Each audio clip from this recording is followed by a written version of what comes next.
A pleasant good morning and welcome to the Four Square Oval in Barbados, where we are here for the grand final of the West Indies Masters Cricket Extravaganza, a game which brings together the Warriors and the Royals, two very evenly matched sides. Welcome to you, Sean Gunn, Sport Prophet. Well, good morning to you, Kurt, and good morning to all. What a wonderful spectacle here at the Four Square Oval. And these two, lots of experience. These two teams are certainly the Masters. Both teams will be looking to pull off a victory today under these conditions. So we had a little shower early on, which delayed the start of play so far. And apparently a wet spot there by the pitch, Kurt. Yeah, well, the ground staff working feverishly there to get things in order. But as we speak, both teams, some of them are out in the middle, getting some much needed practice, some much needed warm up and stretches. So everything looks set for a good game here, weather permitting. The weather permitting, we should have a good game here coming off today in this big grand final, the West Indies Masters Cricket Extravaganza, and certainly a good show on by these men, these Masters, who would have toiled over the years and today come to showcase their talent once again. In having a brief conversation with the umpires, we're looking to have a 10:30 start, but the ground staff, the head curator, Mr. Skeet, and his able assistant, they're working feverishly to get things on the way. So, the news here at the Four Square Oval, at this point in time, Gunsmoke, no cricketers yet, but we will have some play. Thank you.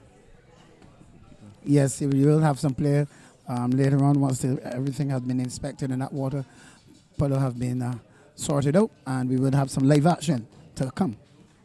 Well, yes, as we take a look at both sides, the Warriors versus the Royals. The Warriors with some experienced players like Wilbert Bruce, who's been around the cricketing circle for a long time, captain of the Carlton Club, plays some youth cricket as well for Barbados. When you look at the Royals team, Ryan Chicken Breast Nurse, Lonsdale Blake, Alcindor Holder, both of all those players with first-class experience. So, all set for an interesting day's play.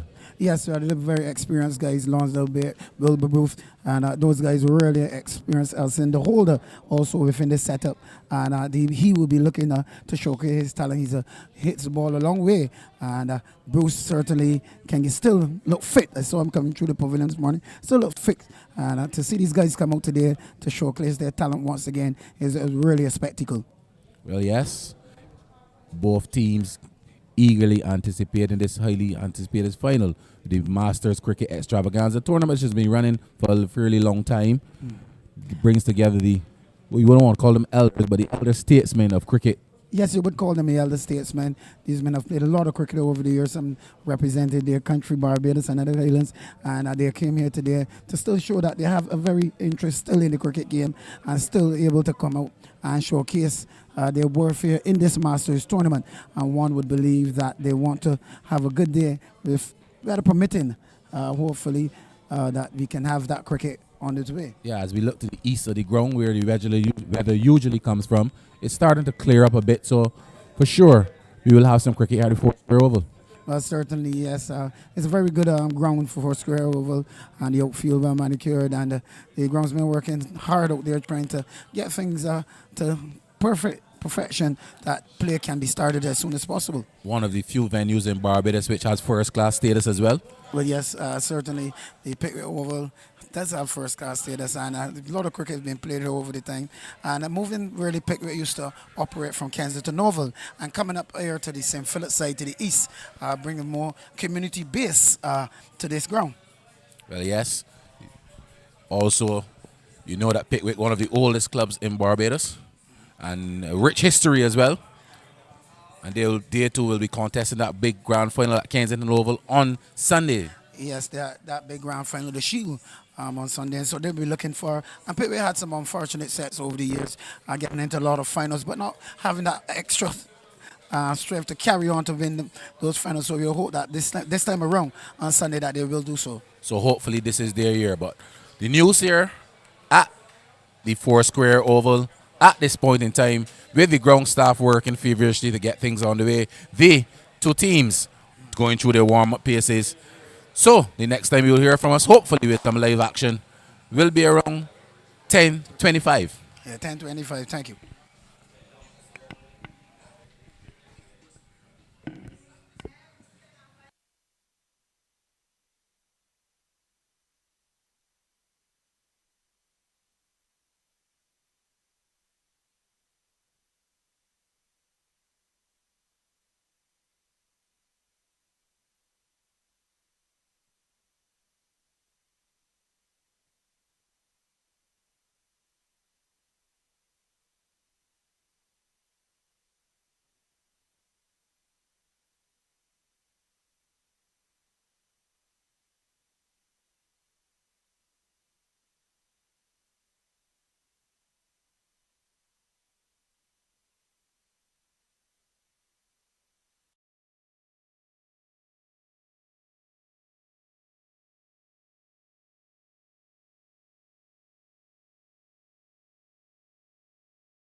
Yes, and welcome back to the Four Square Oval, where we are still keenly anticipating the start of this West Indies Masters Cricket Extravaganza final, bringing together the Warriors and the Royals. The news coming from the middle: no player as yet due to some wet conditions. The ground staff are feverishly working. I have with me Sean Gunsmoke, Bradford Gunsmoke. Yeah, good afternoon again, everyone. Good afternoon, Kurt. Well, yes, the ground staff are really working. That wet spot seems to be a back patch. Just where the batsman he would come forward, he would give him a bit of trouble there, difficulty in batting in that wet spot. So they're working feverishly to have the pitch ready, and some restructuring must be done in the process. Yes, having a word with the umpires, Mr. Tremaine Prescott and Sheena Welch. We have been told that they need to do some remarking. The pitch is in decent condition to get a start. They just need to do some remarking, get everything in order, and we should soon have a start. But the news from the middle, not so bright, but we have bright, sunny conditions. Yes, a lovely outside condition, bright and sunny here at Four Square Oval. And once that restructuring work in the groundsmen do that work to have cricket underway, just that wet spot seems to be the problem there that would cause difficulty for the batsmen there. And they're going to do some restructuring work and so they can have play on the way soon. Yes, so while we wait, it would be nice to get a few words in with one of the captains of the teams, captain of the Royals, Mr. Ryan Ramdas, who was good enough to have played one test for the mighty West Indies. Good morning to you, Mr. Ramdas. Good morning, good morning. And welcome to the finals of this West Indies Masters Cricket Extravaganza. Tell us a bit about your journey to the finals. Well, it's been a tough journey so far because of my injuries. I have a pretty good team here. We've been organizing for a very long time. Our boys are ready to go and get this victory here. We're not only here to compete, we're also here to win this competition. It's a very good trials for the guys to play the over 50 in, I think, is in Sri Lanka. So I think it's a very good competition that Mr. Ratsing is doing. And I hope and I wish all the guys all the best and hope this works well for us all. So I was looking at your team, apart from yourself, who's had some test experience, some first-class experience, who are some of the players to look out for as well? Well, we have the mighty Ryan Nurse, also known as the chicken breast, the burger. We have Alcenda Holder, a very good batsman, all-rounder also. He played for Barbados for a while. We also have Blake, a very good Guyanese, born Guyanese, but he's playing in Barbados for a very long time. Have Ryan Lane. You know, it's a very experienced team we have, and guys that play at different levels of cricket. And it's a good thing that all of us are together in one dressing room. You know? As we head into the final, where do you think your strength lies within this side? Well, we have a very balanced team, so I think that whatever comes, we're good with our bowlings and our batting. So whatever we could do, we're gonna win. I saw you out in the middle having a curious inspection of the pitch, and your thoughts? Yeah, the pitch looked pretty good, but on the back end there's some spot right in front of us. It's very soft, so we're thinking to move the pitch forward a little because it's very dangerous to the batsman to be batting there. You know, any half volley or anything at a good length, it will pop or something and hit us. So I think the guys we're pulling forward the pitch a little. I wouldn't endeavor to go into your team tactics, so I would not ask you what you will do if you were to win the toss. At this point in time, I'll leave that for after the toss. After the toss. But we just want to thank you, Ryan, for coming to the mic, just having a few words with us. Thank you and good luck. Thank you so much. So, Gunsmoke, there you've had it. We've had a word with one of the captains, Mr. Ryan Ramdas. Hopefully we can get Mrs. Sahidio over with us to have a few words as well. But the news here at Four Square Oval at the moment, still some work being done in the middle, and the umpires will have another inspection fairly soon. Yes, assume the umpires will have another inspection once the work, remedial work has been done out there in the middle, and to get players soon to be on live, and we'll work hard. The groundsmen are really working hard on the bright and sunny conditions of here, outfield placid, with just that spot, that water spot at the southern end of the pitch is where the problem lies. Joining us now, we've got the captain of the Warriors team. Welcome to Barbados. Welcome to the Four Square Oval for this grand final. Thank you very much. Yeah, well, we're ready. We're waiting. We've been playing with some good cricket recently. We started off a little bit badly, but then we regrouped and we won the last 3 games. So we're ready for the finals. So tell us a bit about your team and the composition of your side. Okay, we made up of two over 60 guys and some locals and a few over 50. We have a very good combination. We the last three matches we were able to streamline everybody, know where they fit in the right way, and we think we can be ready for this finals. So I'm thinking that your chances are as good as the next team, and your record coming into this game speaks for itself as well. Yeah, yeah. As I said, we did 3 games. The last 3 games we won them kind of easily, but we know this is a good opposition. They top the league stage, so we're ready. And they lost 1 out of 4, and we lost 1 out of 4. So I think we're even. I've had a chat with Mr. Ramdas, so I'm going to ask you the exact same thing. Who are some of the players in your side to look out for? Larry Bob and Randy Thomas. We have Dwayne Smith fathers Wilbert here, and Roy, a seasoned campaigner, Roy Singh, and a few other guys. Ricky is another guy. So I think we have a decent balance, a good team, and overall we support each other and making a good team effort. Well, yes, within Larry Bob and Randy Thomas, you've got two of the leading run scorers in Barbados in local cricket. So your batting sounds a bit heavy as well there at the top. A bit about your bowling? Well, you know, Randy, I feel Bob could bowl as well as he could bat too. So that's a solid all-rounder we have. And we have some good seamers, some good medium pacers, and some good spinners. So I think we have a good balance in the bowling. It shows in the last 3 games, a decent fielding. So with the 3 dimensions there, I think we can put together a good performance.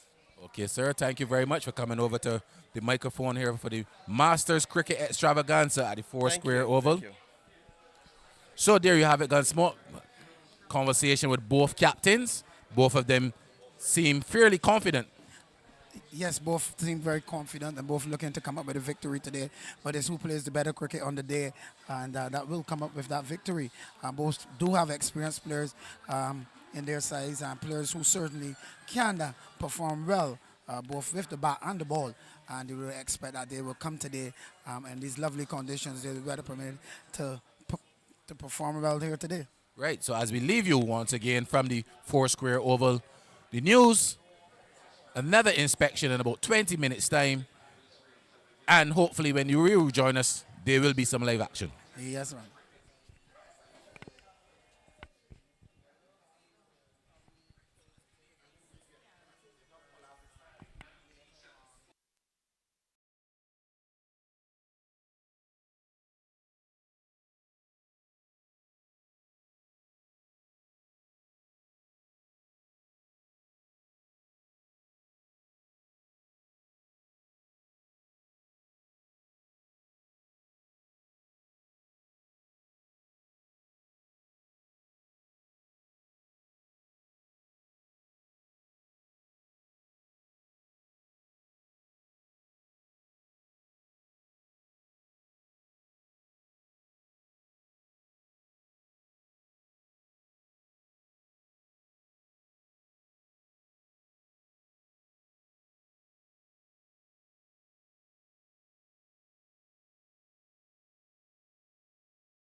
while we await another inspection and hopefully play within a short while, we invite you to view the previous final of the big man competition played in Barbados last year.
Welcome back to the Four Square Oval, where we're keenly anticipating the start of this West Indies Masters Extravaganza final, which is bringing together the Warriors and the Royals. The news from the middle, the toss having been spun, the news coming from the middle is that the Royals have won the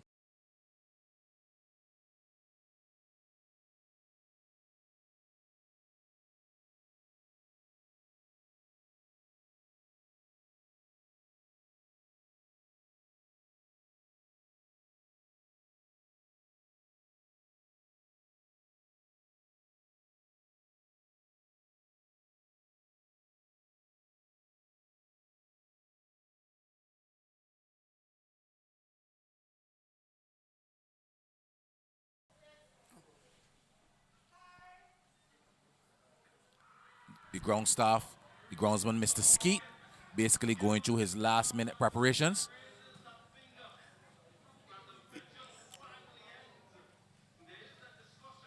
The noise you hear behind me is that the first fall of the first wicket in the ongoing test match of the West Indies. It looks like the captain, Craig Braffett, has been given out. It looks like he'll have a review as well. Gunsmoke, your thoughts? Yes. It looks like Craig Braffett has been given out, but he's called for a review on this occasion. I remember this is the first test versus the West Indies versus Bangladesh, which is to be exciting. Braffett will be looking to get some runs as the captain here. And, you know, in the last 11 tests he's played, he's only averaged 20. Is that so? He's getting a review here on this occasion. But the sun is out and all its lovely conditions here. The Pickwick Oval, the groundsmen still doing some minor work to the wicket, and they're trying to get off the covers now. So we should have play soon here at the Four Square Oval in this all-important West Indies Masters Cricket Extravaganza. And we should have some cricket shortly. Just having a look at this review there by Craig Braffett. It could be a close thing. Yeah, it should look pretty close. We just have to wait to the third umpire's decision in full to see if he was actually given out. But all of that is conjecture. The reality is the news from the middle at Four Square Oval, with the covers being taken off, hopefully for the final time for the day, in bright sunny conditions. Gunsmoke, much unlike the conditions we came to the ground and found this morning when it was a bit overcast. Things have cleared up tremendously, and it all argues well for a good day of cricket here at the Four Square Oval. Well, yes, we should have a beautiful day of cricket. It says blue skies, and the sun is out in all its glory. And the final work of the wicket being done by the groundsman. So players should get on its way shortly, and we should have what is expected to be a crackerjacker match between these two. Both captains really confident coming up with a victory. But on the day is who plays the better cricket. So, as we leave you one more time, the news from the middle, the Royals won the toss, elected to field first. 30 overs aside when we get on the way.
Welcome back again, once again. Good morning to all viewers. And I have with me Kurt Strong once again. Kurt, we're going to have some live action on the way here shortly as the batsmen are in the middle of the fields in play. And the Royals versus the Warriors here in this West Indies Masters cricket extravaganza, Kurt. Well, yes, finally play about to be started. 30 overs aside. We are all set. Both umpires out in the middle. Starting from the northern end of the ground.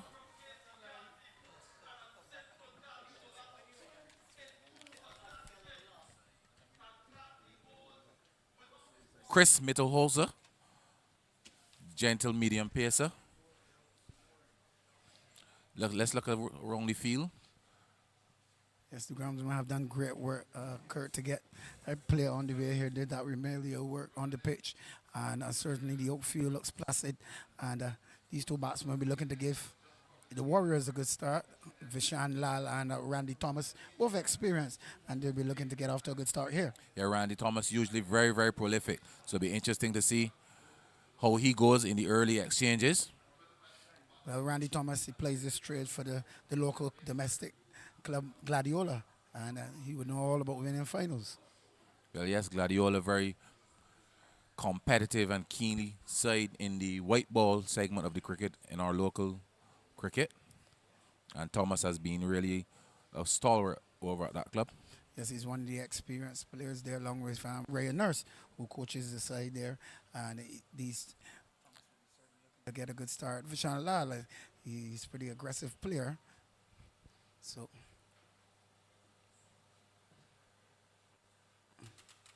immediately a delivery from middle house outside the off stump, and Lal just playing out a bit lazy on that start, loosen up from middle house on that occasion. Yeah, Mittelholzer seemingly getting a bit of away movement quite early in the piece, and which is to be expected. The pitch covered for better part of the morning side, so a bit of moisture, early moisture in the surface. Well, they want to use that moisture to their advantage at this stage. House will be looking to pick up some early wickets for the Royals and certainly push this Warriors team on the back foot. So a short delivery there from House and pulled through that mid-wicket region into the boundary. It was short instead of hitting. So Lal not wasting time at all, picking up the first boundary of the. Yeah, short delivery just sat up and begged to be hit. And Lal, usually aggressive self, onto the back foot in a flash and slapping it through that vacant mid-wicket region. First boundary of the contest. Yes, that one just stood up and asked him to be hit. And he was onto it in a flash, just pulling that one lovely into the boundary for 4. So Middlehauser would have to go back to his mark and certainly look for a different way. Try to pitch up the ball on this occasion, since the wicket will give you a bit of juice here on this occasion, Strong. Interestingly enough, immediately after that pull shot, the captain has opted for the man on the deep forward square boundary. Captain in today's game seems to be Ryan Nurse. Seems to be the man in charge. Well, lots of experience, play cricket and all sorts of cricket, both hard ball, tape ball. Captain this side. So another short delivery outside the off stump, and Lal discussed with himself that he didn't get that through the offside. He was on the back foot, just punching that one out towards the cover region, but he couldn't pierce the field. Yeah, sure he would have been disappointed there. Delivery giving us a whiff outside the off stump. All he had to do was find the gap, but instead he hit it straight to the man Alcindor holder there in that extra cover region. So on this occasion, the delivery, and he's on the front foot, just playing it just in front of him. Defensive stroke, not his usual aggressive style as he is. Yeah, it looks really compact, the man Lal. Coming onto the front foot this time, paying respect to a good length delivery. So he's not all helter-skelter, still mix defense with his aggression. Yes, he's mixing that defense with his attacking mode, which he usually is. But Middlehauser trying to peg back from that early boundary that would have came off of him earlier. So again, a pitched up delivery on this occasion, driven that down to mid-on, and they'll get a single here. But good start to the innings of the Warriors, and they want to rotate the strike and continue to have the clock ticking over. Well, yes, delivery pitched up this time, and Lal equal to the task, coming onto the front foot and stroking it down the ground onto the onside for an easy single. So good batting so far by Lal. He looks good. Yes, he looks good. Randy Thomas, he comes into straight, and he would want to have a good start here today too. Randy, he's still there with Guardiola, guiding them along the way. The youngsters who are coming up in that Gladiola club.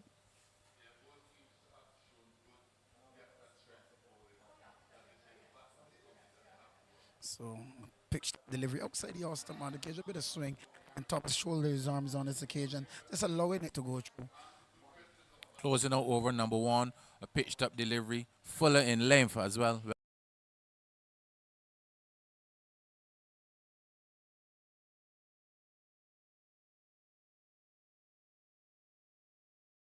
You would want to certainly build on that to the batsmen to come. They have lots of batting. I saw Larry Babb earlier, and he would want to get into this action today and get a couple.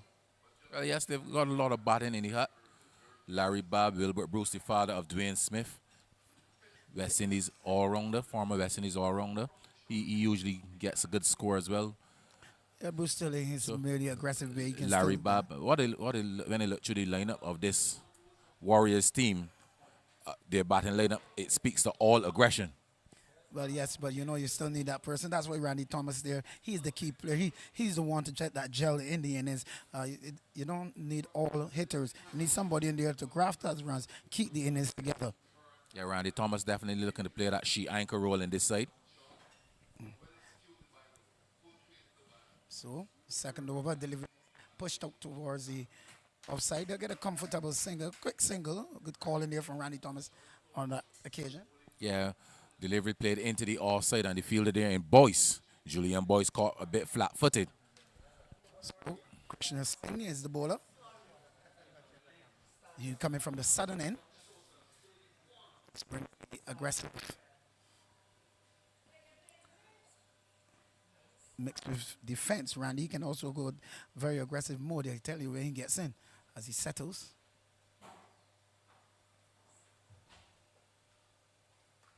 And a flight delivery and Thomas on the front foot, driving that out to the sweep on the boundary. They get a comfortable single. Thomas, he looks good driving that ball through the extra cover region. Yeah, pleasantly played all along the ground as well. Well played by Randy Thomas, trying to get his innings started. Looking quite good coming onto the front foot and driving that flight delivery to the offside. Well, Singh, delivery push back at the bowler from Lal. Lal just needs to be testing to see what actually Singh is bringing to the table on this occasion. And the same thing I said, testing, and he goes over the bowler's head, and it goes into the boundary for 4.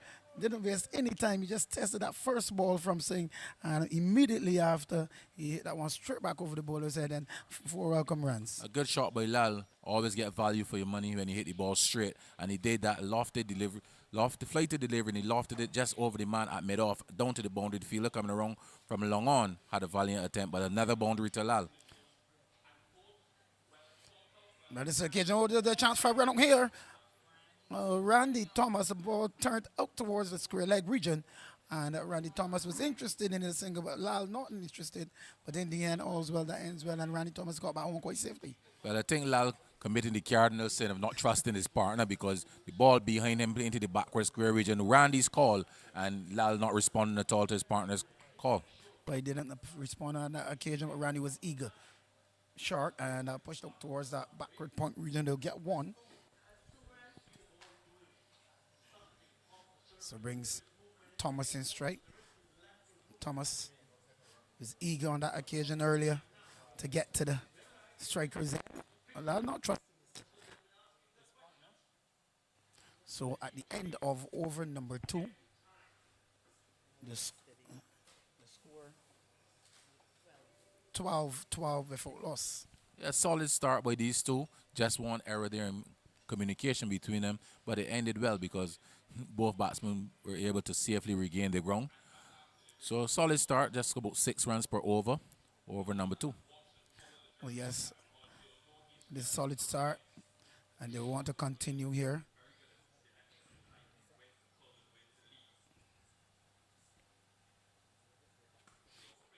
Oh, lovely, magnificent shot from Alala. Pitched up delivery outside the off stump from Middlehauser, and he was on the front foot and drive that through the extra coverage into the boundary for a magnificent shot there. So from Lal. Yeah, from what we've seen from Lal all tournament, over pitch deliveries will be punished, and if you're short, you will be punished. And that was a delivery pitched up in length, and Lal coming onto the front foot and lofting it sweetly over the man at mid-off and down to the long off boundary. And then immediately the change in the field as the man at mid-off is asked to go right back onto the boundary. Well, yes, adjustment from the captain. So again, Lal going after Middlehauser delivery outside the off stump. They'll get 2 on this occasion. Ball didn't go fully to the boundary. The man down there minute for him to return it. But Lal, you can see his intention. He's looking to get after Middlehauser. Another pitched up delivery, and again Lal onto the front foot and driving it through over the offside this time, over the cover region this time, and another picking up another double. Well, yes, he's looking to get that early start and not let him Middlehauser settle. And that's the key.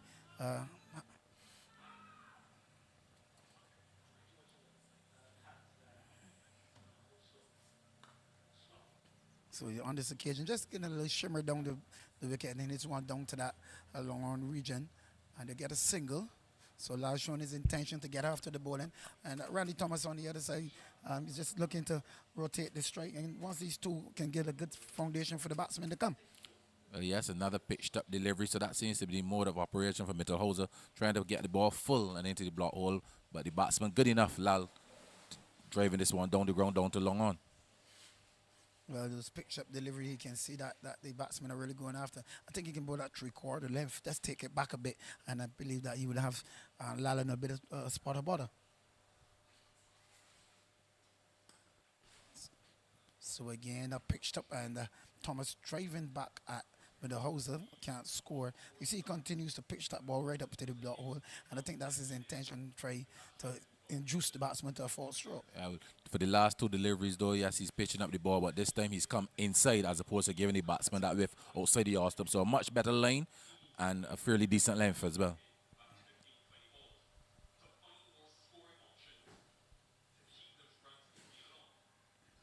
So delivery seems to come off the body of the batsman and goes out towards the square leg region. No So signal from the umpire. Good comeback from Lal, 3 dot deliveries. Looking to close out the over now. Yes, he's looking to finish strong here on this occasion. Having been struck for the boundary, and he's looking to finish strong. Good comeback from him. He's changed his line somewhat. Instead of bowling that outside the off stump, he's coming and close to the batsman, not giving that room outside the off stump. A good delivery again to Thomas, but pushed out towards the onside to get a single. That short mid-on region. Well played by Randy Thomas. Just coming onto the front foot and gently pushing the delivery back down the onside of the field. The bowler couldn't get there, couldn't prevent the single, and another good over, decent over again for the Warriors side. So the end over number 3 is 20 without loss. A good start, good foundation so far from these two, and they will want to continue in that vein.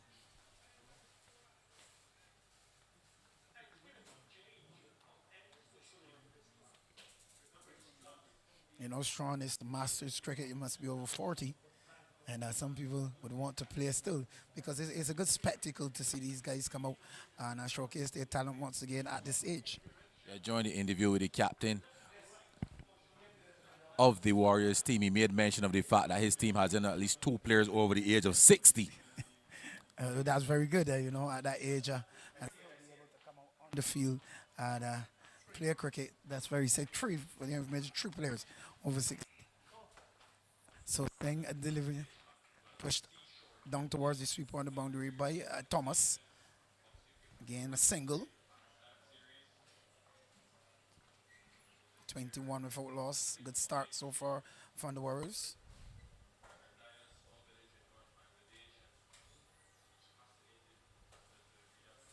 So on occasion, wide signal by the very delivery from Singh on that occasion. Just straight down the leg side. Flighted one going down the leg side.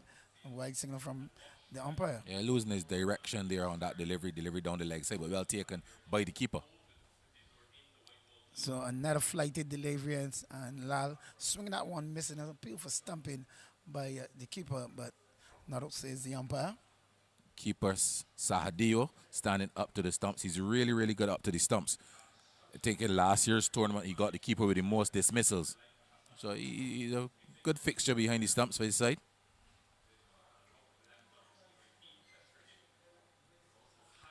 So delivery just turned up towards the forward square region by Lala. Gets a single and just rotating the strike, brings Thomas in strike. And these two looking to build that partnership. Singh trying to change his line on this occasion, but straight down the leg side again, and that ball just turned up towards the onside. So on this occasion, now delivery outside the also Thomas back and punching that one towards the extra cover, can't score. Looking to pierce the field on that occasion to pick up another single, but unfortunately he didn't. So in the air, a man is under it. Oh, he ran and misjudged the ball, just goes into the boundary. It was a flight delivery from Singh. Thomas in that one. He went all the way down to the sweep on the boundary. He ran in off the boundary. He misjudged it. He went over his head and into the boundary. Well, yeah, poor bit of work by the fielder coming off that cover boundary. And interestingly enough, the only man on the boundary in the offside, and Randy Thomas picked him up with extreme precision. And all he had to do was settle and take that catch. He misjudged it in the end, and a life given to Randy Thomas, which could be costly. Well, yes, it could be costly.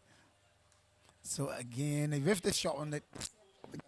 And I pushed down to the man on the cover boundary. He get a single, but the left man, and he ran in. I think he misjudged it too early.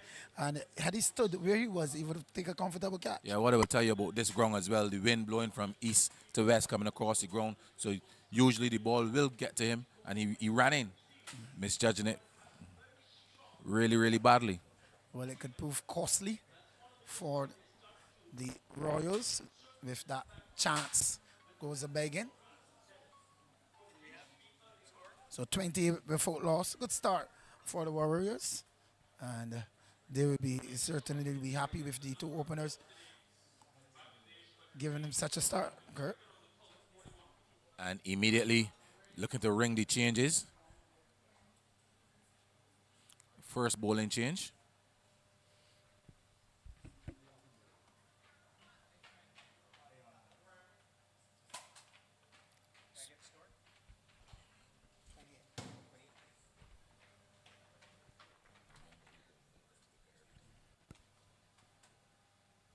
So Ray Nurse, the captain.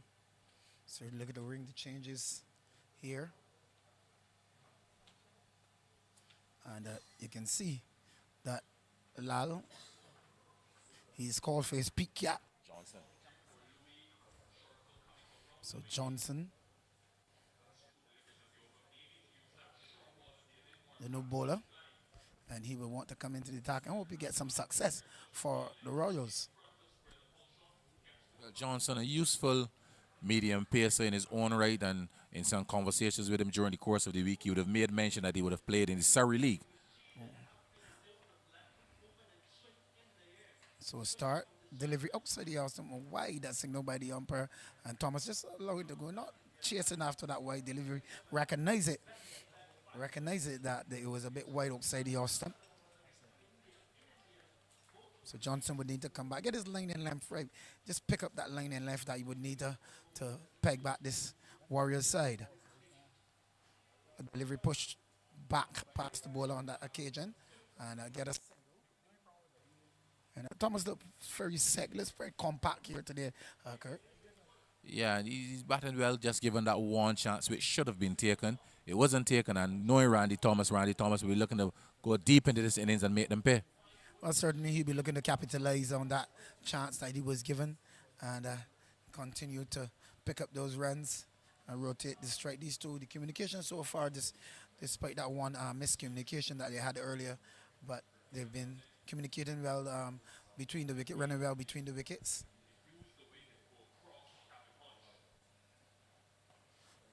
A delivery on this from Johnson and Lal, just shimmering down the wicket, and only could push it back to the bowler. The seamers from this end, all of them operating on that nice full length, and this time Johnson again coming on the inside, not giving away those arms and keeping Lal quiet. Yes, he's trying to take away those arms from outside the house, keeping him tucked in. So again, good Yorker left from Johnson. Lal advancing. Yorker left right up in the block hole. That's good bowling here from Johnson. He's coming to the attack and he's really, really keeping a good line here. And yes, and I made mention of the fact that he played his trade in the Surrey League this season, and conditions again gone small. The clouds have come back again, perfect for seam bowling.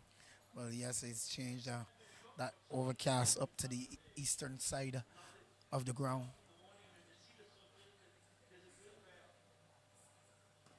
Well, a full delivery on this occasion, and just whipped up to that wide long on region. They'll get one. And Johnson out there just trying a little bit down the leg side, and batsman just taking the opportunity to just ease it through down towards the wide long on. But Randy Thomas showed a lot of urgency. He was actually looking for that second run. But a good bit of work by Mittelhauser coming around and getting the return back in quickly. But yes, that's a good feeling by Mittelhauser on the long on boundary. And Thomas eagerly want to continue to pick up the singles, and if he can make them into twos. A delivery on this occasion. Outside the Austin, Thomas trying to guide that one, it looks like, down towards third man, not successful. A cheeky shot there attempted by Randy Thomas. He would have been more best served using the full face of the bat and that ball back where it come from, as Johnson is also getting a bit of inward movement. Well, yes, he would have hitting that ball back past the bowler would have been the better option. And on this occasion, a pitched up delivery, and this time he's on the front, driving straight to cover, Ryan Nurse, and can't score. So the end of the over, 31 without loss. Good start here for the Warriors. Yeah, and also a good, decent delivered first over by Johnson. So being asked by the captain to do a job, he's coming into the attack first change, and he started reasonably well.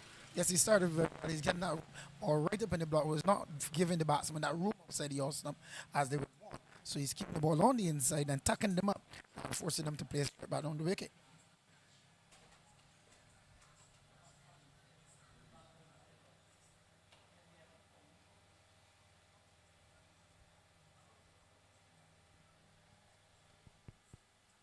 So again, the changes being made here again by the captain, Ryan Nurse.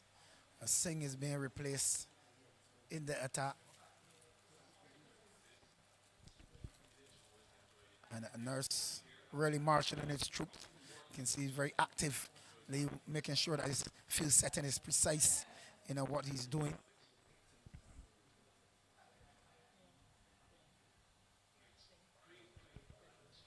Well, looked. Delivery goes down. A bit of mix up here on that occasion there, Strong, between the two batsmen. Yeah, delivery played backward or square. Initially, Randy Thomas, who's always keen to pick up those quick singles, called for the single, and his partner wasn't altogether sure yet. Again, not trusting the call of his partner. So again, delivery just punched up towards that extra cover region. They can't score. I actually thought it was a change in one, but it's changing the angle this time to the batsman.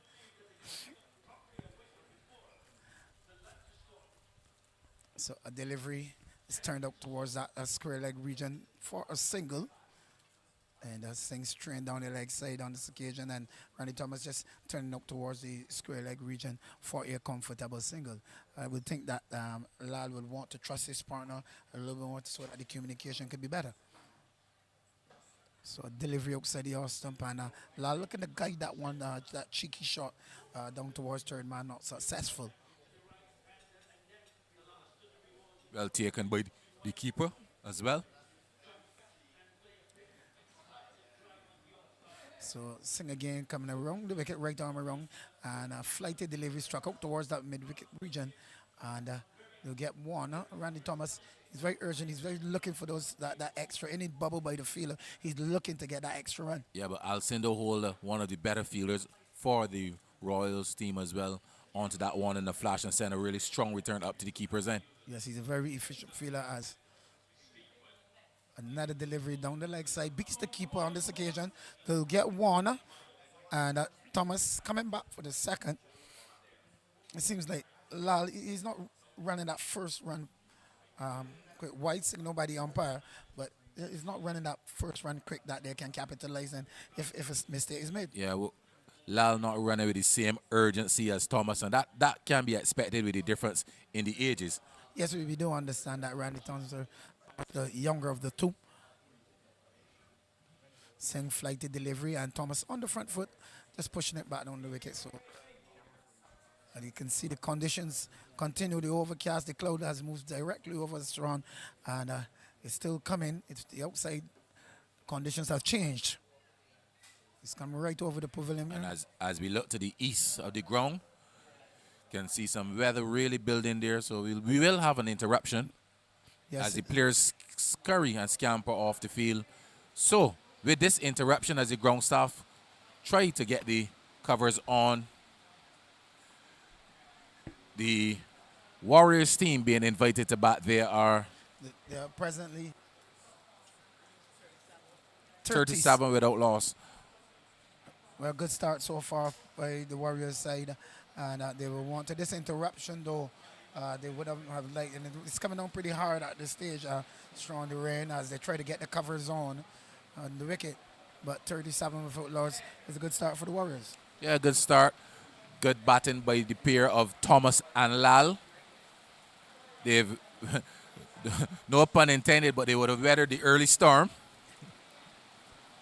Well, after 6 overs, Kurt, the rain interruption, it's coming pretty hard as they trying to get the pitch covered at this stage. But I would believe it was a bit more player sharp effects as the skies above to the eastern side start to clear up. Yeah, it's starting to clear up a bit to the eastern side. But as we look further in the distance, you can see there's another cloud building behind them. So let's hope that the wind will take it away. But you would hope. But not on a somber note, man. Just letting you know that some viewers, if they're interested, we lost one of our former Barbados players, Ken Roy Williams. And his funeral will be the 4th of December at the St. Martin's Anglican Church in St. Philip at 2:30 p.m. Ken Roy Williams, the former Barbados first-class player, really decent human being. At this point in time, I'd like to offer my condolences to the family and friends and club mates. He was a staple fixture of the St. Catherine's Club, which is just up the road from the Pickwick Club where we are. So Ken Roy, really a good, decent human being. He will be missed. Yes, Ken Roy, he was a stalwart at the St. Catherine Club, and certainly he's my cousin and former schoolmate. He went to Dayton Griffith Secondary, and he's been a fixture in the local cricket for many years. A young man who really showcased his talent, and at the time he coached in Catherine, and he will be sadly missed throughout Barbados, and especially in the St. Philip, Harlington, St. Martin's area. As the rain seems to have held up a bit here. Just one comment. The rain seems to have held up a bit, and the sky to the eastern side has cleared up a bit. Strong? Yeah, as we look over to the eastern side, you can see clouds drifting away, and yet again, Gunsmoke, the weather conditions, they have been so strange the last couple of days in Barbados, because we just had a really hard shower, and as we look to the east again, it was bright sunshine again. Yes. As the old saying, they say they're playing Bo Peep. And you can see that the sun has come back in all its glory again. And blue skies once again. That gray cloud has immediately gone. Skirted around to the east, and once again, bright sunshine. It's so amazing. But it brings a bit of coolness to the ground also, that sharp shower. So, 37 the score, with 37 without loss. So, a nice, decent start by the Warriors team. Remember, they were invited to bat, and good thing about this start is that in 5 overs they have yet to lose a wicket, which is always a good thing. Keeping wickets in hand as you get deeper into the innings is always a good thing. Well, yes, we're having a good solid start there from the Warriors, and keeping those wickets in hand is certainly a boost for your side and for the players to come. As well, that means you can bat deep, and at the end you can have that last blast to boost your total. So the sun shining. The sun back with us, but the covers are still on. So for sure there will be a brief interruption. Yes, it will be an interaction. How long you don't know, but the sun certainly is back because the covers are still on, and certainly the instruction play. But you know, strong cricket is a game of glorious uncertainties, and usually a break like this, uh, you usually find that you lose a wicket Yeah, when you restart. at the resumption is always a tricky time because, and it's also difficult for the batsman as well because after 5 overs, scoring 37, at some point they would have felt that they're in. But with this interruption, when they have to come back out and start all over again. It's like the break in concentration. You know, you need to start all over again, and that gives you a bit of trouble. And you usually lose that wicket after the break. Normally in cricket, it happens on so many occasions. I've seen it happen. I don't want you to put the commentator's curse on the two batsmen. But that can't take away from how they've batted so far. The batters, they've really batted well. They've rotated the strike, picked up the odd boundaries, and certainly the over from Johnson there coming into the attack and doing what this guy, not giving the batsman the room outside the all-stop to free their arms, but keeping that line close to them, having them tucked up to play back down the wicket.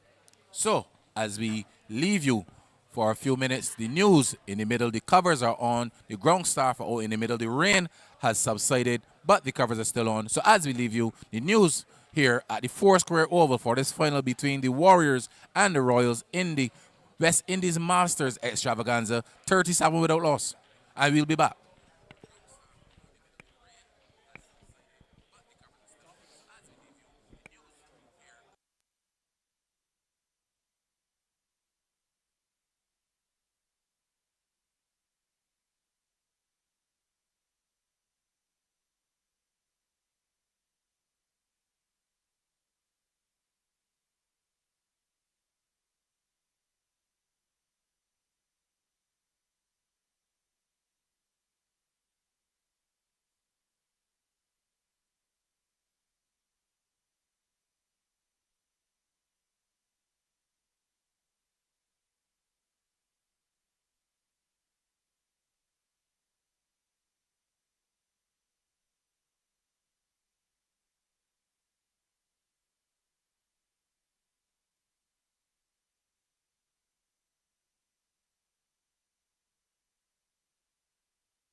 So yes, we're back at the restart of play after the short rain interruption, and we're back here with the Warriors resuming on 37 without loss. With batteries, Randy Thomas, he's on 10 from 15 balls, and Vishan Lal, he's on 22 from 21, and Lal has struck some 3-4 so far. The bowling for the Royals, Krishna Singh, 3 overs, no beaters, none for 21. Tells Johnson, 1 over none for 3. And certainly those two bowlers maybe want to continue in the way that the game has now been reduced to 27 overs a side for the two teams. Welcome back, Kurt Strong. Yeah, welcome back to the four-square oval. The game now reduced to 27 overs per side. So it's going to be interesting to see how the batting side, the Warriors, go about this innings now. Remember, they would have already batted some 4 to 5 overs already. So interesting to see how they will go. 6 overs, in fact, they've completed already. So they've basically got 21 overs in which to post a total here. Yes, as the umpire signal to the scores, we're about to start with Johnson. Also interesting will be how the captain juggles his bowlers now, because 2 bowlers allowed a maximum of 6 overs and 3 bowlers allowed a maximum of 5. So immediately start back and delivery on the line, the leg stump, and Lal hitting that one down behind square. They're coming for a trade. Lal struggling to get back to the non-strikers, and Randy Thomas very keen to get on that third run, and a very good run in there from Thomas, and Lal backing up there. Yeah, Randy Thomas showing a lot of urgency in his running between the wickets. He's been doing that for the duration of this inning so far. The youthful Randy Thomas, and I use that word, youthful, in this context, because he's really the younger man in this side. Remember the captain telling me they've got 3 players over the age of 60 years old, and they've been playing reasonably good cricket because they've made it all the way to the finals. Well, yes, they're playing good cricket, and with those 3 players, a 40 without loss in over number 7 as a delivery from Johnson outside the off stump, and Thomas just fetching that one whitish. Seems to take the edge and just pass the keeper, and they come through for a quick single. Yes, Johnson still operating with that full length that he would have adopted from the time he came into the attack, and causing a bit of problems for Randy Thomas. This one seeming away, the edge was found, but just in front of the keeper, and the batsman had enough time to complete a single. So it's a big appeal here, a big appeal, and up goes the finger. So Lal goes. Johnson getting his work for his hard work, keeping those lines tight, and picking the very crucial wicket of Lal on this occasion. Yeah, delivery with some inward movement. Johnson has been getting that all day, and again, staying inside, keeping Lal tight, attacking the stumps and staying inside, and a full delivery and hitting across the line, and the index finger of umpire Sheena Welch raised immediately. So the first wicket goes down, that of Lal. So Lal coming back to he looked pretty set at the stage, was getting away the ball pretty easy, but the man going to the crease, Wilbur Bruce, is that man, and certainly he knows all about batting. Well, yes, Wilbur Bruce played his trade for Carlton side for a lot of years. Then he made that move to Dover, where he finally settled. Also the father of the West Indies all-rounder, Dwayne Smith. And he'll be hoping to produce some fireworks here for his side. Well, yes, Bruce, a very experienced campaigner, and he would certainly looking to produce some fireworks today, and certainly be looking to get off with a good start to his innings. So losing that first wicket, 41 for 1. Remember, the game has been reduced to 27 overs a side, and 6.3 overs being bowled so far. If you're now joining us on the stream, remember this is the final of the West Indies Masters Extravaganza. The Warriors being invited to bat by the Royals here at the Foursquare Oval in beautiful Barbados. Yes, and they're going at a current run rate of 6.3 so far. Projected total about 170, but they want to get more than that, and Bruce certainly can change that projected total. Yeah, with the likes of Bruce and Larry Babb still in the hutch.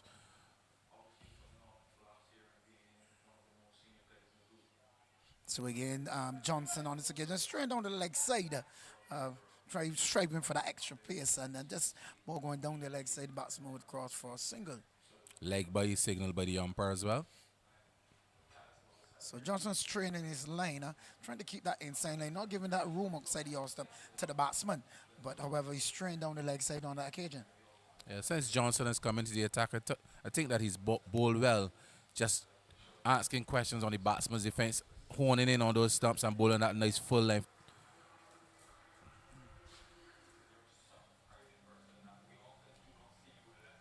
So, delivery get a single on this occasion by Thomas, who's still there. So Lal, he went for 25 of 23 balls. He struck some 3 4s in that innings. Thomas there finding a way to score back in the way, giving himself some room, trying to open up that offside. But the nice tight line again delivered by Johnson, just had enough time to punch it into the offside.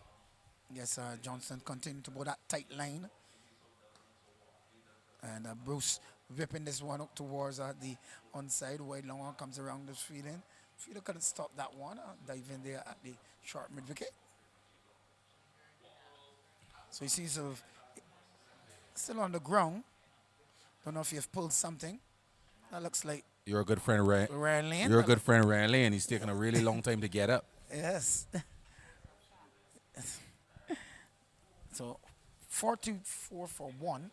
44 for 1 at the end of over number 7 with Randy Thomas. He's there on 12 and Wilbur Bruce, he is on 1. They've had some 6 extras so far in the innings.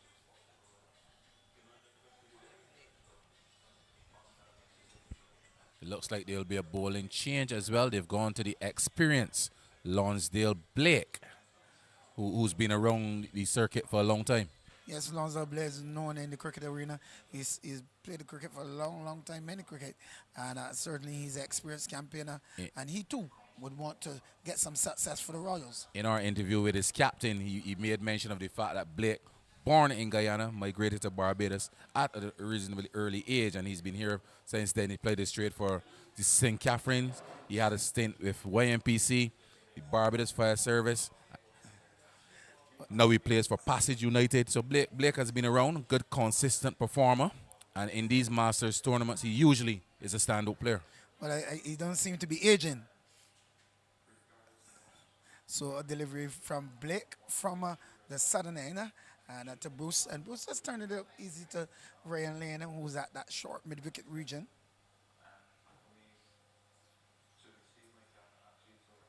So a delivery guided up towards the backward point. And Blake trying to keep it tight here. You know, they're not giving the batsman any room outside the off-stump. You want to keep that tight line like what Johnson is bowling.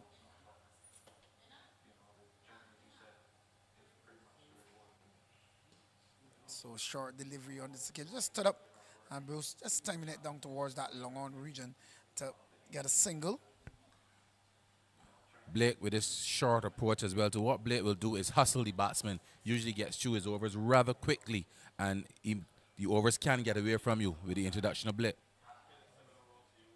Yes, he turns pretty quickly, not letting the batsman settle enough. Delivery from Blake outside the off-stump and just pushed up towards that cover region for a single by Thomas.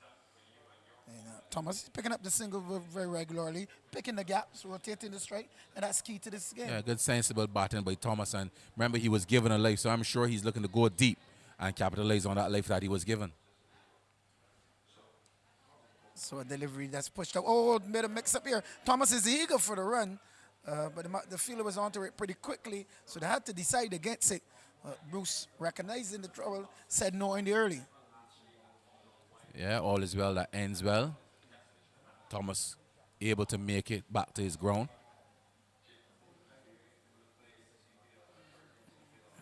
The pitch is gone. A pitched up delivery, striking Bruce on the pad, and the appeal umpire Tremaine raising the finger, and Bruce losing his wicket. The Warriors losing a second wicket with the score 46 for 2 in over number 8, Ron. Well, yes, the Royals bowlers continue to bowl this tight line, asking questions on the defense of the batsman, and another batsman being struck plumb in front. And Tremaine Prescott, the umpire, no hesitation at all, raising that dreaded index finger. Well, yes, and Bruce, a short stint at the crease. Certainly, he was looking to do much more. However, Blake on that tight line again on the inside, not allowing the batsman to free his arm outside the stump, and striking on the pad, and that tremendous finger of Tremaine Prescott being raised. The Warriors losing their second wicket, 46-4-2 in the 8th over. And Randy and Strong, they have to do some rebuilding here Well, at yes, this stage. as the captain, Sadio, makes his way out to the crease now. Lots resting on his shoulders. Well, yes, a lot will be resting on his shoulders after losing those 2 quick wickets. Remember, I told you earlier, not the commentator's curse, but the rain interruption, and you had to start over. It's very difficult to regain that concentration to start all over again. And those 2 quick wickets, the Royals will feel that they're on top at the stage. Yeah, so a partnership definitely required here now just to get back that solidity in the innings. They need to forge a partnership now, Thomas and the captain Sadio. Pitched up delivery on this occasion. Thomas just whipping up towards that short mid wicket. Good stop there by Ryan Lane with his foot. I didn't get down on that occasion, but didn't bit of footwork. So at the end of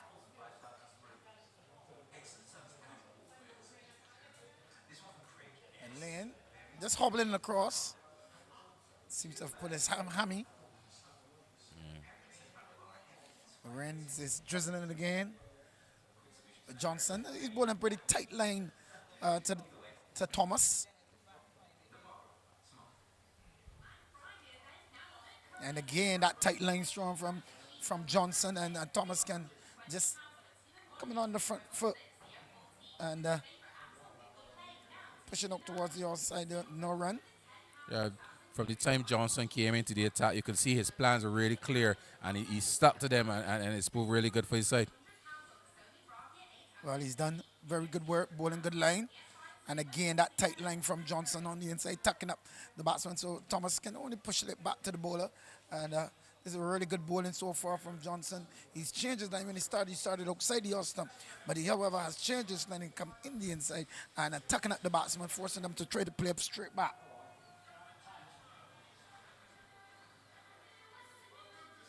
So that's the delivery down the leg side. Beats the keeper. He'll get one. They should come back for a second quite comfortably.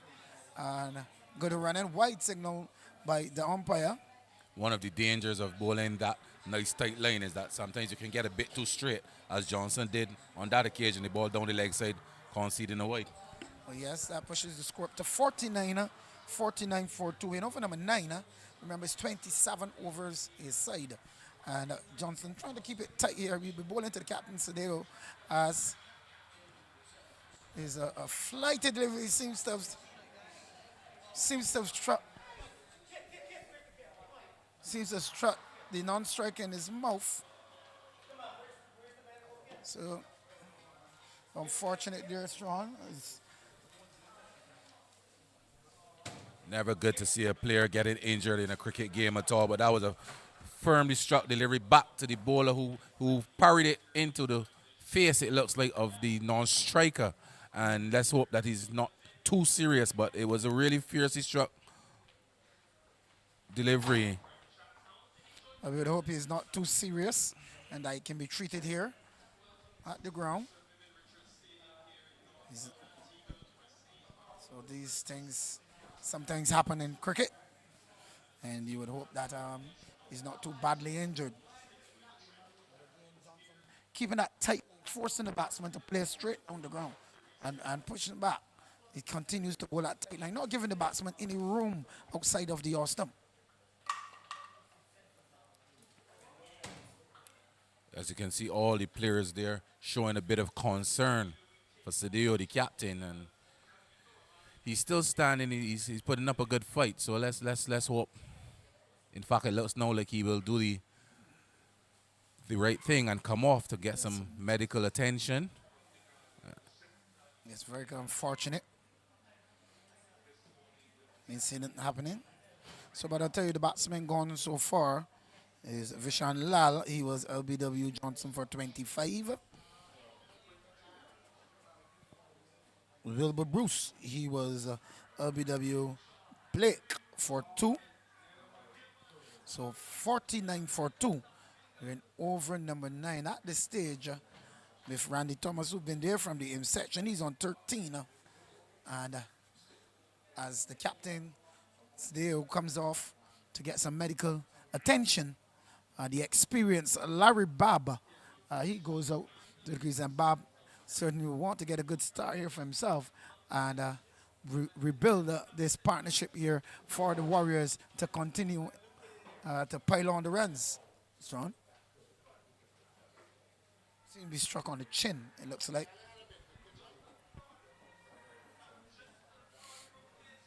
So I think that this partnership here now between Bob and Thomas is going to be very integral to whatever score that the Warriors can put up. Well, it's very crucial at this stage, this partnership between Bob and Thomas. And these two would certainly want to build a very lengthy partnership, which would put a sizable total on the board for the Warriors.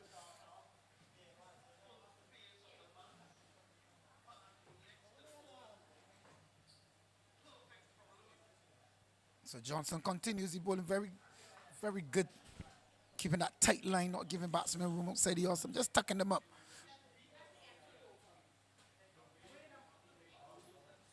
Again, right up in the block hole. And Randy Thomas just digging out that York length delivery. He continues to bowl well, Johnson. Another extremely well delivered over by Johnson. Again, full in length, asking questions all the time of the batters of their defense, not giving anything at all away. And just what his captain would have required at this stage. He entered first change, and he's coming in. He's doing a tremendous job for his skipper. Well, 49 for 2 after 9 overs. And Johnson, he's been bowling very well. He's bowled 3 overs, no minutes, 1 for 12.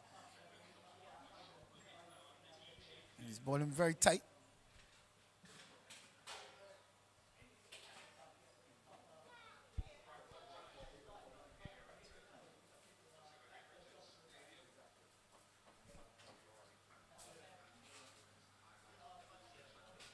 So, as Bob takes his mark, his trademark broad rim.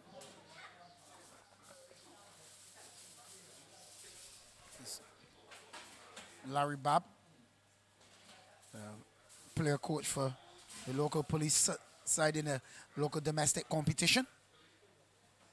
Good enough to have played some white ball cricket as well for Barbados. Yes.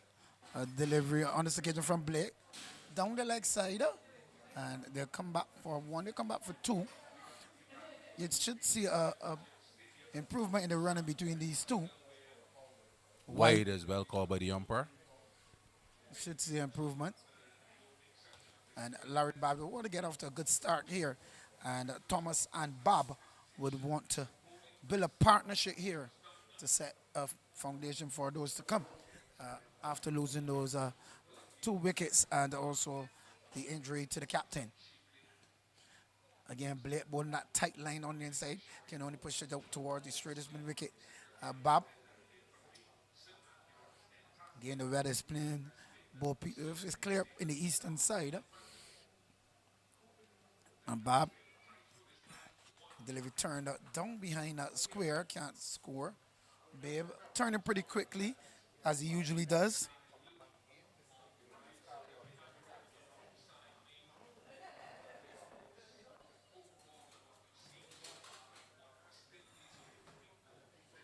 So Bob, again, getting that tight line from Blake when he's proceeding to push it out towards the onside to the straightest mid-wicket. And a very good over being bowled here by Blake so far. Yeah, from this vantage point as well to Blake not getting the ball to bounce a lot. Delivery's keeping really, really low from that sovereign end of the ground.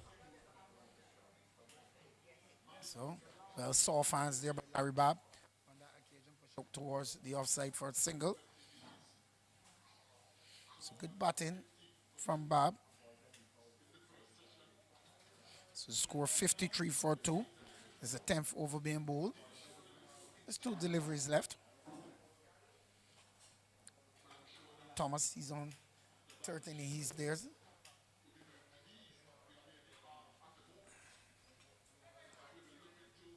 Again, the delivery on the line of the leg stump. And pushed up towards that further square region by Thomas.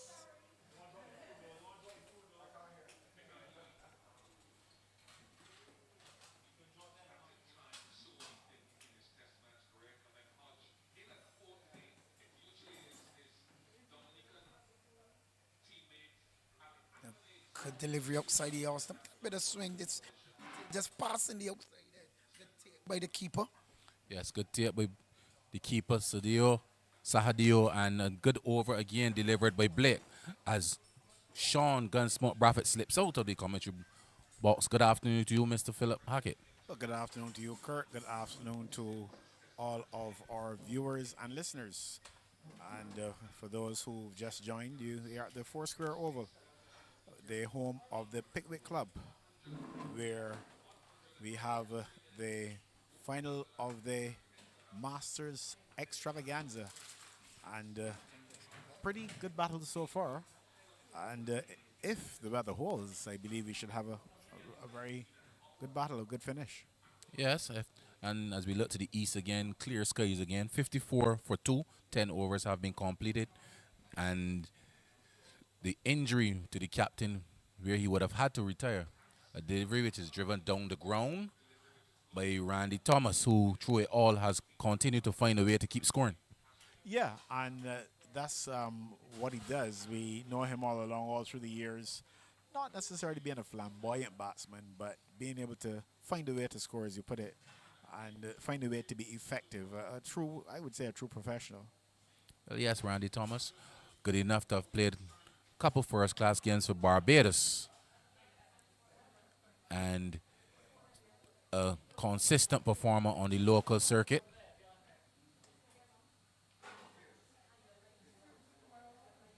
Bab driving a full delivery, bowled by Johnson. Johnson continues to bowl reasonably well here, using that full length. And Bab driving uppishly through the offside, picks up another single. So consolidation time here, but at the same time with the overs reduced, I'm sure they will be very aware that they need to keep the scoreboard moving. So we've got to strike a balance, consolidation, but at the same time, the score must keep moving. Delivery down the leg side, and this will keep the score moving as the delivery whipped down behind square. They've gone for one, comfortably come back for the second run. Not a lot of urgency in the running this time, so they will settle on 2, but that should help with the scoring. Yes, we hear so much talk about dot balls, so you really don't want to get dot balls if the boundaries are not coming and you can pick up the 1s, the 2s, even the 3s. I don't know how many 3s you'll get though, but certainly the 1s and the 2s are pretty much on a ground this size.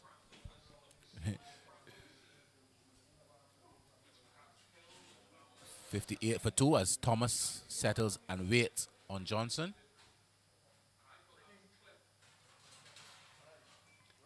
Again, lots of work for the man coming around at backward square. This time they will be able to jog the second run. So 2 more to the score. Up to 60. 64-2. The batsman gone, Vishan Lal for 25 and Wilbert Bruce for 2.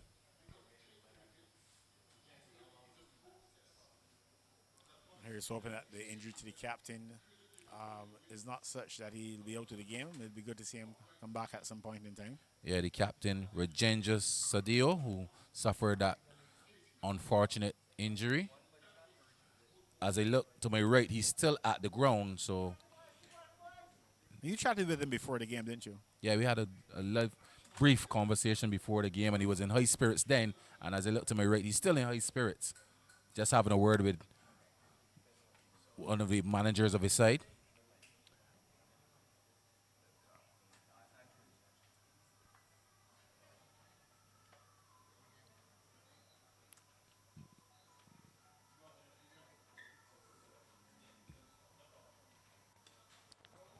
Johnson with a full delivery this time. I was waiting for the signal from the umpire, but none forthcoming. So to close out, Johnson's fourth over, Telston Johnson, 4 overs, no bailings, 1 for 18, and he's bowled reasonably well from this the northern end. He certainly has, and the game at a point where neither side has actually taken a clear advantage. So, as I said, consolidation, the order of the day, the bowlers looking to make more inroads. The good news, though, is that for both sides, and that is that as of now, the weather seems to be holding, lots of blue sky around, and well, let's hope it stays that way.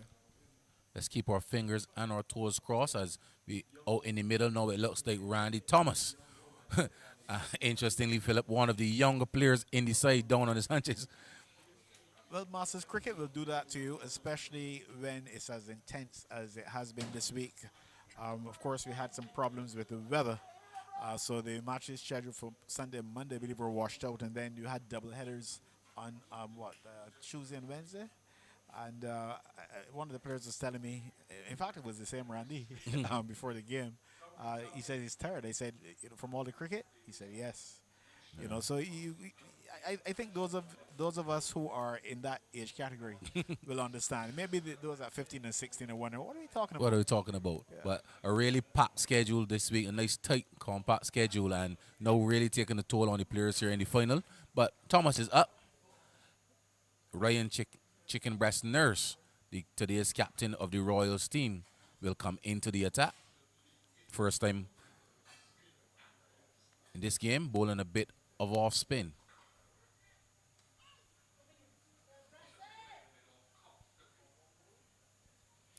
And this should be a keenly contested duel. Nurse, the coach of Gladiola, Thomas, one of the main batters at Gladiola. Yes, quite true. Still a valued player even at this senior stage. Chicken Breast Nurse, of course, played for Barbados, seemed like many years ago. Certainly a much trimmer fitter back in those days. He's never been a slim person, but certainly not as big as he is now. But still, pretty useful cricketer. In those days, of course, playing for Barbados, a fast bowler. Yeah, fast bowling, all-rounder, useful contributions with the bat. Also had a career best figures of 7 against Jamaica, Sabina Park. So you're a reasonably good performer. Ironically, didn't play a whole lot after that, and we can probably elaborate on that in a minute because that certainly did cause a lot of discussion in that day, during that period. I would hecken to imagine that the time he came along, with guys like Handy Bryan, Ian Bradshaw, Pedro Collins, Corey Cullimore, Fidel Edwards, Tino Best, and that is just to name a few. Those guys would have still been around, so it would have been really hard for Nurse to maintain a consistent play in a Barbados lineup at that time. Yes, and there were a couple of players who faded from the scene around that era. It was at a time when I think you were given the impression that players were being rotated because there was such depth and talent. One name that comes to mind immediately is Jason Bennett, who would have also played in that season, had about 24 wickets in 3 games, and when the big boys came back, he had to go. And didn't come back much after that, if at all. In fact, some would argue that he kept going. Well, yes, but in the wrong direction. Bob back in the way, trying to give himself some room, but a nice tight over delivered there by Ryan Chicken Breast Nurse. Not bowling his a customary medium pace, put on some size, bowling some off spin, but tight off spin as well. So to close out over number 12, 62 for 2. The Warriors being invited to bat here in the finals of this West Indies Masters Extravaganza. Yeah, so the weather continues to hold, and I see some spectators coming into the ground as well. One can imagine that, well, they're either spectators who have roamed by or passed by and have roamed into the ground, or maybe connected with some of the visiting players. I guess time will tell. But good to see a few more spectators coming into the ground. An interesting move here now, as it looks like they brought Blake, who started from the Sovereign end. He had 2 overs from the Sovereign end 2 overs for just 7 runs, and now they've switched him to the northern end. So let's see if this move is profitable for his side. Randy Thomas still in a bit of strife in the middle, being assisted by his manager out in the middle. But knowing Randy, Randy is a fighter and he will not want to come off. I think it's more than tiredness now. He's probably done a bit of damage to the muscles. So you've got a tired body and some aching muscles. Not a very pleasant combination. Especially as you get, that would be down or up in age.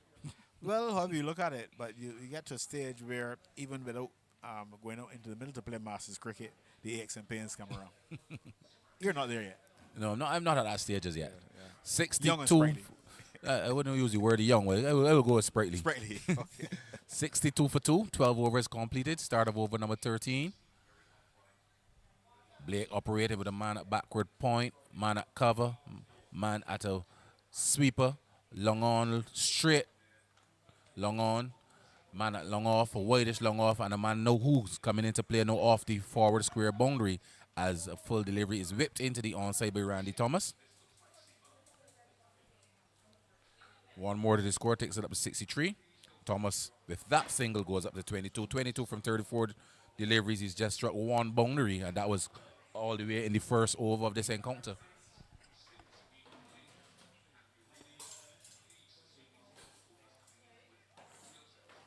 Captain Nurse making some more adjustments in the field. Very meticulous with his field placing.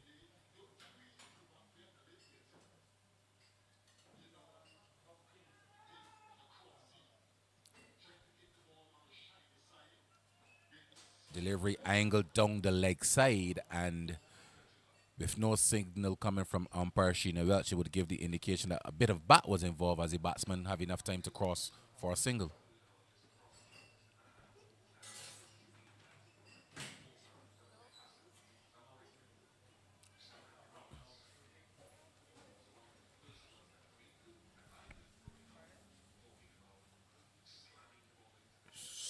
So, more adjustments made in the field by Captain Nurse as he brings the man off the backward square boundary 3/4 of the way in. Closer to the umpire from that position. I don't think he'll be able to save a single.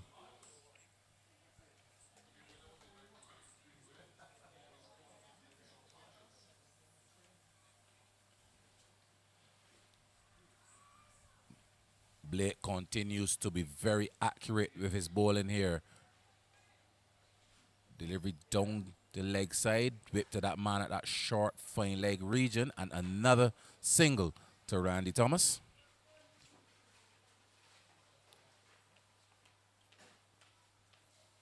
So it's been a fighting knock of sorts by Randy Thomas thus far.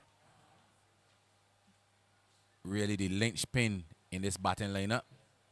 The man who offers that stickability and dependability.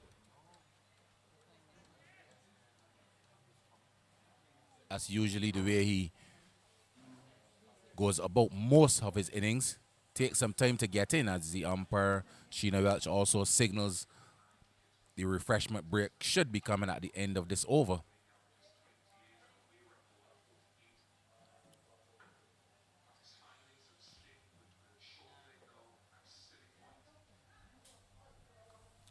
Bob whipping a delivery to the right of the man coming around from long on, who comes around and does really, really well. It looks the middle hoser doing that work there and says a good return to up to the keepers. And then Blake, for no reason at all, throws it away. The batsman have enough time to complete the third and interested in the fourth as well. So, poor bit of work by Blake to close out over number 13. Sloppy bit of work by Blake to close out over number 13. 68 for 2, Philip.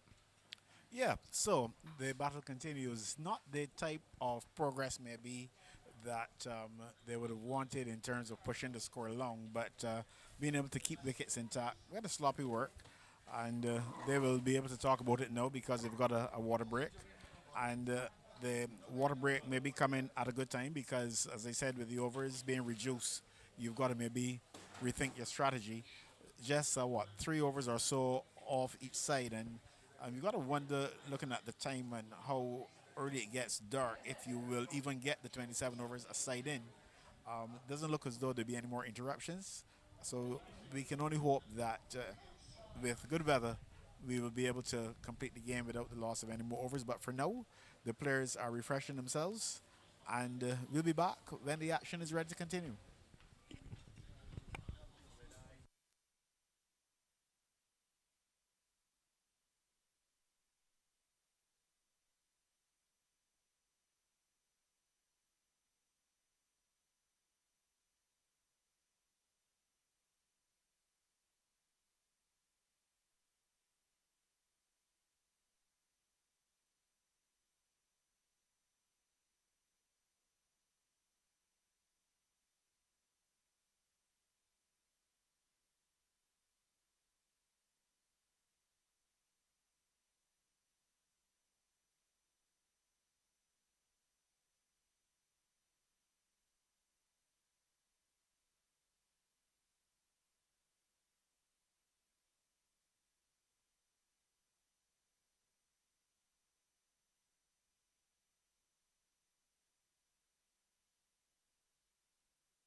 As the action is about to resume after the refreshment break, 68 for 2, 13 overs having been completed. Remember, 27 overs aside. So looking to step on the accelerator fairly soon will be the Warriors team as a delivery played into the offside by Bob. Long forward, no run. But interestingly enough, after 6 overs, just before we had the first interruption for rain, they were going merrily along. They were 37 without loss after 6. This one by Bob hit high into the air. Fielder settles, but he will have to run back. The first maximum of this contest as Larry Bob clears the mid-wicket boundary. A flighted delivery by Ryan Nurse, and Bob opening in the shoulders and lofting this one high and hard over the fielder at deep mid-wicket. First maximum of the contest.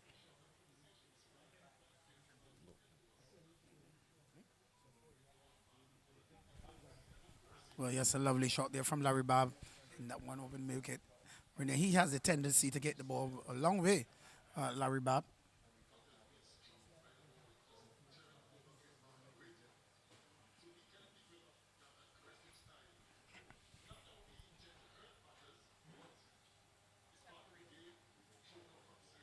So Bob on this occasion on the back foot, a delivery upside your stump from Nurse and back and punching that one up towards the cover.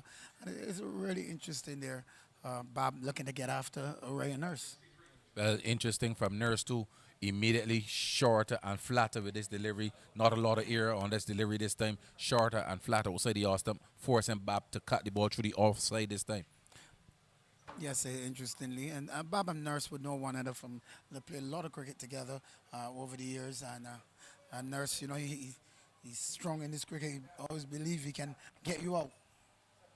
Nurse, a fierce competitor. Delivery, Thomas.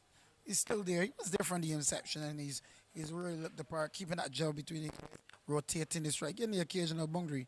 And he will want to stay there to keep the gel in this innings. Oh, Nurse, a delivery just pushed out towards the offside. Nurse thought he had his man. Yeah, good comeback by Nurse to finish out the over, finish it with a couple dots after conceding that maximum to Larry Bob early in the over, the first ball of the over, and this over only costing 7 runs. So a good comeback by Nurse in the end. At the end of 14, 75 for 2, and clearly now looking to step on the accelerator. I think most of the acceleration in this innings now needs to be done by Larry Bob. Well, yes, Larry Bob, he can get the ball out to the ground. And at this stage, we need to accelerate here with 14 overs gone. Remember, the game has been reduced to 27 overs a side. And with Randy Thomas still there, he was there from the inception. He's on 23. And so far, he's only struck one boundary. But Larry Bob, he's on 13. And with that 6, the first 6 of the match, and he would be one who would want to step on the gas pedal to accelerate this innings. Blake, a very tricky customer, will continue. So Blake continue to bowl tight here. Baba in the air, down towards that long region. The man is under a beats the man, goes into the boundary. Lovely shot from Larry Bob. Blake guilty of over pitching on that occasion, and Larry Bob did it so easy in that one over the long on region into the boundary for 6. For a moment there, Mittelhauser thought he was in with a chance, but clearly clearing him by a long way. Another maximum to Bob, the second of the innings, both of them struck by Bob. Again, Bob goes high, down towards the long off region this time, and it will go into the boundary for 6. So Larry Bob back-to-back 6s, and he is really pressing on here, pressing on the accelerator, and that's what Larry Bob does. Well, yes, another over pitch delivery from Blake, this time bowling a little wider this time and giving Bob the arms, and Bob obliging him and hitting this one sweetly over long off. Consecutive maximums for Larry Bob, clearly now finding his range. Well, yes, he's now finding his range, and he's certainly putting it out of the park. And again, this one sweetly whipped down towards the midwick region. They'll get a single. And Bob really getting into his own here strong. And Blake going short into the mud, and Bob onto the back foot in the flash. And this time, though, the only thing disappointing about that shot was that he picked out the man precisely placed on the backward square boundary. Well, Thomas, he's been there. Now he's dabbed down towards that short third man region. And that's what Randy Thomas is doing. He's played a supporting role to Bob. He realized Bob is in the mood to accelerate the innings, and he's rotating the strike. And that's key to giving Bob the strike. And that's good, sensible batting by Randy Thomas, using all of his experience and his skill in finding a way to score. Slower delivery by Blake. And that's where the experience coming. Blake taking pace off the ball on this occasion. And just Larry Bob just on the front foot, just pushing it back down the wicket. So just Blake coming back and then keep it tidy here after being struck for those 2 6s. So a delivery this time outside the off stump, and Bob guiding it down towards that short third man. They'll get 1 and they'll come back for 2 quite comfortably. And Bob really looking to accelerate this innings. Between these two, looking to build a good partnership between Thomas and Bob, and it certainly would bring. So after 15 overs, 91 for 2, and Randy Thomas, he's on 24, and Larry Bob on 28. I think also that over costed some 14 runs, and that has been the most expensive over of the inning so far. So clearly signs now of the aggressive intent and the acceleration about to come. But yes, both these players can accelerate pretty quickly, and Randy Thomas, he certainly can do so. Also, he picks up the signal, he picks the gap, but when he gets in, he can strike the ball a long way, and that's what needed. That's why you need him in your side to keep that gel within the innings. And Bob, he bats one way. You know, once he gets in, he certainly will put you up the park. But Ryan Nurse trying to keep it tight here. As a delivery driven down towards the long off region for a single, bringing Bob in strike. And this is good batting from Randy Thomas. He continues to bat very, very well. Yeah, Thomas doing just what is required at this stage of the innings, just finding a way to get off strike, get the dangerous Bob on the strike who's finding his range. So again, Nurse bowling that shorter and quicker line to Larry Bob, forcing him to get back on the back foot and look to slap that one. He's not coming up in his half anymore. He's changed the line of his bowling to Bob. More so his length than line. Oh, and he gets his man, changes his line and his length. And Larry Bob goes, and Nurse picking up the all-important wicket of Larry Bob. Well, yes, the experience of Ryan Chicken Breast Nurse there coming to the fore, bowling that one a lot slower, staying on the inside, and Bob attempting to hit it through the inside portion of the bat found, and stumps disturbed. Bob goes bold, Nurse picks up his first wicket. Well, yes, and Bob goes for 28 off 22 balls, struck some 3 sixes in that cameo, and certainly would wanted to do a lot more. However, Nurse, with all his experience, changing the line, changing the length, and taking the pace off the ball, and Bob was bold.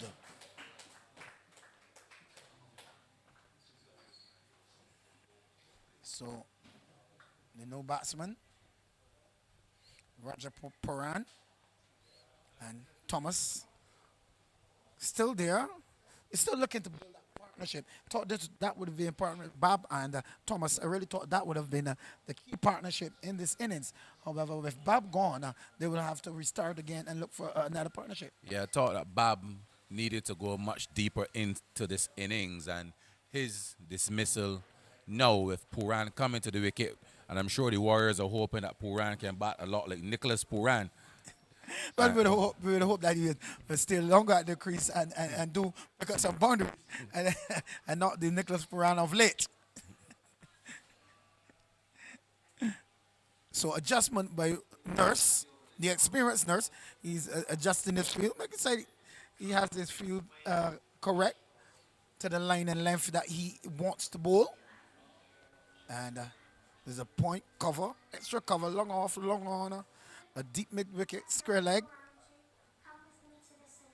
A Nurse, a delivery to Paran, just pushing out to the onside, down to the boundary wicket. And there is no run. And Nurse really showing his experience here today. Yeah, Nurse continues to bowl well. You know, he's a really competitive character. Usually plays cricket. He has one intention in cricket, and that is to win. Yes, he always told me he's a finals winner. He always tell me that. And again, that line and the length he's chosen now and going it much slower than before. He's going it flatter and faster to Larry Bob, but he's going it a bit slower, and he's taken back that length, and that has the batsman now to force now to just push the ball into the outside. So after the 16 overs, 92 for 3. 92 for 3. The Warriors want to get a partnership going between these two. Yeah, and with the dismissal of Bob at that stage of the game, still some 11 overs to go. And it really puts a lot of pressure now on Randy Thomas. So his wicket now becomes extremely critical. Yes, he's been there from the inception, and he's been rotating the strike for the hitters. And certainly his wicket becomes a prize wicket at this stage. And we will want him to bat much deeper into the innings to keep rotating the strike, and so that a total We on 150, 160 would be clear today. I dare say he may have to bat the entire innings. Well, the delivery just pushed down towards that mid-on region. The man from long on comes up as the feeling, and it's interesting to see how he's composed his innings so far. He's still being aggressive, also defensive. The important thing is that he's picking the gaps, picking up the singles, and rotating the strike. Sensible, intelligent batting.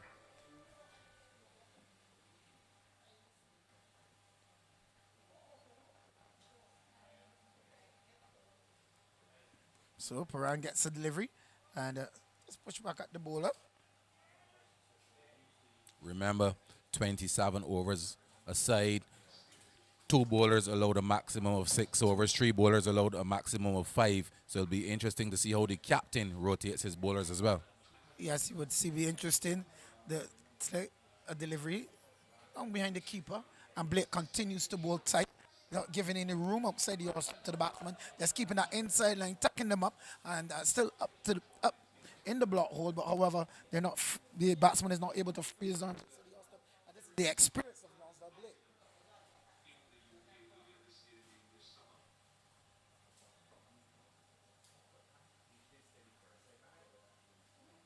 So Paran gets the delivery, just push it back down the wicket.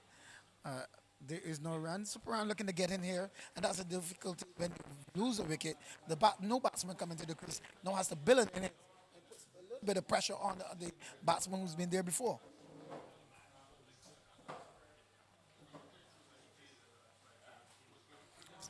Delivery from Blake down the leg side, but tucked up towards that mid-wicket region for a single. So Johnson, the fielder. Johnson, who's bowled so well in this inning so far, is the fielder. He really did what the captain orders there today. And I really think so far Nurse has shuffled his bowlers in the correct direction. And again, we pushed out a violent attempt there from Johnson to prevent the single. However, the ball just eluded him. And Mittelhauser doing some good work again, coming around and backing up his fielder in at that short mid-wicket region and restricting the batsman to 1 run with that strong, powerful return up to the bowler's end. Yes, with a good piece of work there from Mittelhauser. So after 17 overs, 95 for 3. Thomas is there on 27, and Paran, he is on 1. Blade, he's bowled 5 overs, no maidens, 1 for 32.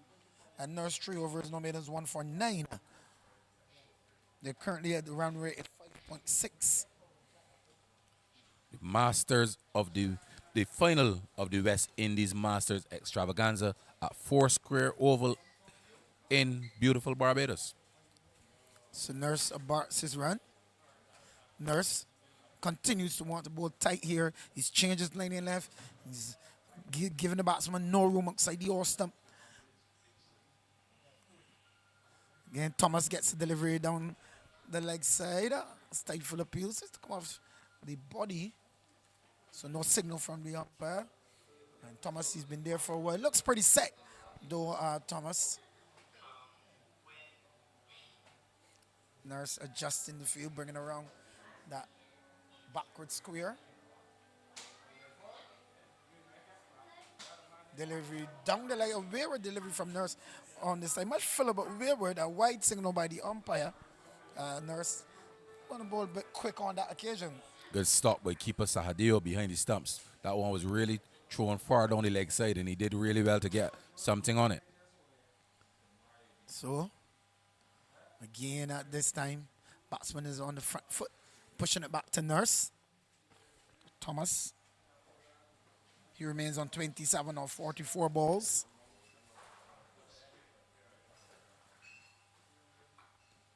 So again, driven back to Nurse. So Nurse keeping that tight line, tucking up Thomas in a bit, giving that room outside the awesome that he wants. Yeah, all of the bowlers for this Royals team have really bowled well. They've followed the captain's instructions and the plans, and they've really bowled well. Again, that inside line, that not giving the batsman any room to free his arms. Randy Thomas those deliveries outside the awesome that he likes to drive through the cover and free his arms.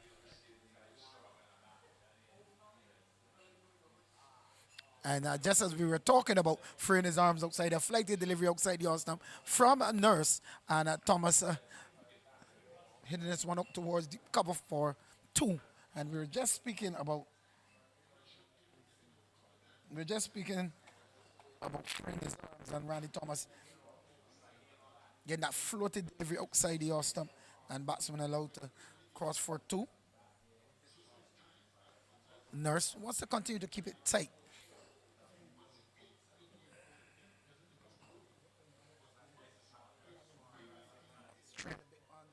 Stump, and the delivery turned up for a single.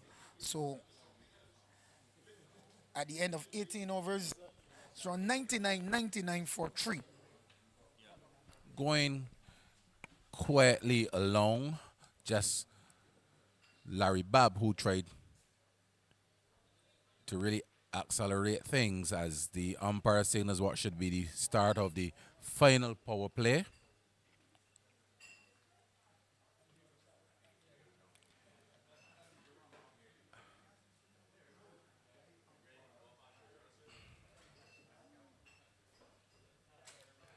And Blake, who has bowled really, really well, will continue.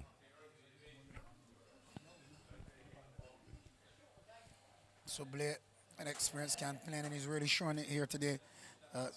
He's bowled 5 overs, no maidens, 1 for 32.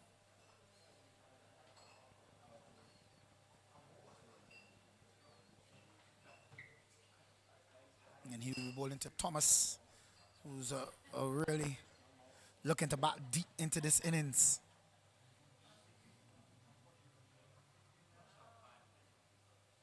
Just that delivery guided down to that short third man region. And Thomas really picking up the singles on a regular occasion, Strong. Yeah, still going merrily along, rotating the strike well, but he really needs his partner Puran now to assist with his scoring. Puran has so far faced some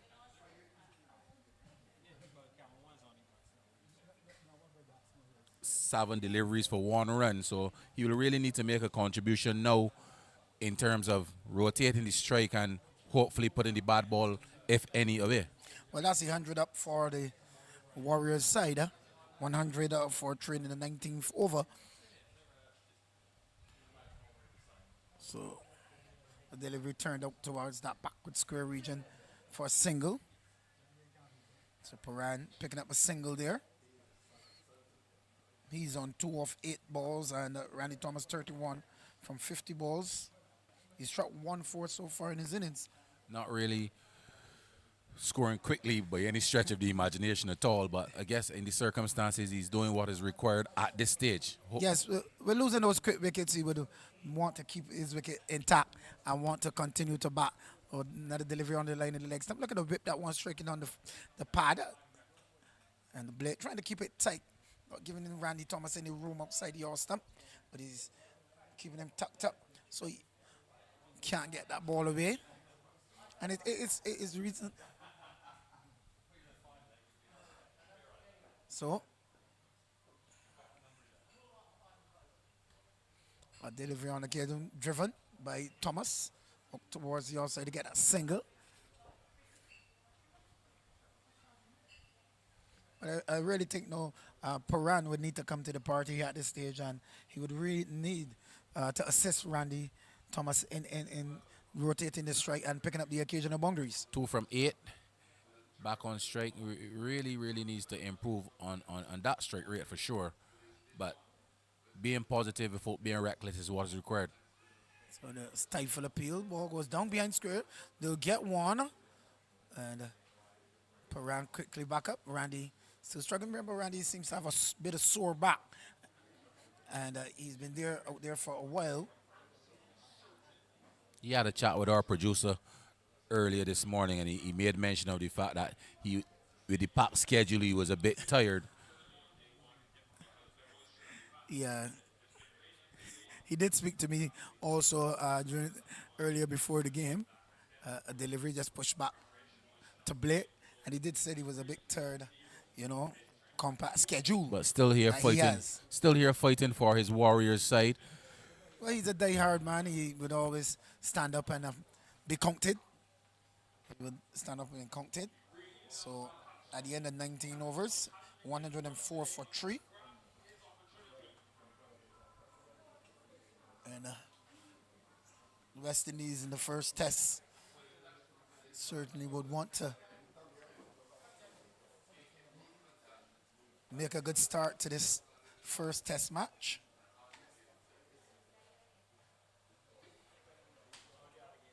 After coming off that England series.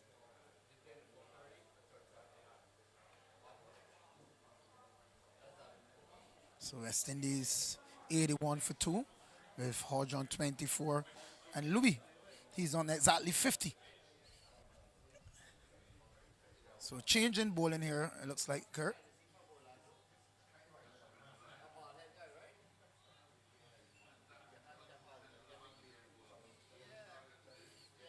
Looks like Alcindor Holder comes into the attack. Goes to Thomas short, and Thomas pulls this out towards that mid wicket. They'll get one. So Alcindor Holder, equally tasked all rounder, comes into the attack.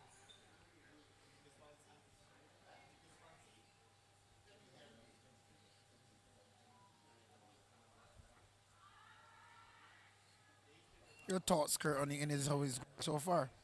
Going slowly along, trying to work their way up to a defendable total.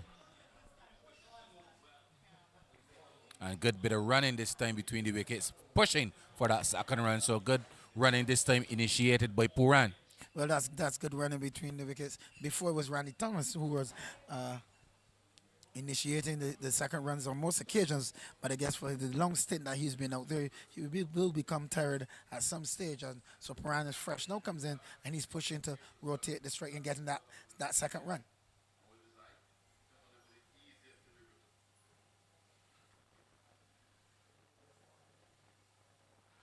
So again, I was in the holding more that shortest line on the leg stump. Puran missing out there on that occasion, trying to hit that one over mid wicket, but just striking down the pad. And Puran, you can now see beginning to become aggressive now at this stage. Yeah, becoming aggressive with the folks scoring. Oh, lovely delivery from Alcindor Holder there, Kurt. Not even the keeper can handle that one. Quicker delivery there, delivered by Alcindor Holder, giving keeper Sahadio behind the stumps a bit of concern as well, striking him somewhere on his body. But good dot delivery there, tight delivery by Alcindor Holder. So a big appeal. Up goes the finger, and Puran trying to play that shot 3 times in a row, and finally the umpire raises his finger, stifle up. He goes, and another wicket goes down for the Warriors, and Alcindor bowling that flatter and faster. And Puran trying to hit that one. So he's played that shot twice before, and on the third attempt, striking on the pad, plumb in front, and he goes, another wicket goes down. What I will tell you though, indicative of the lines that the Royals bowlers have bowled. 4 batsmen have been dismissed already in this game, and 3 of them LB, they have been on 1 bowl. So that's a clear indication of the lines that have been bowled by the Royals bowlers. Well, yes, they're keeping that tight line on the directly at the stump and not giving the batsmen outside, any room outside the stump, but how they're packing them up, forcing them to induce false shots and trying to pick gaps to get the scoring. However, they're not doing so. So 107 for 4. This is the 20th. This is the 20th over.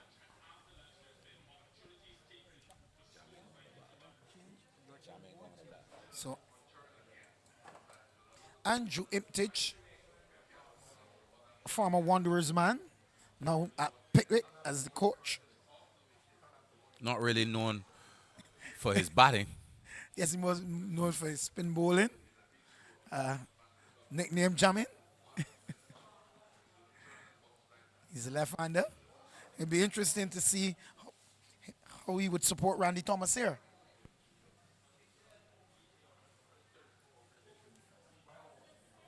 Also a bit younger in age as well, so this should add some impetus, hopefully, to the running.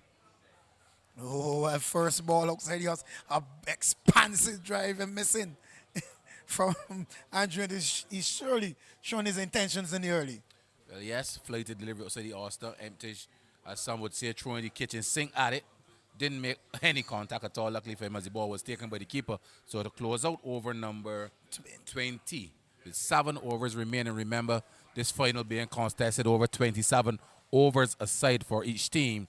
They've got a further 7 overs in which to post something, a total in which they think they would be able to defend at 107 for 4 with 7 overs to go. 7 overs, 42 balls gone smoke. What do you think from here would be a good total? Well, I would still think that they can get up to that 150, 160 mark. With, though, they would have to increase and accelerate at this stage with Randy Thomas being there. And certainly Andrew Intiv showing his intentions early.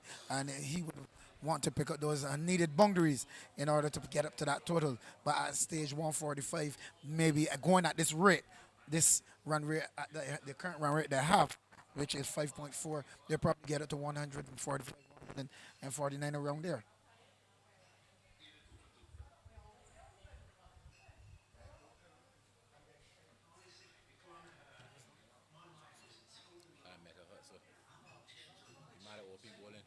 So, Middlehauser back in the attack. Replacing Blake. Before this over, he's both 2 overs, no maidens and none for 13 from the northern end. And he's back from his preferred end as well. He started here, and the captain has gone back to him from this end. Started with a bit of pace early on, tried to get some away movement. Oh, this is trouble. This is trouble. However, Nurse cannot pick up the ball in time. Iptage was all the way down at the non-striker's end. I would harpen to say that I really believe that that was a single. Nurse had to come a long way to his right. He then had to get down. He had to pick up the ball and throw it. I don't think Nurse would have been able to accomplish all of those things. The batsman had enough time to complete that single. As Middlehauser the ball to Thomas, and Thomas is striking this one down towards the long region. A good strong return there from Blake, it looks like, and preventing that second. Well, yes, Blake, one of the better fielders going around any kind of cricket. And it would have been taking 2 brave men to try to take on the arm of Blake. In that instance, Blake doing good work, coming a long way around to his right at long on, and only allowing the batsman to get 1 run. Well, yes, a good piece of feeling there by Lonsdale Blake, and really experienced, very good fielder, very good cricketer. Iptage with his ball to him in strike, and he's showing his intention from the early.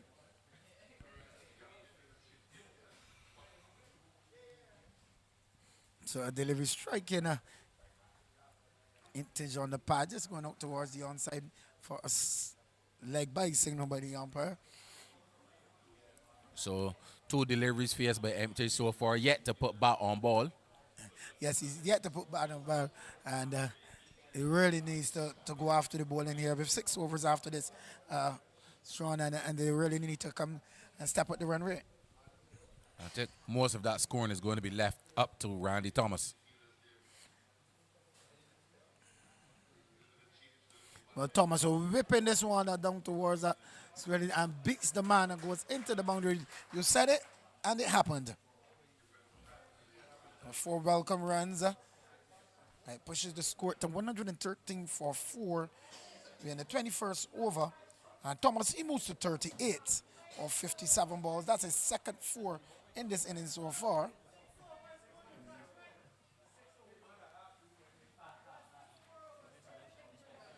As we look at the scorecard, only 5 fours have been struck in the innings, 5 fours and 3 sixes so far in the innings. Yes, but a bit of good bowling here from the Royals, keeping that tight line, not allowing the Warriors to get away to pick up those maximums or the boundaries.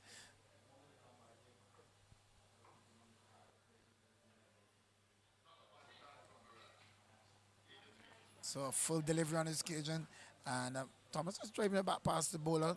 Violent attempt from Middlehauser, but could not stop it. So at the end of 21 overs, 114 out for 4. 114 for 4. Thomas, he is there on 39. And Iptage, he's facing 2 balls and he's yet to score. And this is the key stage where 6 overs left in the game, in this innings. And they want to step up the rate right now at this stage. Well, yes, for sure, some form of acceleration is required at this stage. And with Randy Thomas well entrenched, I would beg to imagine that Randy Thomas is the man who's going to be doing the bulk of the scoring here. But yes, he's been there from the inception. He's at this stage, and you will believe that he will be the man to do the bulk of the scoring at this stage. He will be the man to look to pick up those boundaries and look to accelerate this innings.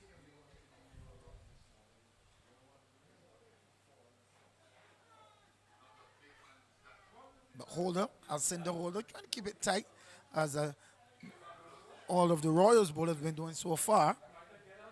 Not allowing the batsman to get over them to get those boundaries. So again, delivery, Thomas in this up towards that deep mid-wicket region. Fielder Boyce coming off the boundary to do the fielding, and yet again the batsman only ran 1. Well, it's deep. I think they could have pushed for 2. At that stage, should have been 2. But they just jogged for a single. So adjustment in the field for Imtish, pushing that regulation square leg down to deep square leg and bring it around the mid-wicket. And Alcin the holder coming around the wicket, right arm around. And Imtish is swinging this one out towards the wide long off region. They'll get one. They're coming back for the second. The return comes in, and they'll get one quite coming. Good running on that occasion, Sean. Yeah, good running there. This time, a lot of urgency shown in the running, and Randy Thomas pushing hard for that second run. So good running, and that is what is required at this stage. Yeah, realizing the man had to come to his right for a little bit, and he did push for the second run, and that's good batting. So hold again, the delivery outside the off stump, and they're trying to cut that one on that occasion. Not successful at all. 117 for 4. This is what we call happy hour now. And the swings are big, seems to come off the bottom edge of the wicket keeper.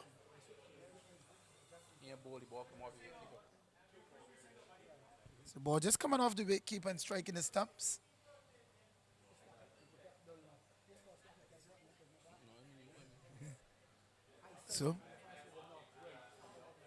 So a delivery outside the off stump, and on this occasion, Imtish showing his arms wide, signal by the umpire. So they trying to push that ball wide outside the off stump to invite Imtish to go after it. A flighty delivery on this occasion from Imtish, track down towards that deep long on. I thought they should have run 2 there on that occasion.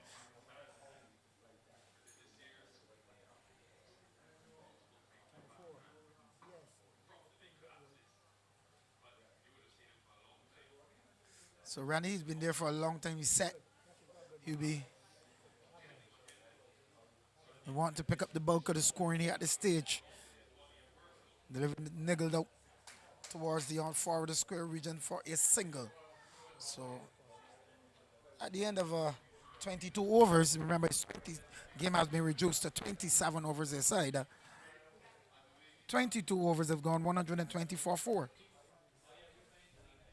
Well, yes, as these two continue to build a partnership, Randy Thomas continues to be the linchpin here in this inning so far. Albeit some would argue some slow going by him, but he's still in and still batting, and that's the only way you can make runs if you remain in the middle. Well, yes, occupation of the crease is key, and that's what Randy Thomas has been done. He's picking up the occasional boundary, but most importantly, he's picking the gaps and rotating the strike, and that's key in batting in any form of limited overs cricket. So Thomas.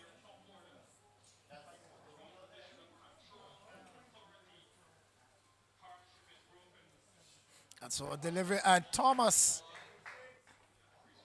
whipping that one into the boundary for 6. So as you said, he stepped on the accelerator here, Randy Thomas, and picking up another maximum for his Warriors side. In fact, his first maximum of the innings. So clearly now the intent being shown by Randy Thomas. And Mr. Hauser, short delivery and given the full treatment there by Thomas. Well, yes, Thomas, he's been there from a while, and he's not going after the ball. And this is the time actually to go after the ball, and he setting himself. He got himself, rotated the strike, picked up the odd single, and then the odd boundary, and in the end here now he's at the acceleration process. You need all of those boundaries at the stage. 126 for 4 in the 23rd over. Thomas is on 47, and he's batted beautifully. A well-composed inning so far, and it's really showing his ability to occupy the crease, and it's all the experience he's using here today. Playing a really good hand for his side, a good fighting knock by Randy Thomas. He's went through some periods where you could see the fatigue about to set in, but he's battled through it, and he's doing good work for his side. Well, yes, he has, and the fatigue set in, but he's still a fighter, Randy Thomas. He's a die-hard one, and he's certainly showing that he's a true warrior for the Warriors side. Despite the aching back, sore back which he had massaged earlier, he's still there, and he's fighting.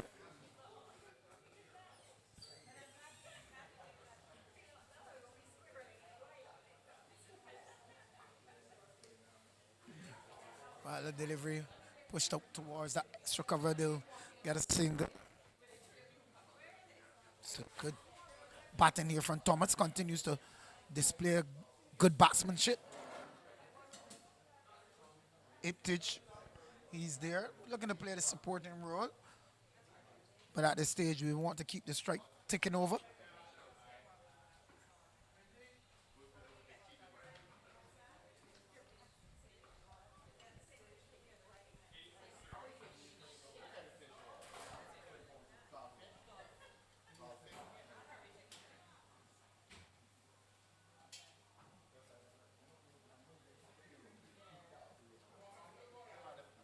So, dot delivery to Iptich. And I really think the Iptich at this stage, though, will be looking to get after the bowling.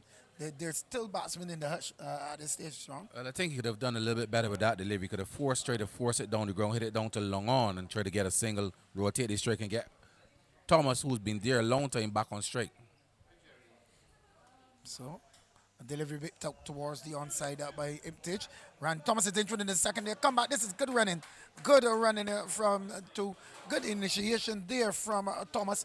Coming back for the second there on that occasion. Well placed by the batsman in Iptich as well, because the man coming off the long on boundary in boys had a lot of work, and Ryan Lane had a lot of work coming around from mid-wicket to his right. So well placed by Iptich and good running by Randy Thomas to pick up another double. So, a lovely shot there from Iptich, whipped out towards that mid-wicket region. It's jumped through for a single. So this is what I expected from Iptich. Keep rotating the strike, having it moves.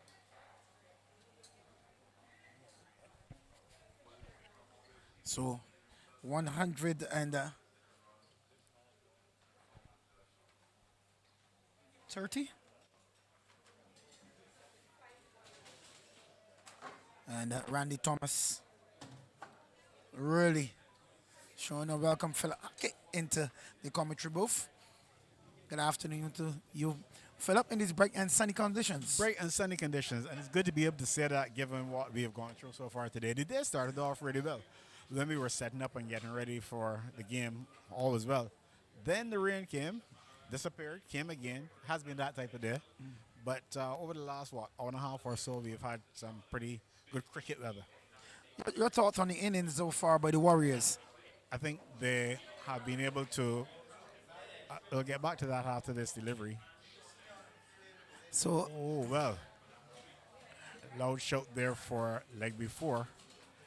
Yeah, in fact, looking to sweep and loud shout for leg before. Yeah, well, the innings has had phases where It's been steady innings, but only really when Larry Bob was there did they get the type of momentum that you really figured they would have wanted to maintain. So his loss is a big blow, and they are, to my mind, having some difficulty in putting together the type of score, but there could be some runs here. That ball has beaten the field just somewhat. He's been able to recover, so they'll get a couple of runs. But yes, I don't think they've been able to get the flow that they really wanted, apart from when Larry Bob was going well. Well, yes, when Larry Baba is going by the impetus of the innings, you would have really thought that they would have get it to a higher total. However, Randy Thomas is there. He's the glue to this innings, and he is continue to occupy the crease, and that's one of the main important things of this inning so far. The gel, staying at the 48 now of 63 ball. The score moves up to 133 for 4. This is the 24th over, and they really need to come to the party intage. So often we hear or we recognize where a batsman is criticized for being slow.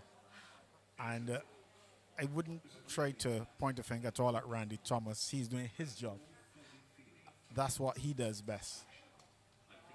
Well, a delivery from Holder and Imtage, driving this one out to that wide long off region for 1. But the thing about that, Philip, is that Randy's in a team where you have a lot of hitters, and you need that one batsman to keep there to occupy the crease, to rotate the strike, pick up the odd singles, pick up the odd boundary, and keep that gel within the innings.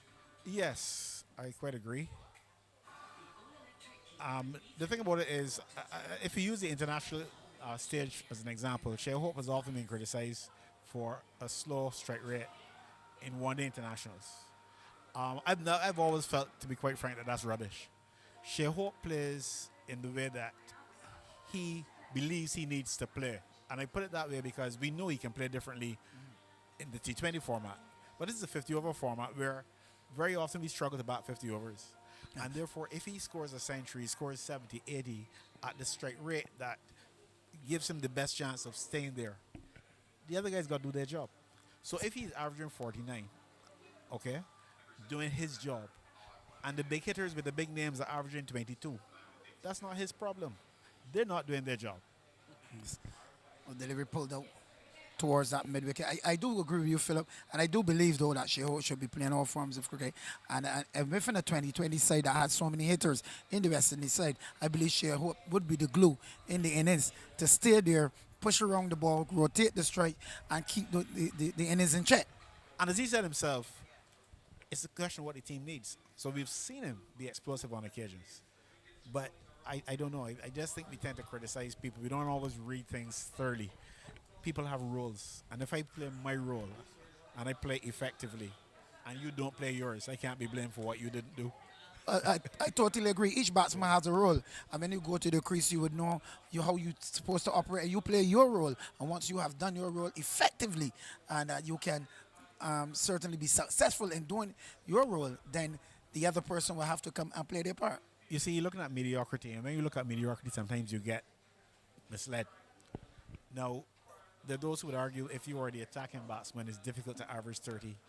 I disagree. Ask Chris Gayle. Well, there are a few more attacking, and check his one international average. So if you're dealing with mediocre players who don't have that ability, again, that's not Shea Hope's fault. But it wouldn't be Shea Hope's fault at all, as Ryan Nurse comes back into the attack. And he certainly has been bowling well so far, Nurse. He's bowled 4 overs, no maidens, 1 for 13 before this. But Thomas, the glue to this inning so far, and he's really staying there. Expands the appeal for behind. So just to close off that international debate, we need to send to SOS for another Chris Gayle.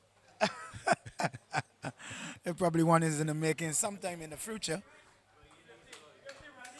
So that's 50 for Randy Thomas. 50 for Randy Thomas.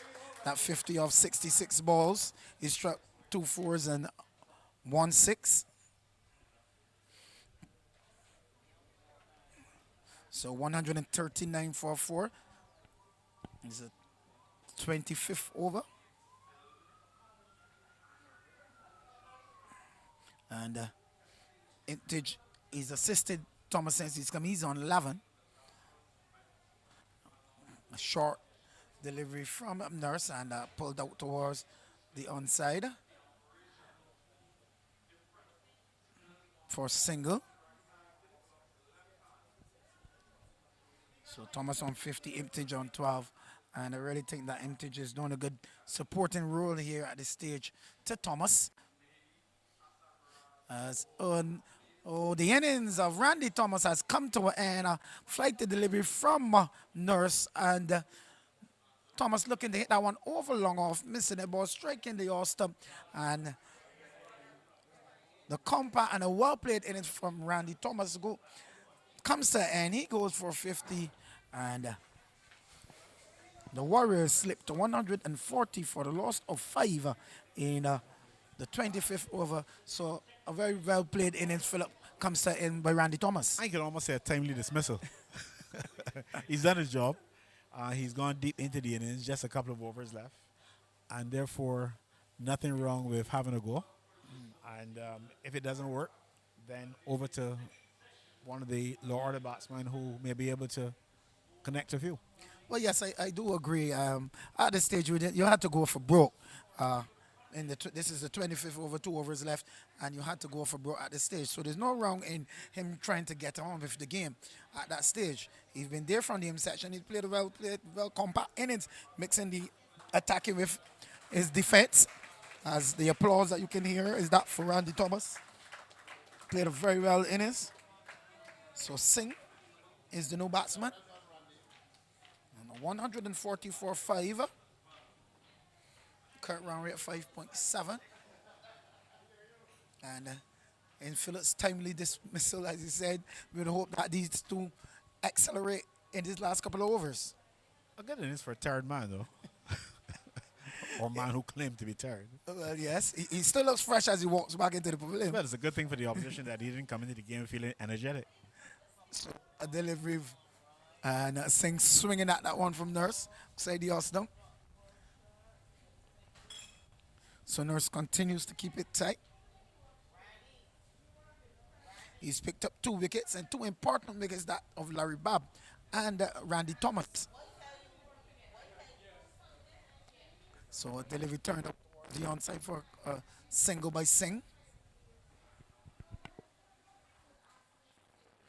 It is interesting at this stage, though, you would want to pick up some boundaries. So after 241 for 5, 2 overs left in the innings, and certainly they would never at this stage with 2 overs left. So the target, where we know, they're what, 141 for 5. You think that's enough?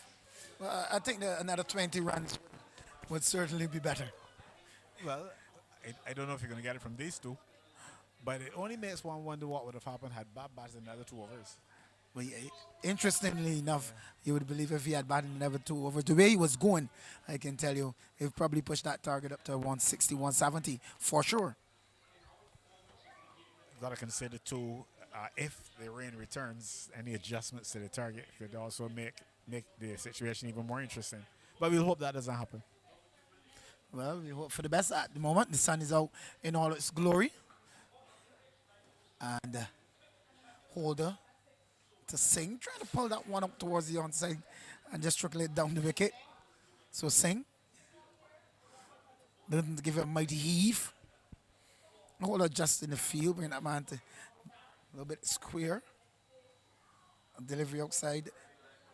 The Austin seems to come off the edge. They'll get one. It'll be interesting. The field is onto it now.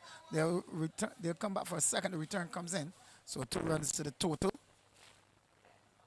And Singh certainly looking to get off the Holder, but Holder's not giving him room outside that awesome to free his arms. Keep pulling that tighter line.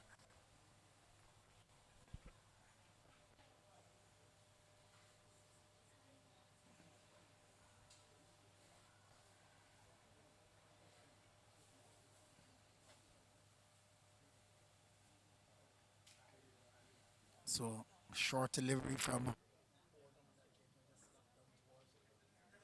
sweep out the short cover. Singh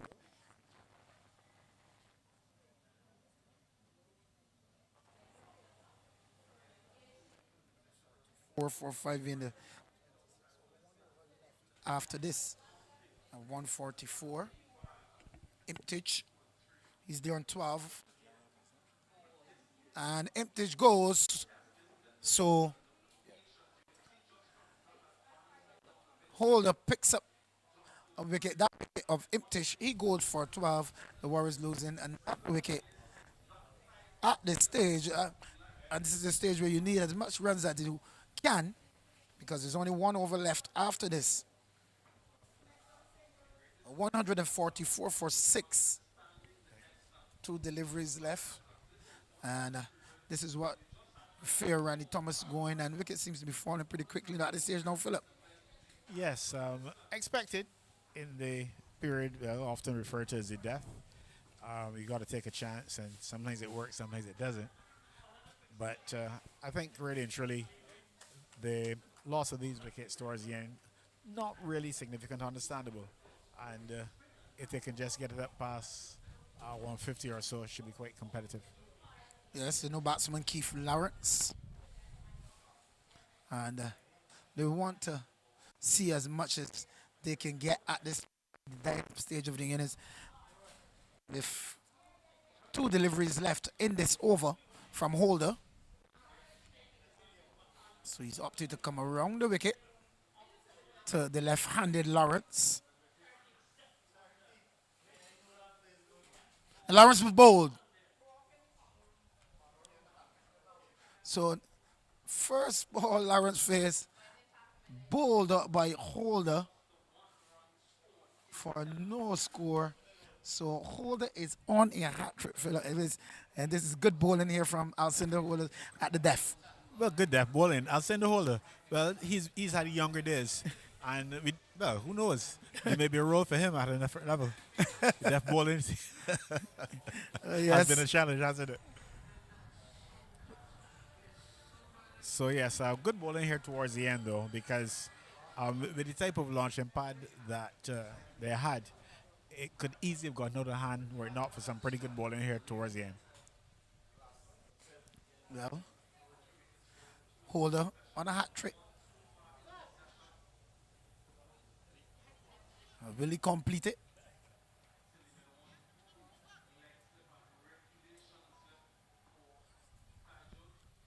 So have you dabbled in Masters cricket?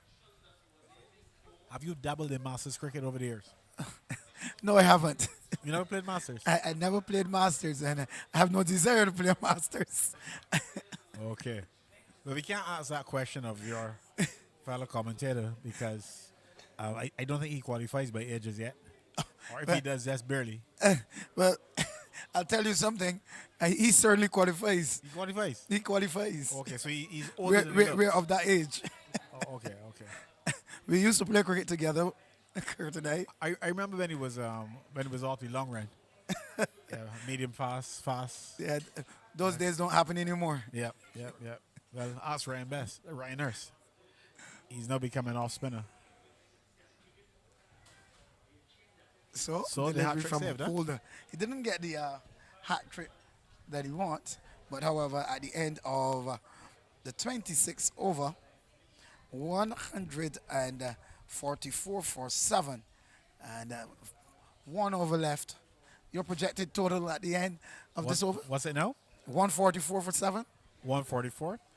If they want to get it past 150, I don't anticipate they're going to get too far past that. We haven't seen a whole lot of big hitting in the last couple of overs.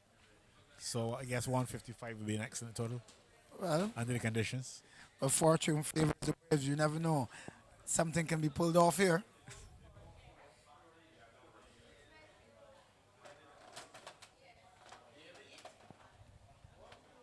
So Singh.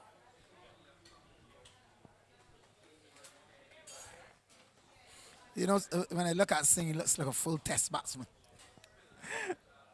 The way he's dressed. And he tried to pull one out towards the onside. And he's played one shot so far. Every shot he's played, he's tried to pull it through the leg side. So he's strong on the onside? Yeah, you could say that. Strong in terms of his intent. His intentions are strong. Yeah. Nurseman, the final over. The big appeal. Not up, says the umpire. No shot offered on the occasion by the batter. So Nurse went up in the early. Singh is a player who I can tell you is very serious about his cricket. In fact, a lot of these players are very, very competitive. You would think that Masters cricket is a friendly affair. It is friendly to some extent, maybe after the game and the socializing, but these guys can be very intense and very competitive. Yes, yes, you can see that here today, how they're playing, very intent, purposely, and you can see Nurse. He certainly is a competitor in all forms. Does more coaching now than playing.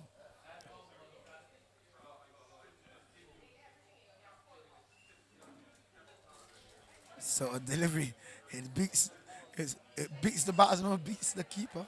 They come back for two. The return comes in. Yeah, that was a quick one there from Nurse. One shot. So these things do happen for the Masters cricket. He didn't put his back behind the line, but it hurtful that you run the full length of the pitch and you still get one shot.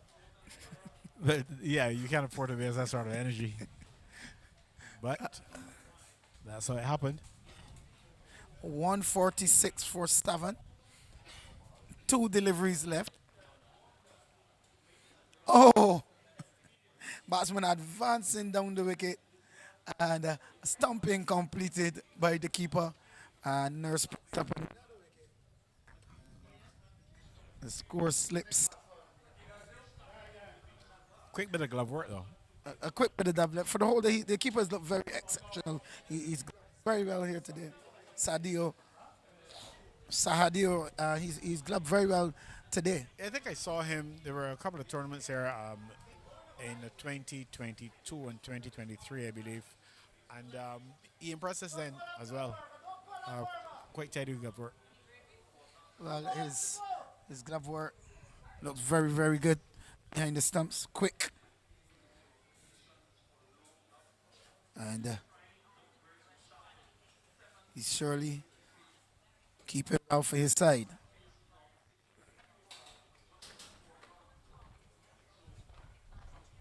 So So can Nurse- the Warriors get that 150? But with one delivery left, I don't believe that. What's it now? 146 for 8. And that one delivery left. They would need a boundary to get up to that 150. Or can he hit a 6? Well, they're making plans. A big discussion. Let's see what will result from the strategic meeting. Well, I believe he will be telling his partner, well, I will be going for broke here at any stage. And whatever happens, just run. Swing Ricardo for the Alling, the no hills. batsman. Swing for the hills is probably the advice. Swing for the hills. Throw the kitchen sink at it. That's one that I always try to understand.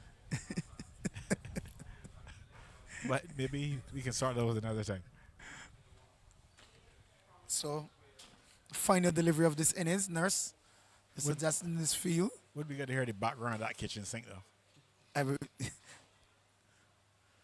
And I can tell you, he tried to throw the kitchen sink. However, he didn't have any room at all. Tried to back away to give himself a bit of room, but he missed it. The ball go through the keeper. So the end of the innings, after 27 overs, being invited to bat by the Royals, the Warriors 146 for 8 after 27 overs. So just run through the scorecard quickly. Lally was LBW Johnson for 25. 25 came off 23 balls. He struck 3 fours. Randy Thomas, the gel of this innings, batted so magnificently throughout the innings. The ball runners for 50, and that 50 was off 7 balls. Struck 2 fours and 1 6. Wilbur Brucey didn't last too long at the crease. He was LBW Blake for 2. Sadio, he retired hurt after being struck at the non-strikers end on his chin by a delivery that was pushed back by Thomas, and he retired hurt on no score. Larry Bobby came in and he played a cameo there. Looked like he got the intent to carry the score way over that 1-4. But however, he went for 28 off 22 balls and he struck 3 sixes. Pirani, he was LBW holder for 6. Imtage, he was bowled holder for 12. Singh, he remains not on 5. Lawrence, he was bowled holder for no score. And Bulky, he was stumped. The keeper bowled Nurse for 1. Ricardo Allen remain not or not. There were some 17 extras in that total of 146. There's 2 leg byes and 15 wides. The bowling for the Royals, middle house of 4 overs, no maidens, none for 29. Krishna Singh, 3 overs, no maidens, none for 21. Telson Johnson, 4 overs, no maidens, 1 for 19. Lonsdale Blake, 6 overs, no maidens, 1 for 37. Ryan Nurse, 6 overs, no maidens, 3 for 18. And Alcinda overs, 4 overs, no maidens, 3 for 20. So that's the innings of the Warriors side here in this West Indies cricket Masters Cricket Extravaganza, with the Warriors being invited to bat 146 for in 27 overs. And we're at the break of the innings. And your thoughts before we go to break? Yeah, we can expect a pretty good run chase, I would think. Difficult to predict what would happen, but certainly I think it should be a good finish. The type of score that is chaseable, so we should have a contest as opposed to one of these mammoth run chases where a couple of early wickets and it's all over. So I anticipate that we should have an intriguing second session.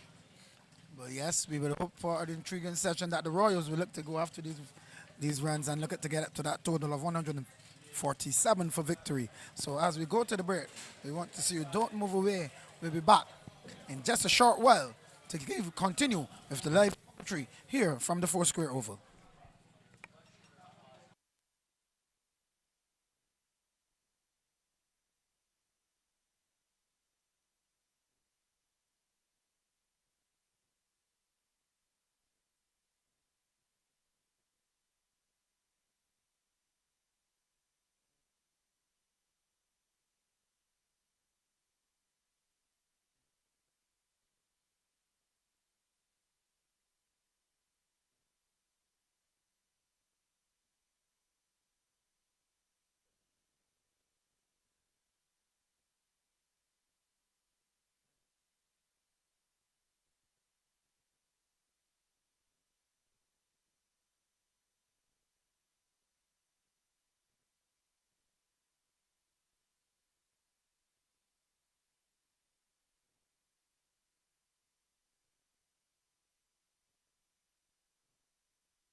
Welcome back to the Four Square Oval for this, the run chase.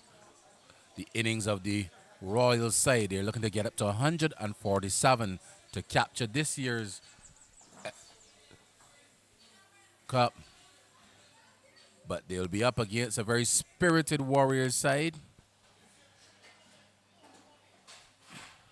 I have with me Sean Gunsmoke Braffett. How was your lunch, Sean? Fantastic. Good afternoon to all viewers and listeners. And it was a fantastic lunch, Kurt. Did enjoy it. And I really enjoyed the lunch. The Royals, they would want to get up to the 147 for victory in this All West Indies Masters Cricket Extravaganza. And they do have the batting lineup to do so, but they will have to apply themselves accordingly. I usually have a worry when teams have a lot of batting on paper. Cricket is usually not really played on paper, but a lot of batting on paper. Yes, I do agree.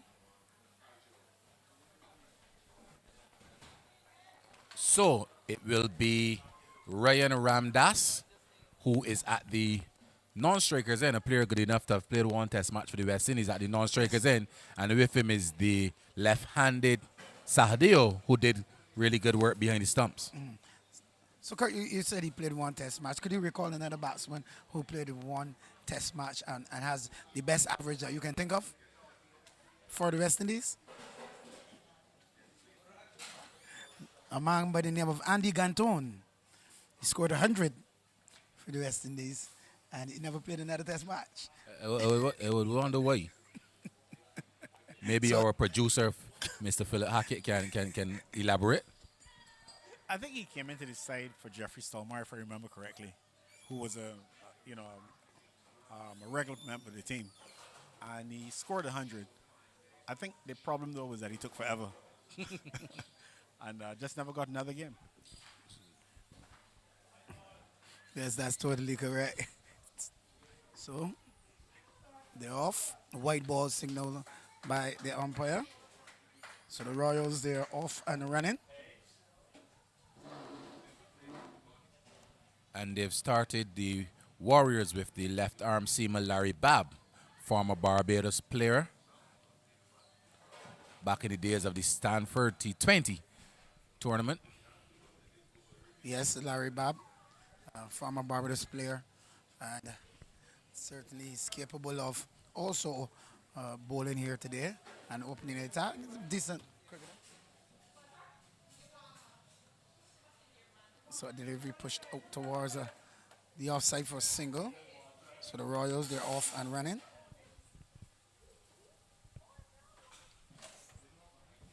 So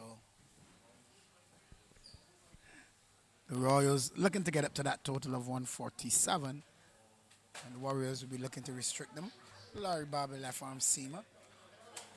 I like the idea of the left and right opening combination as well.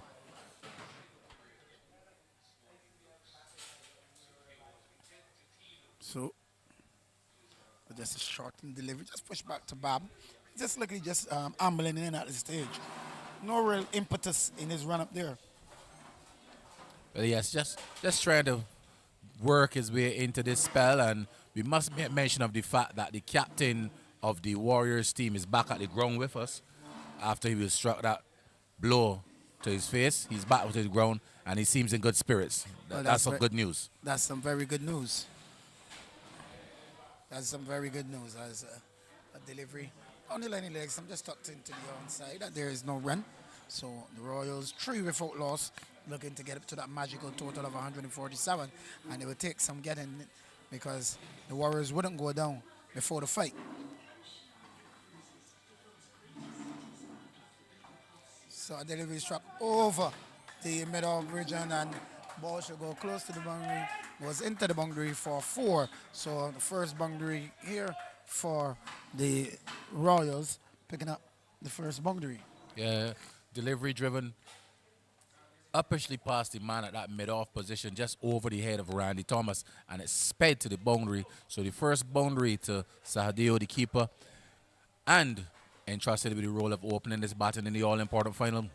Yes, he's entrusted the opening his batting, and these two will want to build a partnership in the early to build the foundation to get up to that total delivery down behind square, down towards that fine leg region, and get a single. And they're picking up the runs in this over pretty quickly as they move it 8 before loss. Yeah, good start by these two, capitalizing on that over pitch delivery was the left-handed batsman, and working the ball around is Ramdas. That seems to be his role in this innings so far at the start of the innings. Well, yes, he looks to rotate the strike, look to pick up the single. Well, Shadigo, he would be looking to press on him and play the aggressor between the two. So, some adjustments being made in the field as the right-handed Ryan Ramdas comes back into strike. Man at slip, a man at backward point, a man in at that cover point region, a man in at extra cover in empty, a man at mid-off, man at mid-wicket, and a man at mid-on. Wide delivery outside the off stump. Wide delivery, just punch through that backward point region. They'll get one, and they should come back for the second quite comfortably as the return comes into the keeper's end. And we really can see that Ramdas, he's really picking the gaps, looking to rotate the strike, and that's his intent, as you can see. So end of over number 1. So 10 without loss. So a good positive start here by these two. And just giving a bit of a whiff on that final delivery there was the batsman Ramdas, and he was good enough to get it through the point region, picked up comfortable too. So a good positive start, good intent shown in this run chase. Remember the target is 147. They've got all of 27 overs in which to do so. Remember the game previously scheduled to play 30 overs, but we've had that shower at the start of the day's play, and then we had an interruption, which both teams' side innings reduced to 27 overs. Yes, the game being reduced to 27 overs aside after the rain. The rain was playing a bit of ball earlier, and however, in the end, a lovely and bright sunshine here at the 4 square oval, and the game was able to continue without any further delays. So 10 without loss, a good start, good solid start from the Royals.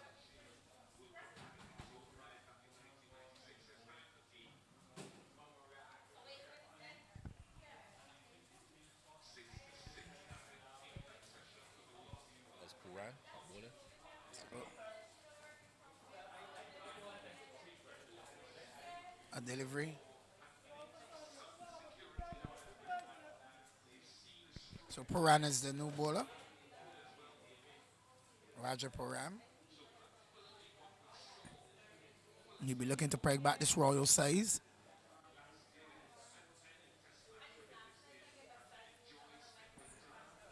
Very interesting. Spectators coming out to enjoy this lovely game of cricket up in the east. So a full delivery from Param, ball comes off the other portion of the bat, goes down towards that wider third man region to get one. Delivery outside the off stump, encouraging the batsman to drive, and Puran bowling that fuller length, and the batsman Sahadeo driving at this one, guiding it down to the third man region. The fielder was at home, just a single. Well, what you would realize is that he's playing the fullest length. The fullest length is outside the off stump. But what the Royals did in their bowling lineup, they kept that ball on the inside, not giving the batsman the room outside the off stump to drive as freely as they would. And that's why they would have restricted the Warriors to that total. I totally agree with you. The Royals bowlers bowled a tighter line and didn't really allow the batsmen to free their hands as much as the Warriors bowlers have started yet again. A delivery outside the off stump and the batsman guiding it down to third man. So too much whiff on offer and the batsman capitalizing. Well, I believe that will make the difference here in this run chase because the Warriors are really bowling that line outside the off stump, giving the batsman that free rule to use their arms, and they're actually picking up the runs quite quickly. And they need to just adjust the line a bit, keeping that ball on the inside, keeping them tucked up if that line, not giving the batsman the room outside the off stump to freely score. And that would make the difference here in this bowling attack here. So Puran from the southern end.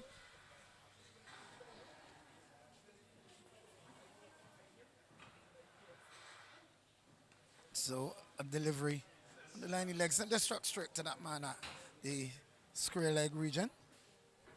It really should have been punished there, Kurt. Yeah, short delivery. Didn't really get up as much as the batsman would have anticipated, and he did well to get it behind square, but Wilbert Bruce found himself in the way and wasn't able to score. 12 without loss over number 2.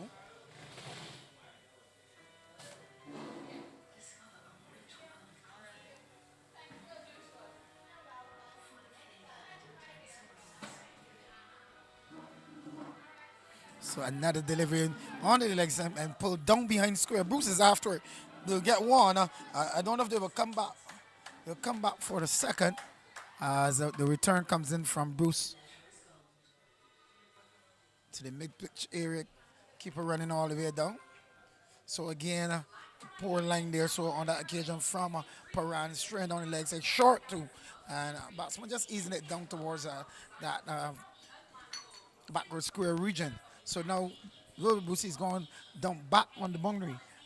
Yeah, it's been a erratic start to this spell by Puran. He's been short outside the yard stump, short down the leg side, and one delivery which sat up there, and the batsman didn't really capitalize on it. The next delivery short, and the batsman able this time to get it down behind square for 2. And then you see immediately the captain reinforcing the leg side field by sending Bruce all the way back to the boundary. So on this occasion, Paran changing his angle coming over the other side of the wicket, and this time the batsman advancing and this one through the wicket into the boundary for 4. So Porpoise was still that leg stump line that he's attacking, and batsman capitalizing on that occasion.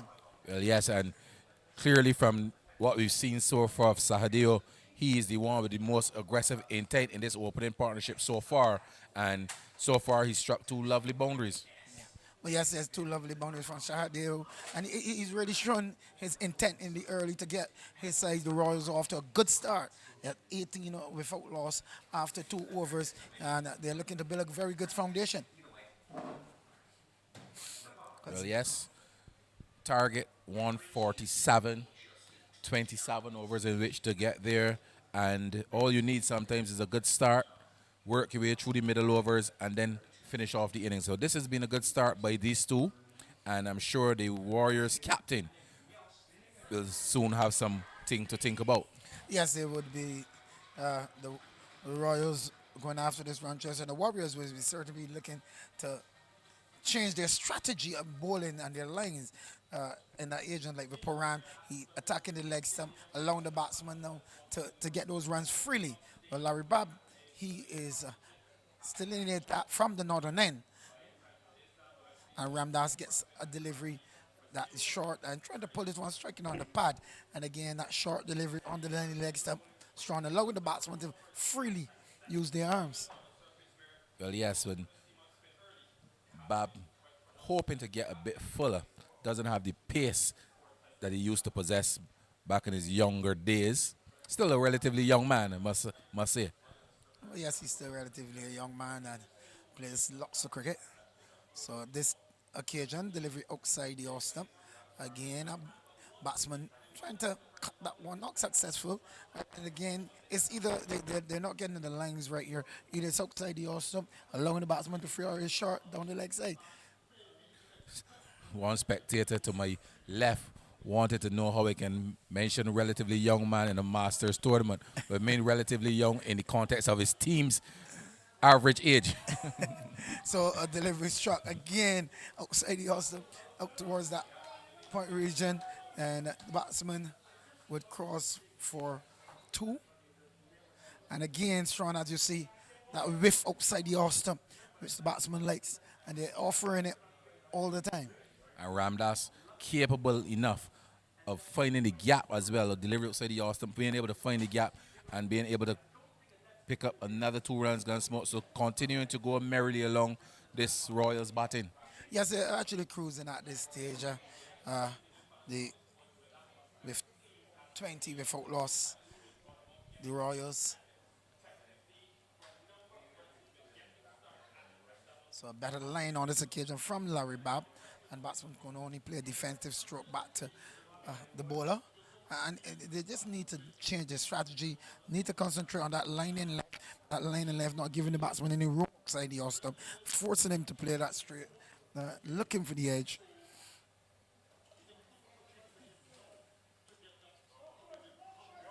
So,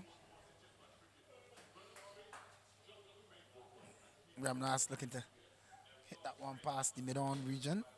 That's not successful. Bob still looking to pick it up early wicket for the Warriors.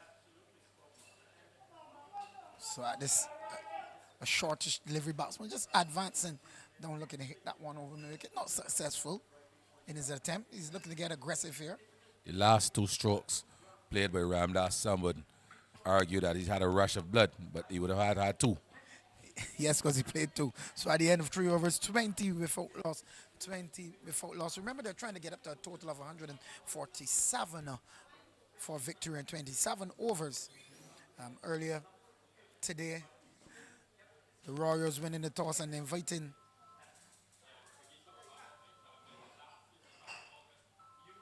the Warriors to bat.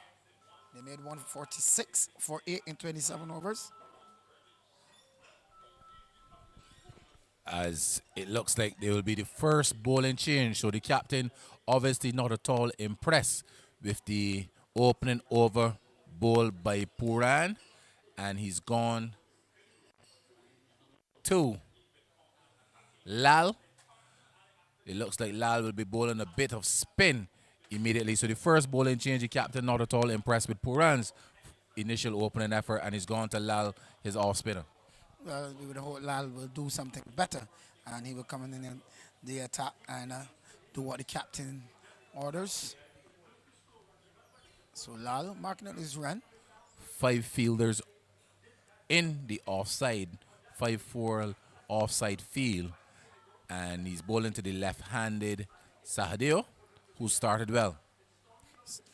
And that's a flighted delivery and driven up towards cover for a single.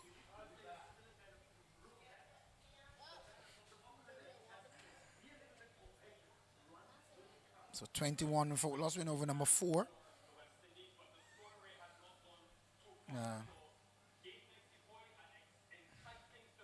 So good start here from the Royals, and the Royals are really looking to press on here to get up to that total.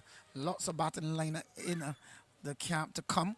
Ryan Lane, Alcinda Holder, Ryan Nurse, and they all can hit the ball a long way. So Ramdas has Lal, the delivery struck out towards that straight edge mid-wicket area, and can't score. So different lining on this occasion, a bit tighter on this occasion by Lal. Instead of the wayward over we had from Paran, short and pulled out towards mid-wicket. They come back for 2. A bit short on that occasion. Batsman on the back foot just able to pull that one out towards mid-wicket for 2. So short on that occasion from Lal. Well, yes, short delivery, hammered into the onside, and interestingly enough, there are no fielders protecting any boundaries on the leg side for the right-handed batsman facing the right-handed off spinner. And just as we speak about it, you now see a fielder being sent out on the forward square boundary. So I thought that was an oversight on the part of the captain there, and Ramdas capitalized on it by getting those 2 runs.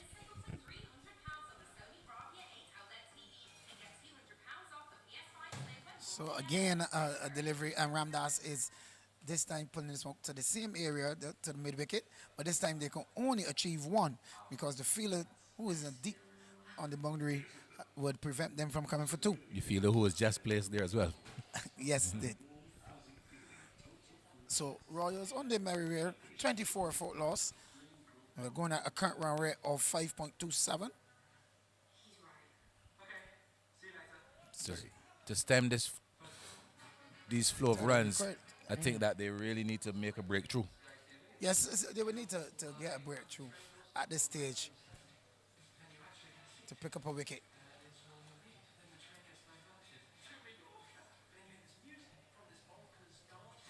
So delivery pushed up to backward point, can't score. And I really think that the Royals, they're cruising at this stage, and the Warriors would need to pick up a wicket. Need to pick up a wicket.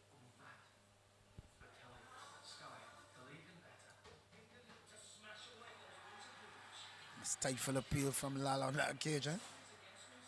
So, the end of 4 overs, 24 without loss, and the Royals cruising. They need another 123 runs, and certainly they will fancy their chances of getting it to that total, Sean. Well, yes, they've really started quite positively. They've ran well between the wickets. They've put away the bad balls. Only one instance in which, well, 2 instances really, when I thought that Ryan Ramdas lost his script when he had those 2 hoiks. Yes. The 2 final deliveries of over number 3. But since then, he's gone back into his role of play, and he's backing across, picking up the singles, and so doing really well so far for the Royal side. Well, interestingly, before the break, the producer and I were speaking about batsmen playing their roles, and certainly Ramdas is playing his role. Oh, ball comes off the edge, just over the field, just not tall enough to hold on to it, but a chance goes a begging there, Ron. Well, yeah, we were speaking about playing roles, and I think the role of the man that slipped is to catch the ball, so he definitely didn't play his. Is the captain Sadio, who's on the field standing up for a slip gun smoke, and that's a chance going to begging. That's a chance going to begging, and Vice.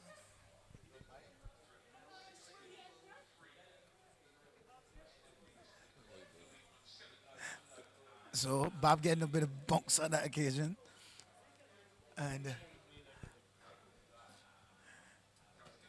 bunks on that occasion. So Bob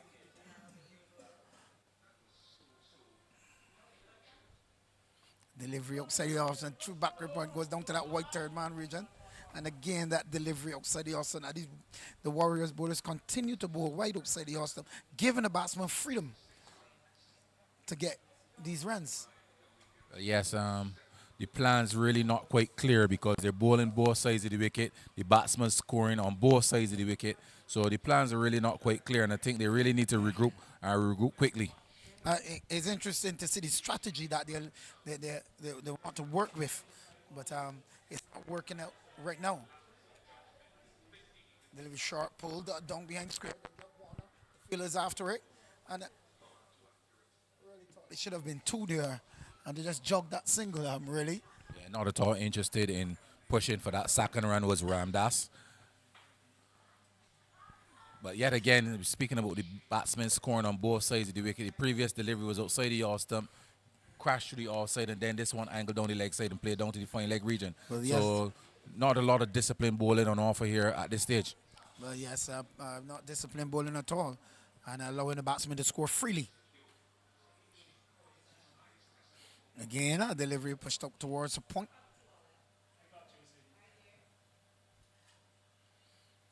So 27 without loss. Over number 5. Being bowled by Larry Babb. And he will want to keep a tighter line. And a short. And pulled down behind square. Goes down towards that fine leg region. And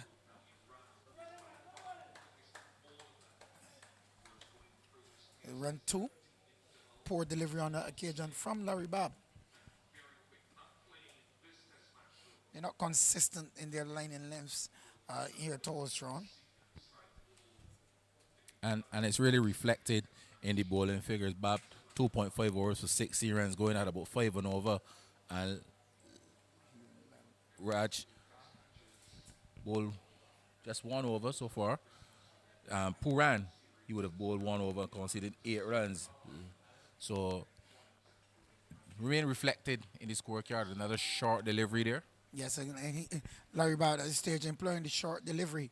A bit of chatter between the 2 batsman and bowler. However, there is no run. So at the end of 5 overs, 29 without loss. Bright sunny conditions here at the Four Square Oval, the home of Pickwick. And they're not big finals on Sunday. Who's your money on, Strawn? And I don't really have a lot of it, so I wouldn't put it on any of the two teams, to be quite honest.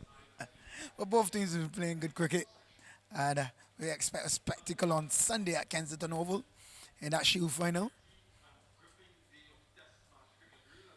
I don't know if my good friend, good scorer, Sanshir Barrow would be able to come.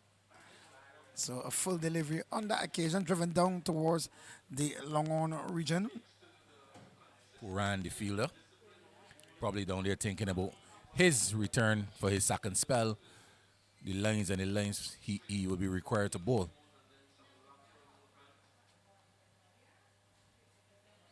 Now Vishal Lal from the southern end.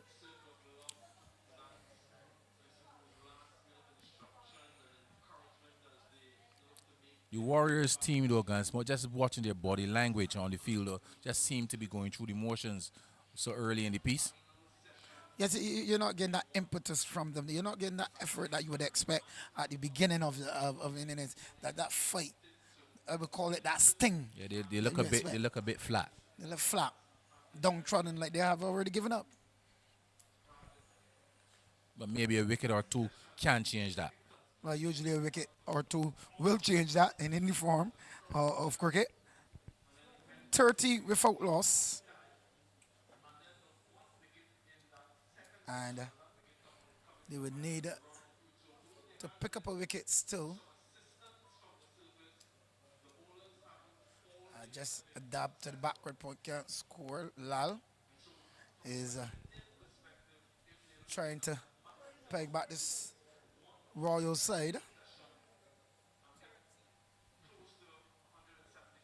This is over number 6.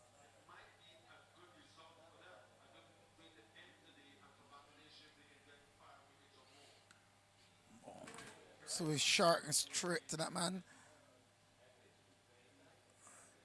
At that straightish mid wicket.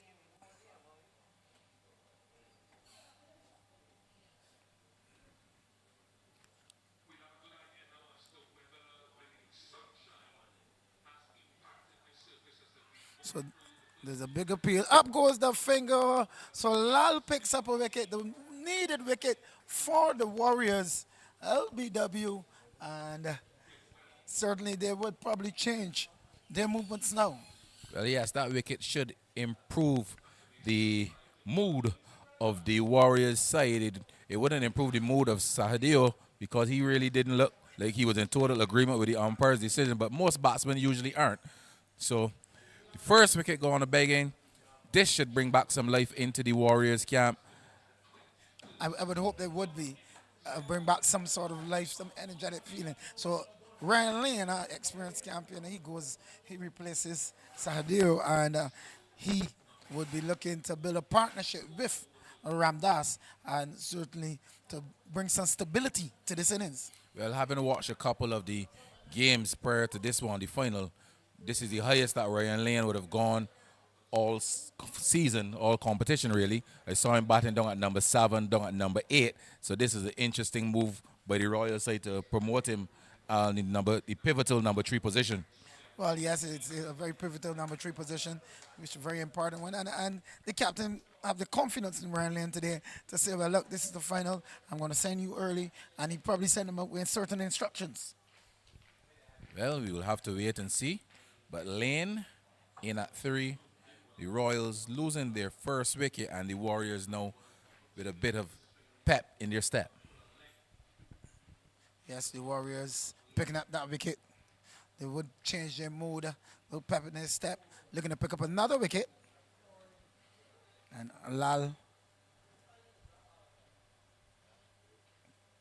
2 overs and no maidens, 1 for 5.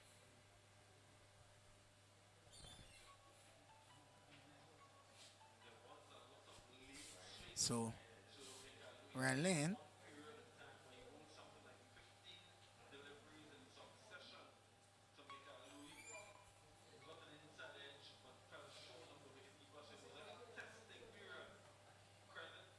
Delivery punch right away from Ryan Lane. True cover. They'll get one.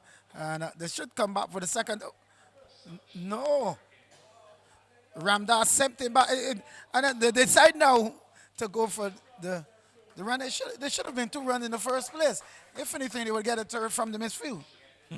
Well, yes, Ramdas wasn't really at all interested in the running there. And Lane, Lane is always one of those guys eager to get his innings started, eager to push for those runs, plays the ball into the offside and looking for that second run. Ramdas was not interested, but then poor return coming from the man down in that region and allowed the batsman to complete what should have been a comfortable 2 in any case. Yes, it should have been a comfortable 2 in any case. Ramdas running down, he wasn't interested in the second in the first place. Lane was eager to get back to that end. However, in the end, the poor return resulted in 2 runs.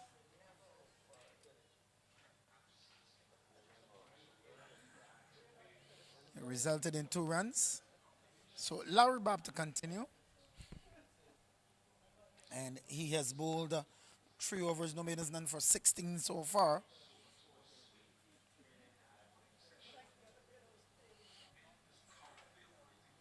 He'll be bowling to Ramdas. This time he is left arm around the wicket. A delivery, Ramdas looking to pull, come off the pad, circles out behind the keeper. So again, that leg stump line, although he has changed the angle, he's still going down, straight down the leg side, Sean. Well, yes, I was going to say that there's no consistency in the bowling of Bob, but I think he's being consistently poor.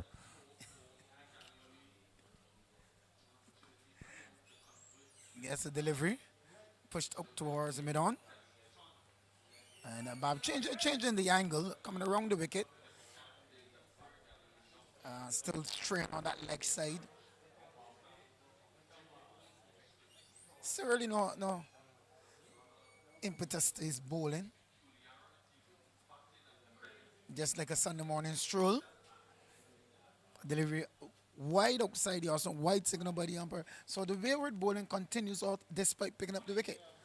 Well, yes, and interestingly though, they are still in this contest because remember at the 6 over mark when the Warriors batted, they were 36 without loss, and they've already picked up a wicket, and I don't think they would have crossed that 36 mark as yet. So another delivery on the leg stump, pull it out towards the short mid-wicket area for a single. Another short delivery. Yes, he continues to play the short deliveries, giving the batsman that free range to score freely.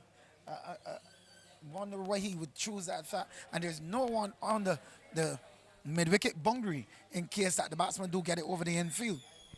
Yeah, so you can really clearly see that the captain and the bowler not in sync, basically. Delivery short outside the off stump and just guided down towards a third man. So they're going along nicely. 35 for 1. This is over number 7.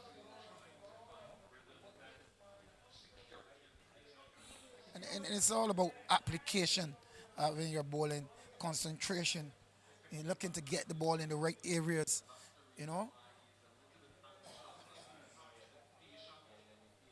Short again, and punch through point, and they'll get one. Will they come back for the second? Ramdas is interesting. And the ball goes into the boundary for 4. So again, that short delivery outside the off stump, allowing the batsman to free his arms. And this is very poor bowling from Larry Bob. It can't really be described as anything else.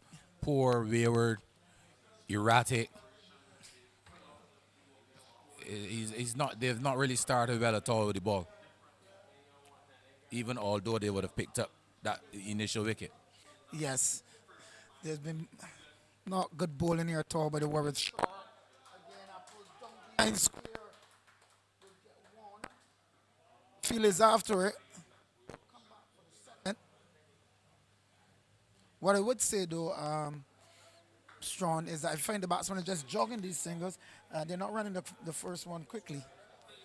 So that actually pushes the script to 41 or 41 for 1 at the end of 7 overs. Ramdas is on 18 and Ryan Lane he is on 3.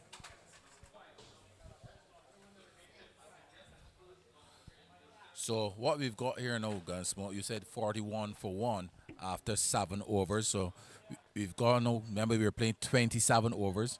So they require a further 106 runs from 20 overs. So we're playing a 20-20 game here now. Well, that's at this stage, it's a 20-20 games, 106 runs from 120 balls. Can the Warriors side find a few tight overs or another way to pick up wicket? But they should be looking at their bowling attack and see who can come into the attack and bowl those tight overs because they've been wayward bowling from the start.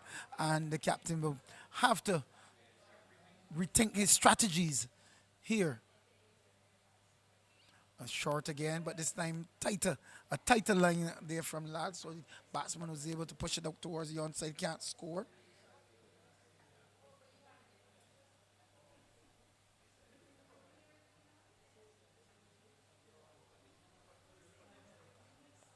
Delivery just pushed up towards the cover region. Can't score. Bob does the feeling. So Lal on this occasion, tighter line. He's in his 3rd over.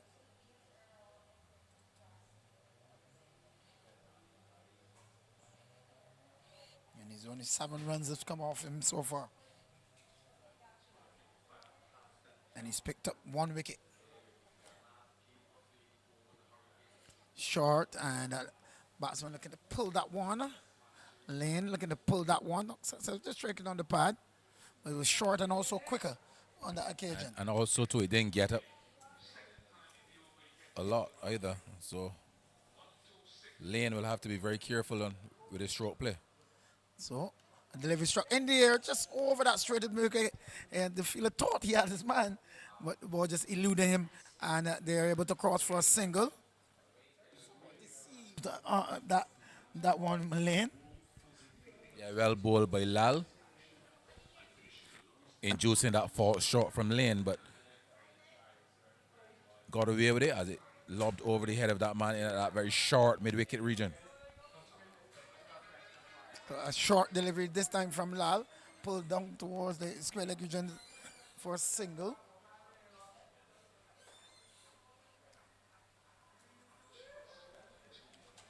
So Lal trying to keep things tight.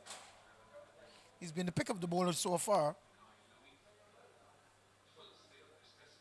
Short again in the air, and a man is under it, and the catch is taken by Randy Thomas. And the Warriors picking up another wicket. That of Ryan Lane, and Lal picking up his 2nd wicket. And he's the pick of the ball. He's been keeping a tight line, not allowing the batsmen to free their arms as they like. And Lane playing that 4th-stroke comfortable catch by Randy Thomas at mid-off. So another breakthrough for the Warriors side. Lane with this promotion didn't work out for him nor his side, and the Warriors lose their 2nd wicket. And, well, the Royals lose their 2nd wicket, and the Warriors team now would feel that they are inching back into this game despite the wayward stuff that they've served up so early in the piece. Well, they would feel so and a good bowling from Lal. He's come into the attack and he's really kept it tight and juicing forward stroke from the batsmen, not allowing them to free their arms as they were doing before from the wayward start. And certainly picking up 2 wickets and pushing back this Royal side. So it looks like Lonsdale Blake is the new batsman. And very experienced. So the strategy used by the Royals in center really didn't work out. And they will have to go back to their normal scheme of schedule. Yeah, Blake, a prolific run scorer. Had a few decent knocks already in the tournament as well. In fact, got them home in the semi-final game, which was played yesterday. So he's one informed. They've got Alcindor Holder in the hut as well. They've still got Julian Boyce, very dangerous left-handed batsman. But they need a partnership, and the Warriors need to continue pegging away, picking up these wickets. So interesting game developing here now. 2 wickets down over number 8 in progress, scoring at just about 6 runs per over. So game evenly set up at this point in time so far. Yeah, it's easily poised at this stage, picking up that other wicket, Loud picking up that wicket of Ryan Lane, and the game at this stage is evenly poised. So the Warriors would want to change their mood, want to fight here, and trying to see if they can pick up another wicket, and see how they can peg back this Royals side, the Warriors. Very interestingly. But you know, you must give these masters kudos, because playing a semi-final yesterday and coming here today and playing the finals, I can tell you, it takes a lot out of you, Sean. What I can tell you too is that the drugstores in Barbados clearly would have had an increase in revenue. Yeah, the Benjis and Vicks and the rubs, ice packs, bandages. Delivery. I can tell you. And Kurt, I can tell you my first time going to England. My good friend Jerry Curtin gave me a Benji balls and I said they don't know what to do with it. My producer has told me to refrain from using that word drugs and say the pharmacies in Barbados. Yes, I agree. I would agree with the producer. Pharmaceutical suppliers. Let's put it that way. So, a delivery, batsman swing goes down behind a square midfield there. They'll get one, they'll come back for the second as the return should come in. Not a strong return though, and they'll get 2. All of a sudden, though, watching the batting of Ryan Ramdas, now he seemed to have gone into ultra aggressive mode. He's not timing the ball as well as he was at the beginning of the innings, and he's played a couple of rash strokes as well. But I realize in sense then he's losing his shape when he's playing his shot, and he's certainly not settling in anymore like how he was looking compact before. Well, at this point, he certainly timed that well. Through the cover region, get one, come back for 2. So he did show us that he still have the time in there. Well, yes, that's all that's required from him at this point in time. Just continue to play cricket shots. Don't try to overhit the balls, the deliveries, and just continue to bat normally as opposed to those bouts of aggression, those rushes of aggression that he's displayed. Yes, 47 for 2 over number 9.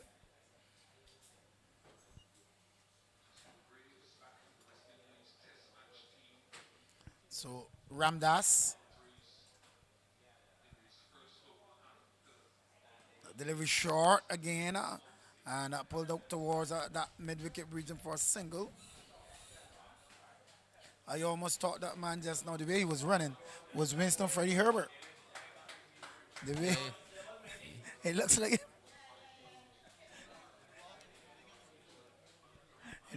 he's walking just like Winston Freddie Herbert. Surprised he's not playing in this tournament. So Bob continues with the strategy of bowling short, which is not a good ploy in any sense.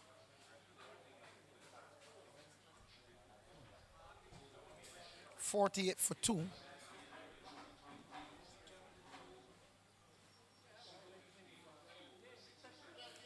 So Bob again short, and turns this down behind square for a single, and goes close to the boundary, but they come back for 2.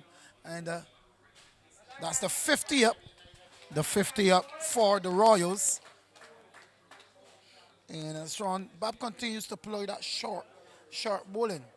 Yeah, I really can't understand it by Bob. He's been really all over the shop in this spell, and I really can't understand also the captain keeping them going. Well, he's into this 5th over. He's conceded some 32 runs so far. So another outside or some punch. Well fielded. Can't score. So the end of 9 overs. 50 for 2. Blake is on 2. Ramdas is on 24. 50 for 2. Looking to get up to that total of 147 for victory as the plane takes off from the Grantley Adams International Airport. And last we got on a plane, Sean. Well, I haven't been on a plane since COVID. Well, that's the same sentiments to me. So 50 for 2. And looks like Lal to continue. And it's interestingly, just adjustments in the field. It's a deep mid-wicket. Square leg. Point. Long off. Long on. Interesting, he's bowling with his cap on. Hasn't taken it off.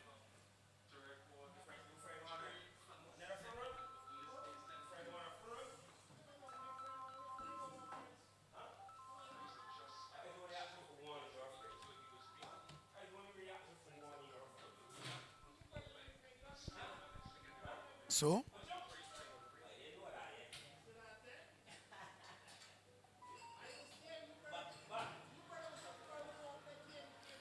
here is a Lal in post delivery, and that big appeal, up goes the finger. So right now, Ramdas goes, Lal picks up another wicket, and the Warriors are certainly pegging back this Royal side with Lal introduced into the attack, and he's been keeping the bowling tight and not allowing the batsman to free his arms.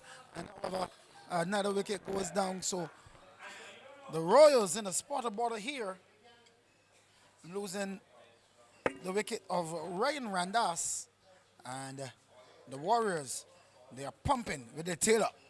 Well, yes, another wicket taken there by Lal. And I was mentioning it earlier in the previous over, he seemed kind of unsettled. He seemed rushed, Ramdas, and playing, hitting across the line, a shot which was, in my opinion, the ball wasn't that short, and hitting across the line, attempted to hit the ball into the onside, struck plumb in front. The umpire, Tremaine Prescott, had no hesitation, and the Warriors team continued to fight back here at Foursquare Oval. Well, yes, they started wearily and bowling all over the shop. But however, Lal has come into the attack and he's kept the bowling tight. He's picked up those 3 wickets and certainly bring back some sort of happy mood to the Warriors, who have a little pepper in their step at the stage. Well, yes, so keen the contested game now developing here at the Foursquare Oval, and this is the final of the West Indies Masters Cricket Extravaganza.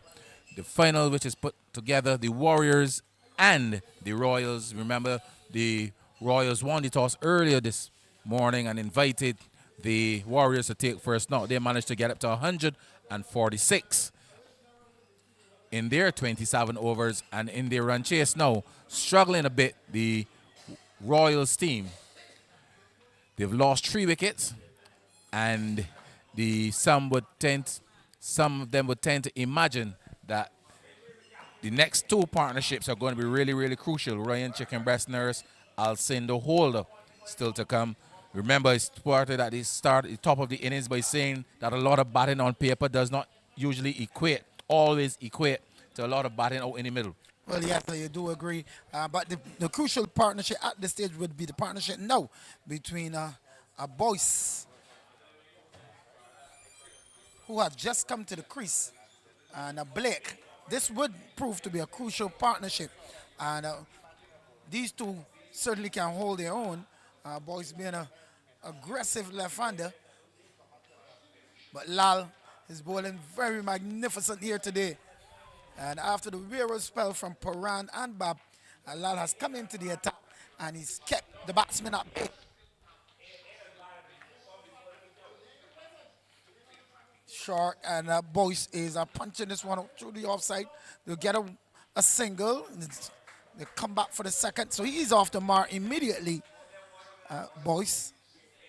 I'm inclined to think, though, that having seen the success of Lal, it might be interesting. It might be a good idea for the captain of the Warriors team to probably find another spinner, because Lal has really bowled well. And Well, don't forget Andrew Imtish, he's in the side, and I believe he will have a bit of bowling also. But Lal has bowled magnificently since coming into the attack. He's really pegged Royal sides who are cruising at the stage.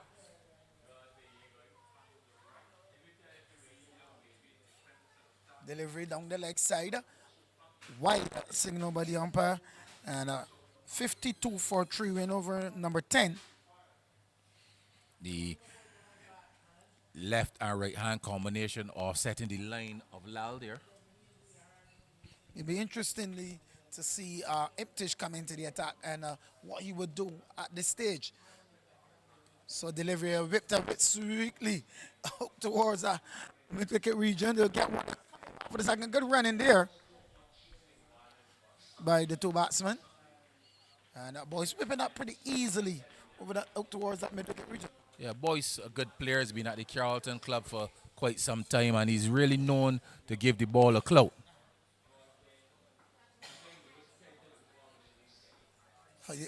When I first saw him this morning, we were setting up. He came to me and he said, "You still playing the game?" I said, "I've been there a long time." Delivery down the leg side wide. So on this occasion, Lal not really adjusting to the left and right hand combination. It's going to be a challenge here. He's straying down the leg side to the left hander. Just as we were singing his praises of how good he has been. He commentated his curse. So 56 for 3. As Boyce turns this one to the forward square region for a single.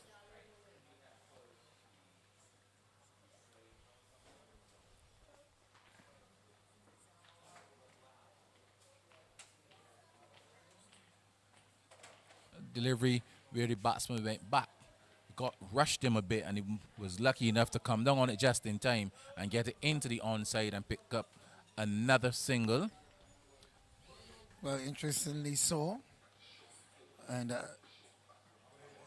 one delivery left.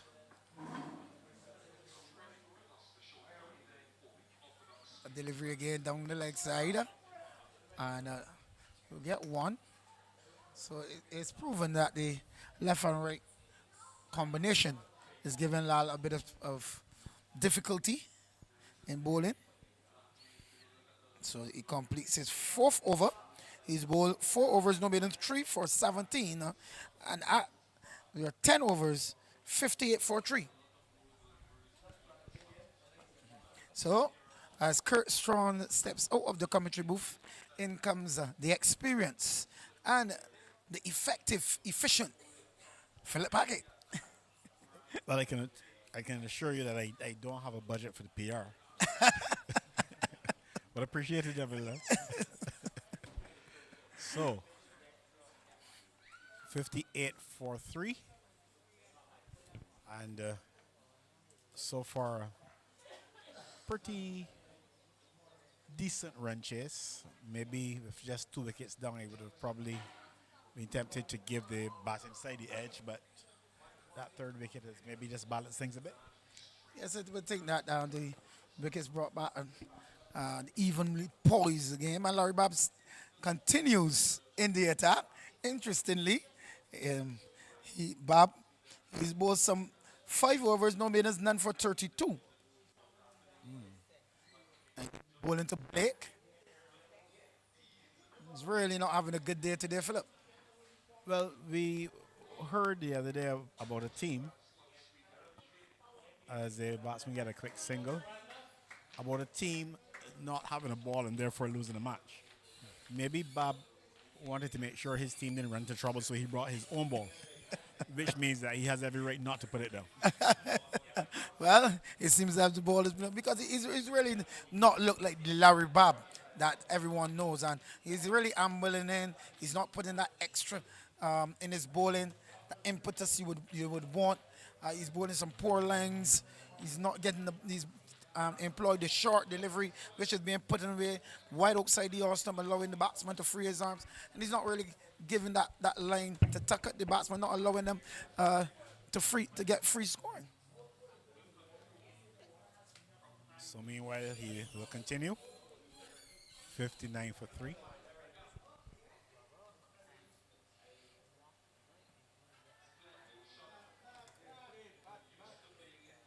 Probably a bit of an optimistic shout. Well, a stifle appeal there. Hitting the batsman. The left-handed Boyce. And Boyce is known for his aggression, looking to get after bowlers. So outside the Austin, Boyce swings at that one. Keeper doesn't collect it, so they run through for a single. Buys signal by the umpire.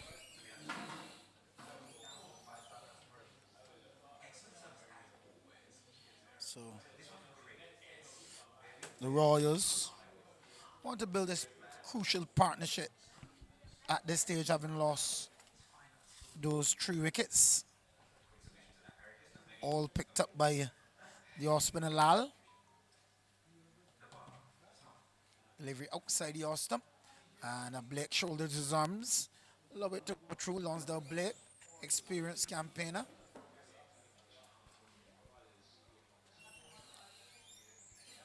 As the sun is still out, Philip. Yes, we had some nervous times this morning, but since then, pretty good weather. Late start and an interruption at one stage. So firmly driven to mid-off, can't score. There's Blake, and he would want to pile on the runs here to get up to that total that they're all looking for. 107 they need for victory. There's 60 for 3. It's over number 11. So driven back past the bowler by Blake, and they'll come back for 2.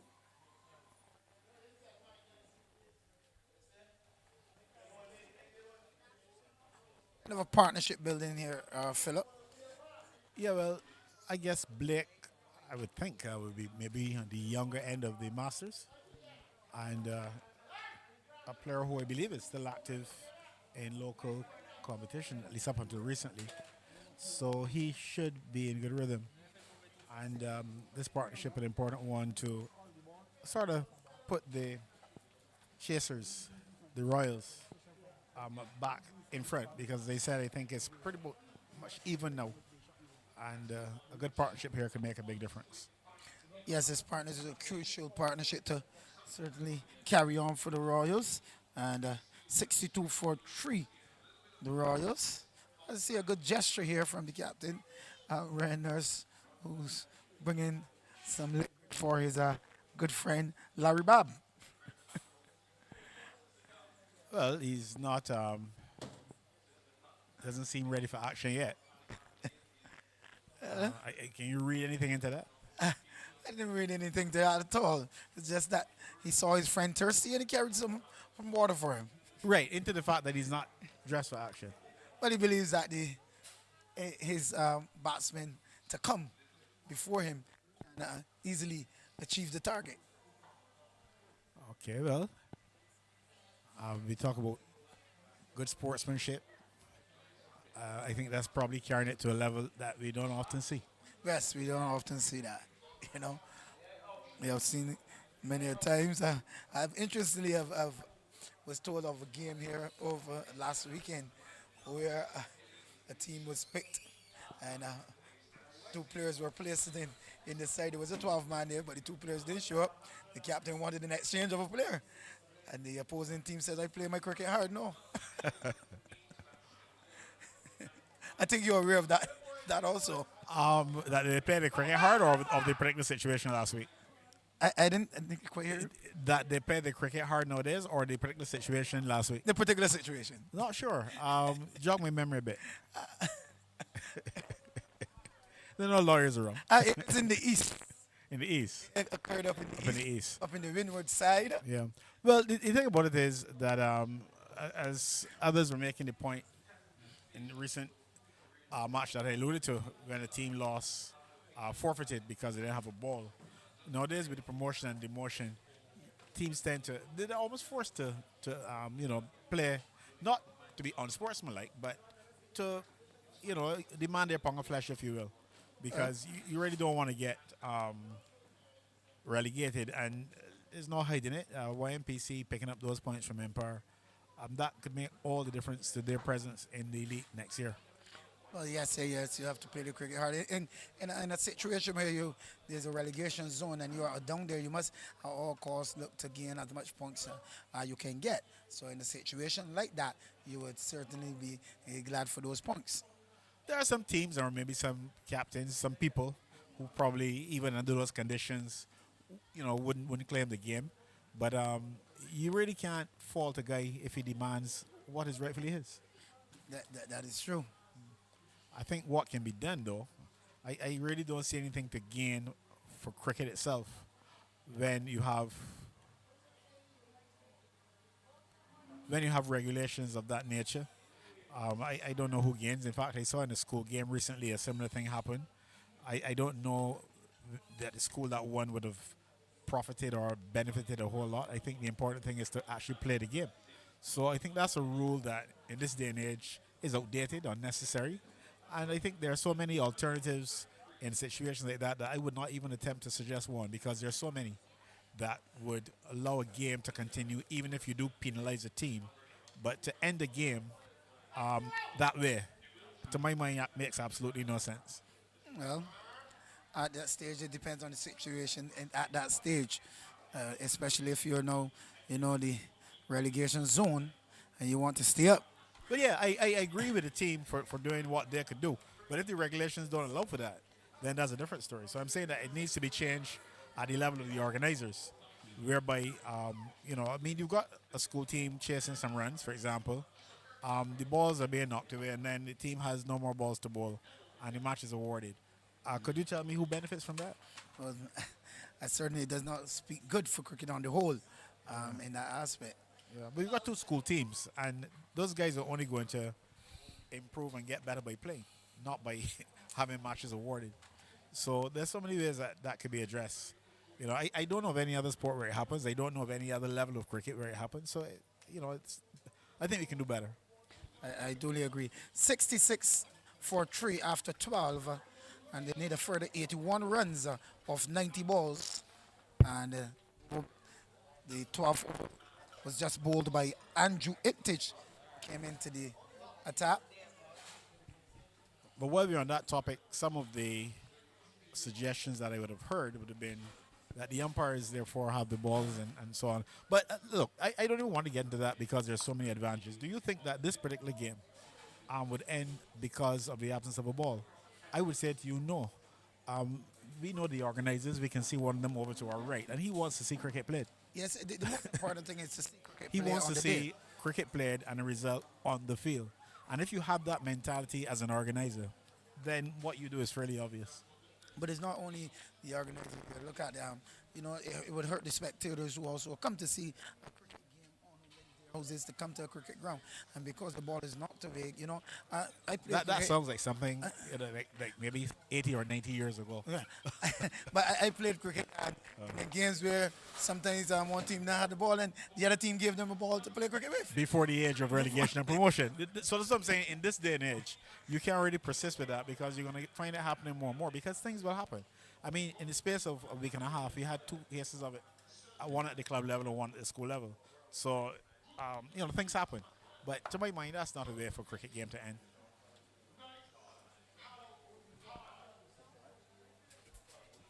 So interestingly, Paran comes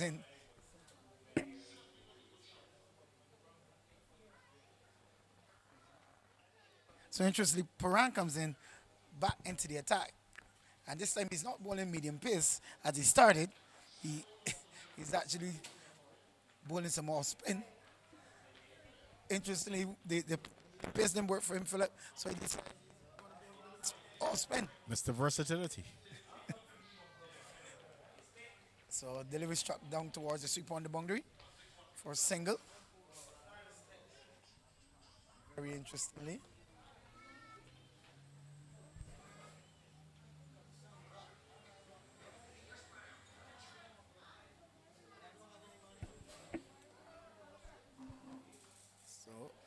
flighted delivery on that occasion outside the Austin by Paran, and Blake just driving it back down at the bowler.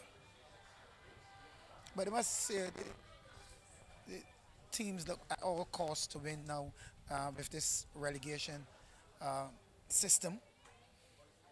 So they will look to grasp each point that they can get to stay up. No one wants to be demoted. Quite true. So 69 for 3, we're over number 13.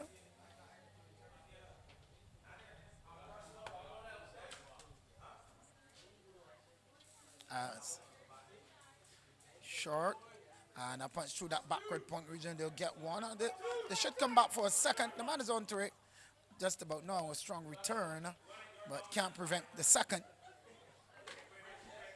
And the captain of the Warriors employing a bit of spin at both ends since that lull.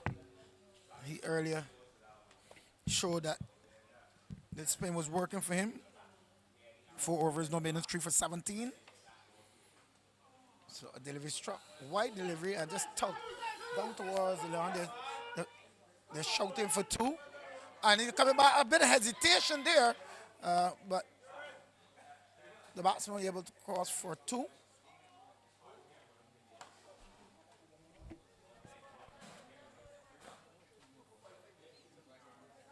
So 73 for 3 at the end of 13.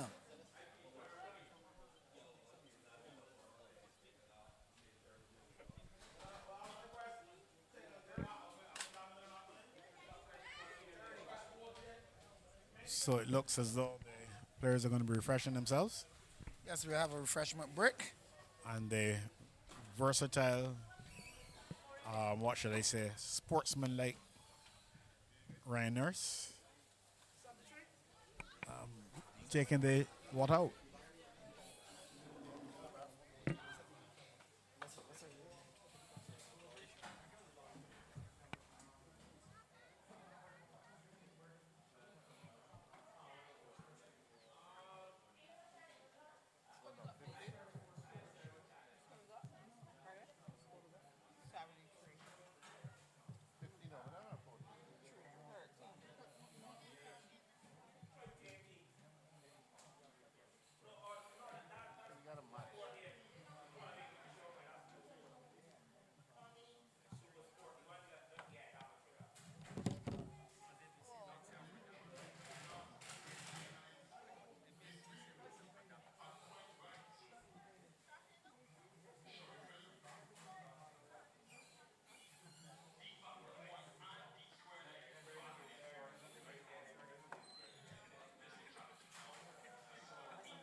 So Intage to continue to Boyce.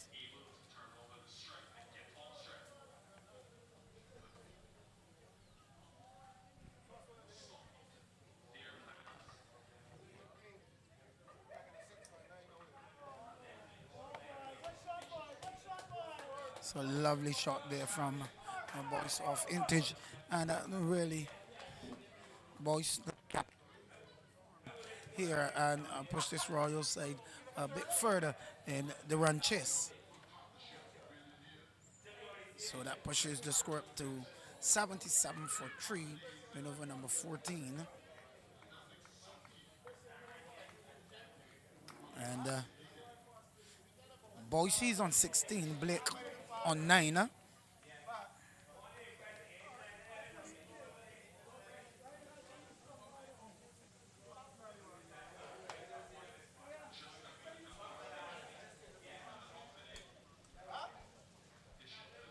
So Intage would want to pick up a wicket.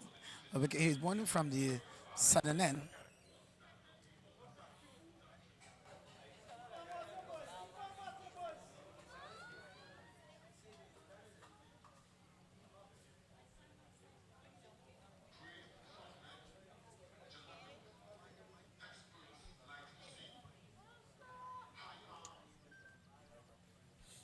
So Intage to continue.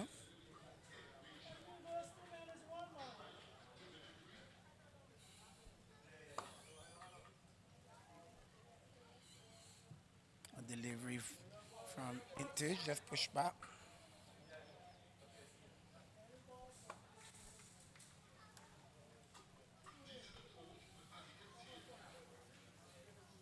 So Intage, coach of Pickwick, so he would know this ground very well,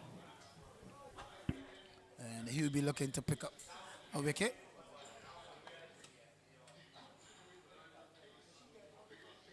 As the boy settles, delivery, it goes down towards that third man region to get one. Partnership building between these two, Blake and Boyce, and I'm really looking to continue here. They request 69 runs of 78 balls. Still have 7 wickets in hand. So I would say at this stage they're cruising along, Philip. I would have to say so. There's also some cruising going on in Antigua with Athenaeus approaching his half century and Mikhail Louis approaching his century. Yes, it's good batting by the West Indies so far.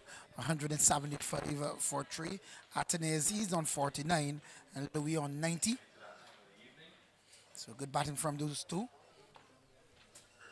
Progress from the West Indies in this first test match. Yes, and certainly pretty good day so far, despite the early headaches. Yes, losing those early wickets. However, they've come back and really batted well so far.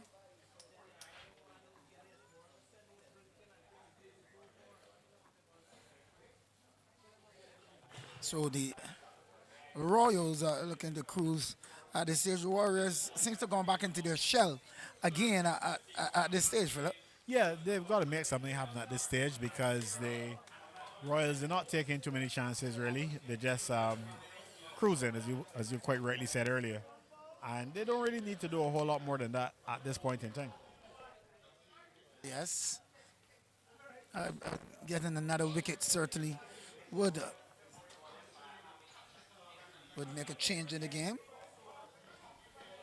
60 is just needed. And the Royals do have that. Get those 68 runs. As they just turn down behind square for a single.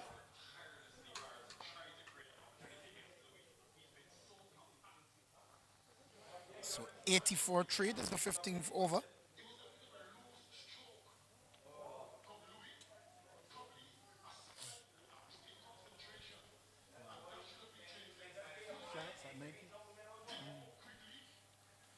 Delivery down the leg side. Seems to come off the body of the batsman, Boyce. So Puran continuing from the northern end. He chose to bowl a bit of off spin. Started with a medium pace. Didn't really get it right. Was wayward. But seems to have come back somewhat in bowling his off spin. Delivery. And Boyce is slapping that one to point. Can't score. Bit of room outside the off stump. Flighted delivery outside the off stump from Puran. And that ends the 15th over. And the Royals looking to get up to a total of 147 for victory. They're 80 for 3. And as I slip out, none other than Kurt, the magnificent Strawn, will come in. Well, yes, Gunsmoke. 80 for 3. We've got an interesting game developing here.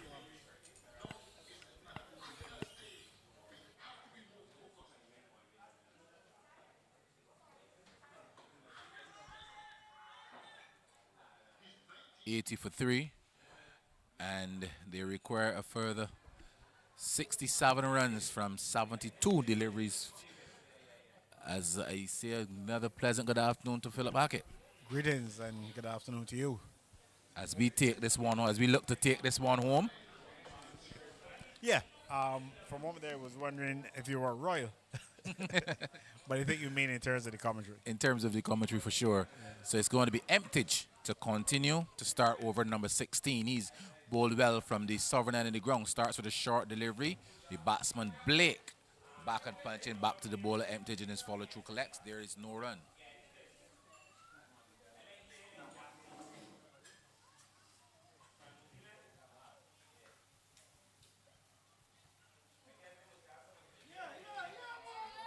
Flighted delivery.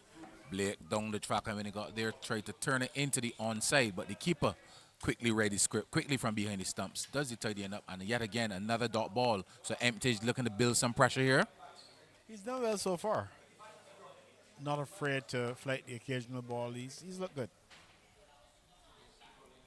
Short, Blake back and punching to the right, to the left of the man in that extra cover region. Looks like Wilbert Bruce.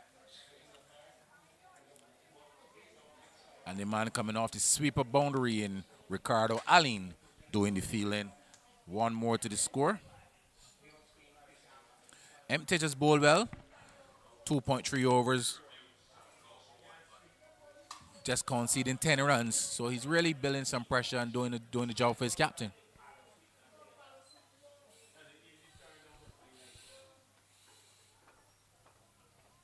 Short delivery. Down to Allen again, who sends a decent return up to the bowler's end. Bruce does the tidying up and passes it back to Emptage. 2 legal deliveries remain in the 16th over.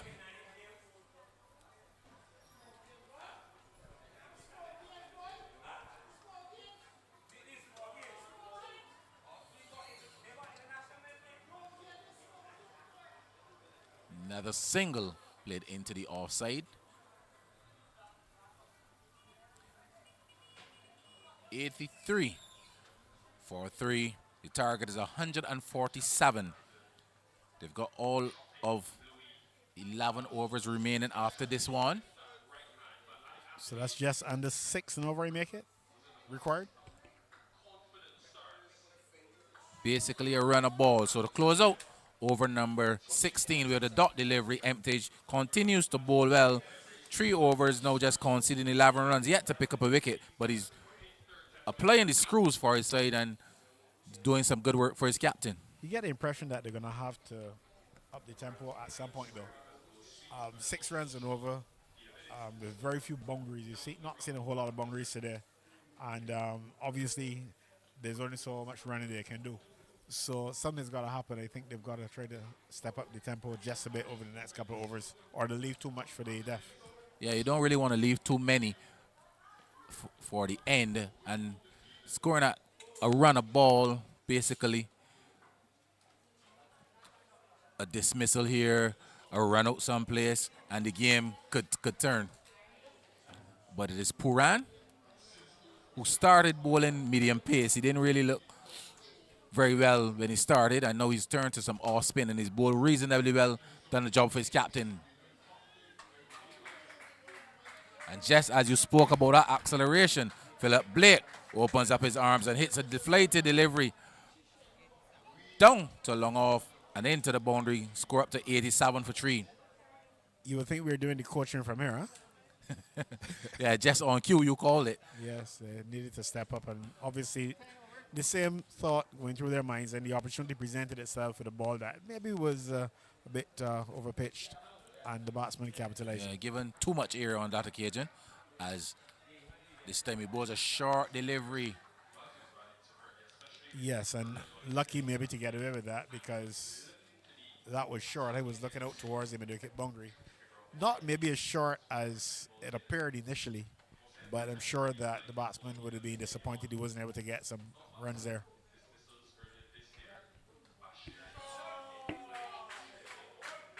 That is a magnificent shot there played by Lonsdale Blake. Lofted over the extra cover region, over the wide long off region, gone for a maximum. And just as you spoke about the acceleration, Blake quickly picking up 10 runs in 3 deliveries. Well, he's easy to coach. He knows how to pick up the necessary cues, and he's able to do that.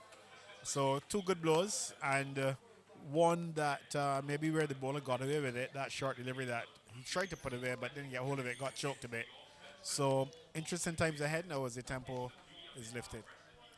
So Pooran will be looking to adjust his line and length as Blake is whipping this one into the onside. They've gone for one. Visions of coming back for the second run, but Larry Babb in rather quickly. He has a very good arm as well. So Blake understanding the cricket and sending his partner back quite early. Larry Babb baiting the batsman there, trying to get them to go for that second run. Yeah, and Larry Babb, I'm sure had they gone for the second run, he would have been able to put them in trouble. But you can see the effects of that lengthy spell he's had. He's walking rather gingerly, and maybe a bit surprising to me, but I'll get back to that after this delivery. Nice. Yeah, I said that because I know he's still very active in the local club competition, but after, 3 or 4 days of cricket, including double headers, I think that's a lot for anybody. Well, yes, really a packed schedule, and the players, they've really gotten through it. Well, don't want to use the word well, but they've really gotten through it, and we're here for the grand final. More runs, another 6.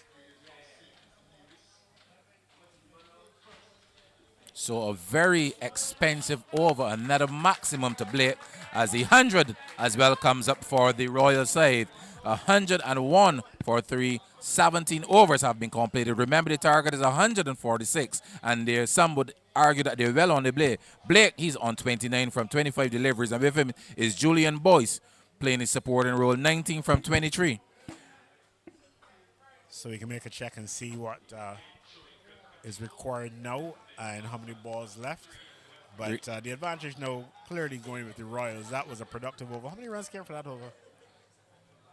16. 16 runs from that over. So what's the target now? They require 46 from 60 balls. Okay, so now it's well under a run a ball, and that's more manageable because, as we pointed out a couple of overs ago, I think it was at the start of the last over, in fact, something needed to happen, for the Royals if they were going to keep pace with the chase. Well, yes, Blake reading the script well. 29 from 25. He's batted well. He struck 2 maximums and 1 sweetly timed 4.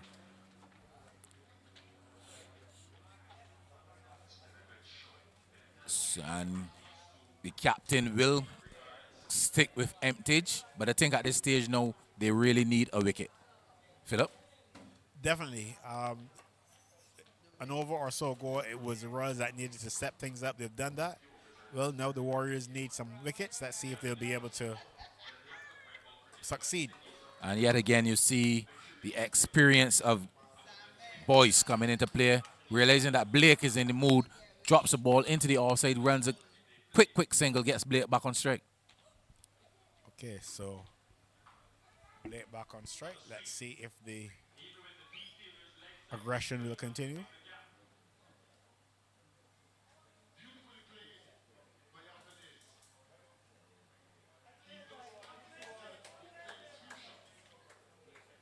Sensibly played there by Blake. A delivery outside the off stump, opening the back face and steering it to the left of the man at that short third man region and picking up a comfortable single. So after getting the run rate down to manageable proportions, just common sense and good sensible batting now should be enough to get this Royals team across the line. Wickets the only solution now for the Warriors. I don't think that trying to keep things in check will help that ship have sailed.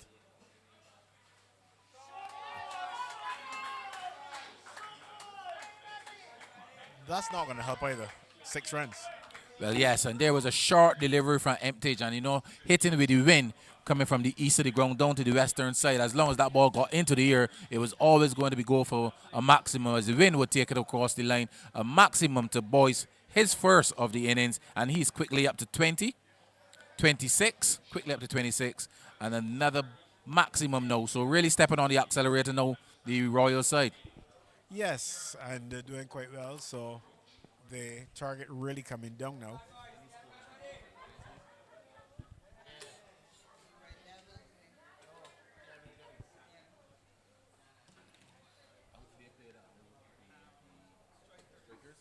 Some news coming to hand as well, Philip.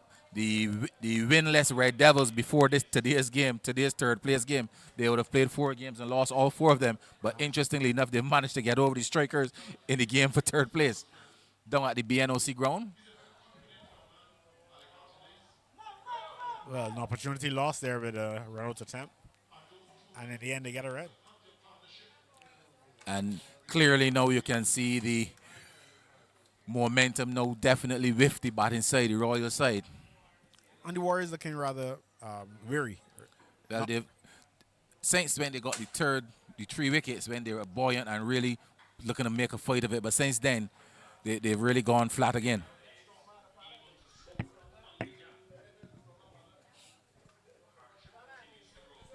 $110 for 3, 37 required from 9.1 overs or 55 balls.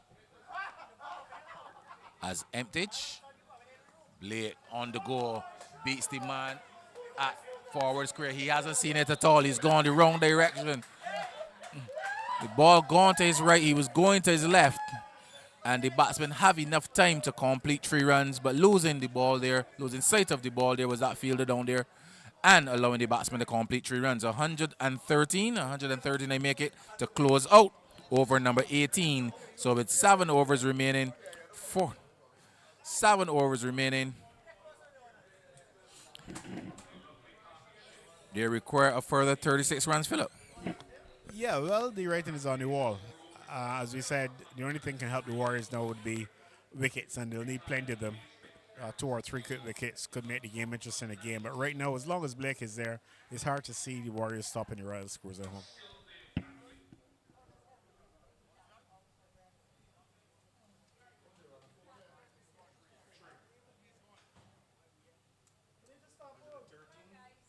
Correction, Philip. 9 overs remaining. 18 overs have been completed. 34 required from 9 overs. 34 required from 54 balls. Should be a walk. Should be an easy stroll home. But cricket is a game of glorious uncertainties and uncertain glory. No argument from me where that's concerned. But it was just a sensible batting now. And the Warriors are down and out. They will need a boost. They will need something to lift them. The only thing that could be a wicket or 2. Without that, really and truly, I think they'll just get flatter and flatter as the Royals cruise towards the target. So something major would need to happen now to pull things back and to change what seems to be the obvious outcome. Looks like a bowling change.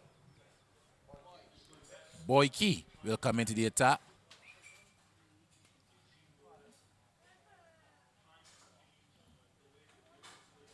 Starts with a short delivery, which is struck into the forward square region. The man from forward square comes around to his right, does the tight end return. Back with the bowler. 1 more to Blake. He goes up to 34, and they score up to 114 for 3.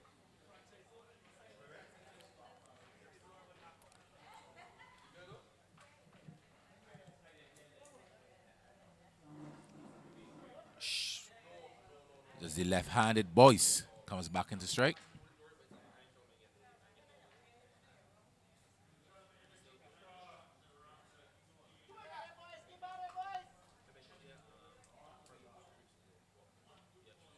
Boyce good enough to get a single to that man at the square leg region. 115 for 3. 32 more runs required.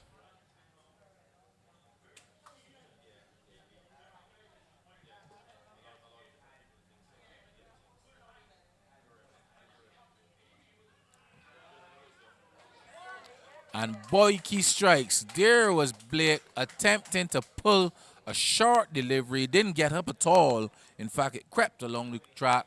And Blake struck plumb in front. Umpire Sheena Welch raises that dreaded index finger.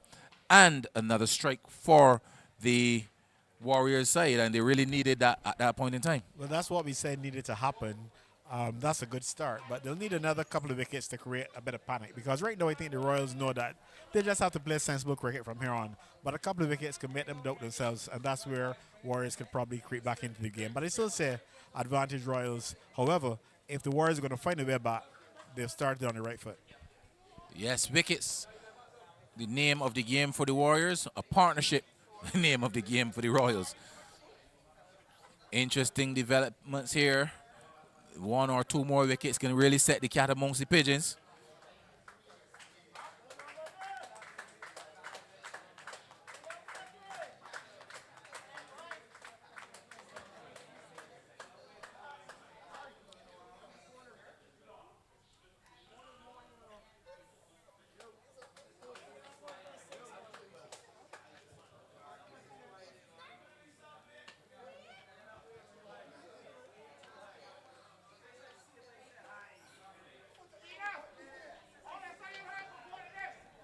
The new batsman is Greg McLean. So he has a job to do for this Royal side. And Anthony Boyke coming into the attack, picking up a wicket with his third delivery and applying some pressure here for his captain.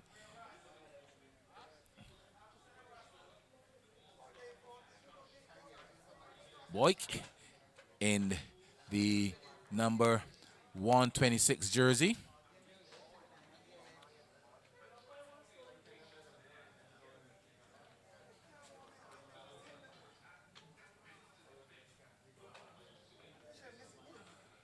Nice gentle approach.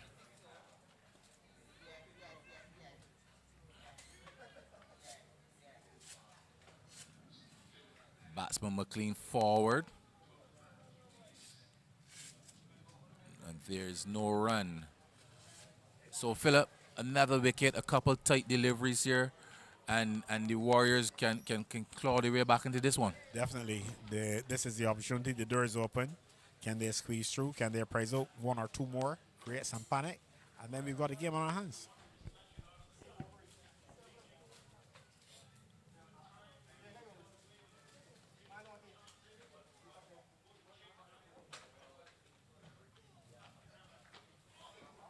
Been a good over so far. Bowled by Boyke. Anthony Boyke just conceding 2 runs and picking up a wicket. Looking to close out over number 19.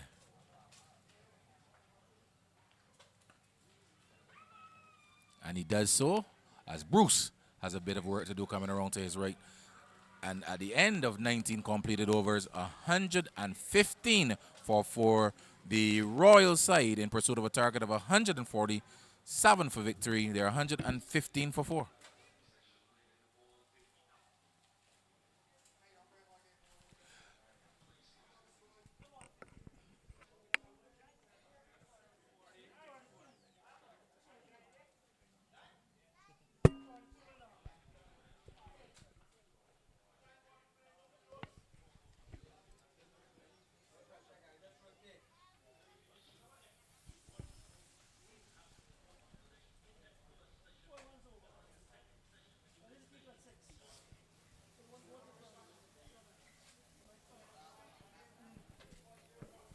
One 5 for 4, required 32 runs from 48 deliveries.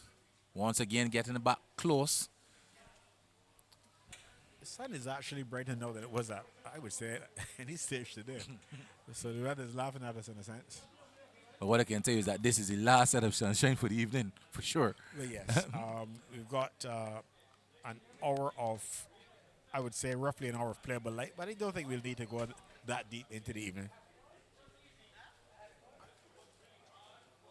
Another 30-odd runs at what? 8 overs left? So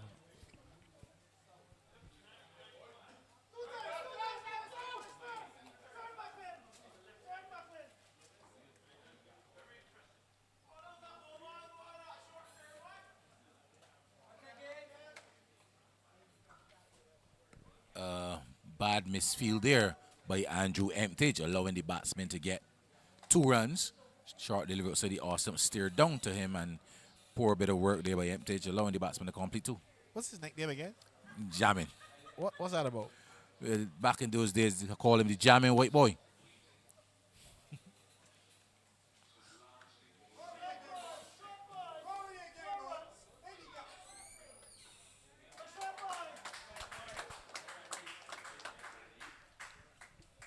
That boundary will certainly help the cause of the Royals. More frustration for the Warriors following that misfield from Emptage. And now the ball went into the boundary for 4. Well, a valiant attempt by the man coming around from long on. That boundary should take the score up to 121. So 26 more runs required.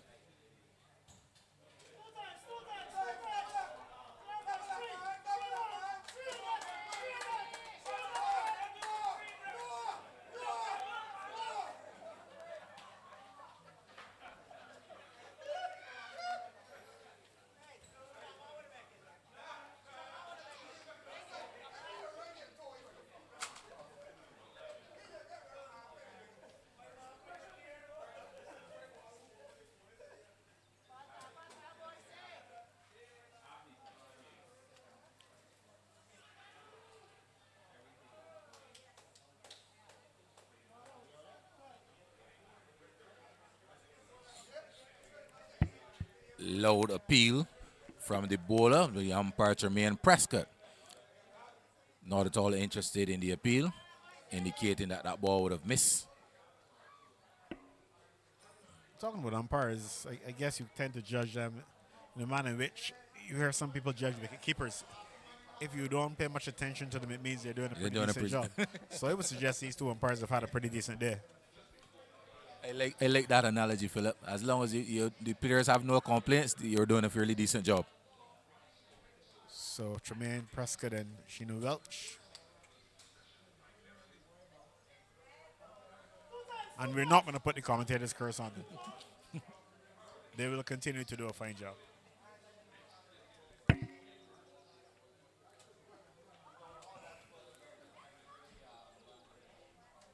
Another single in the making.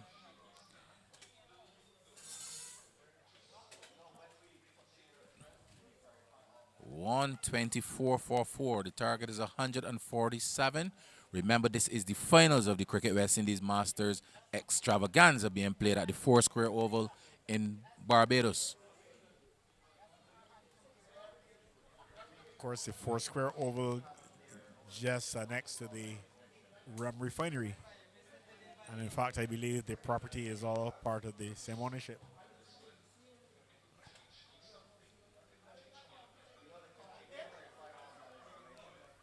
Of course, the home of the Pickwick Club, which for so many years found their home at Kensington until the renovations, I believe, for the 2007 World Cup changed that.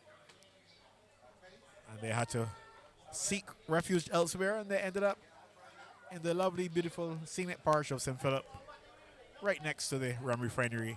And I'm sure there are many cricket people who are happy about that. So, some would argue that at one stage the cricket club were the cricketing nomads of Barbados because they would have played at University of the West Indies.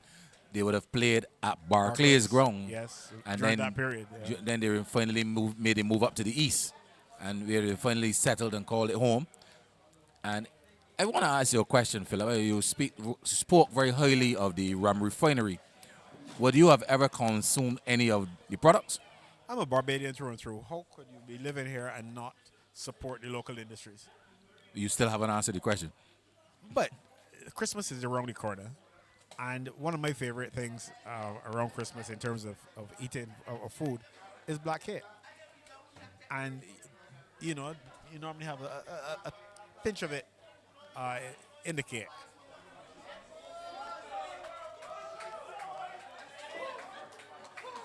Well, that's a hefty blow.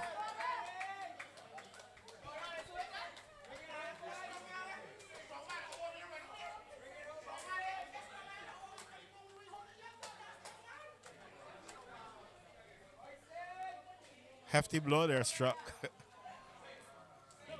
by Boyce. Retrieved by Larry Babb. The hard-working Larry Babb. Had a pretty good knock himself today. Bowled a pretty lengthy spell. I thought that Larry Babb needed to take that innings he played a little longer, and that would have made a difference, probably another 20 or 30 more runs. Yes. No two ways about it.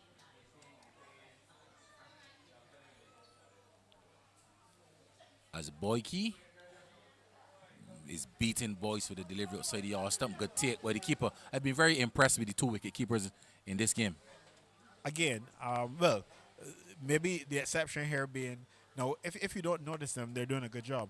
But if you can't help talking about them, they're outstanding. And I think we can say that the 2 keepers today have been outstanding.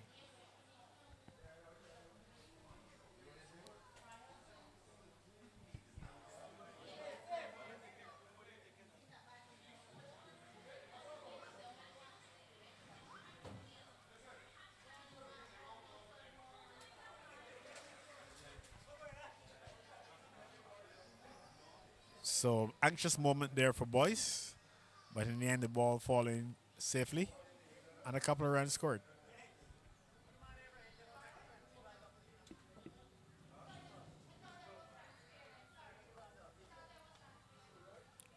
Just 15 more required now from 39 deliveries. So really walking this one home. The Royals team.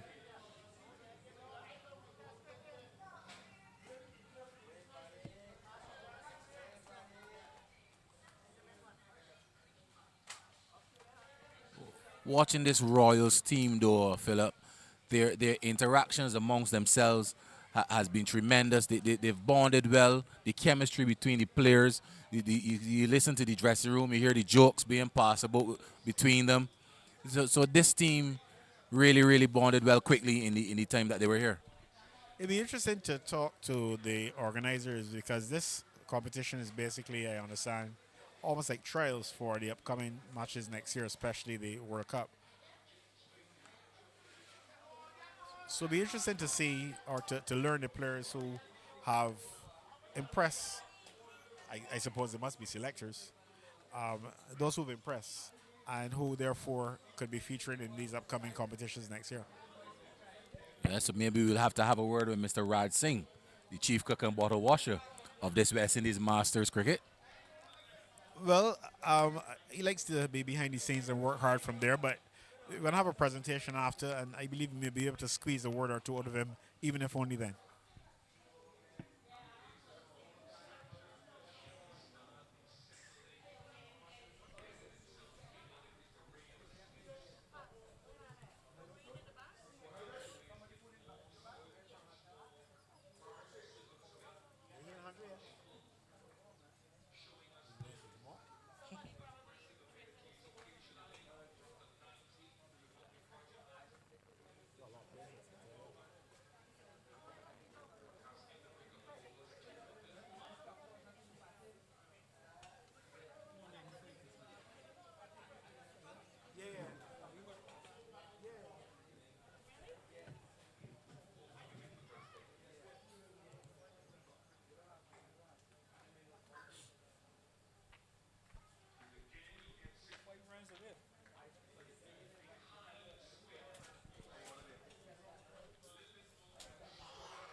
Well, another wicket has come.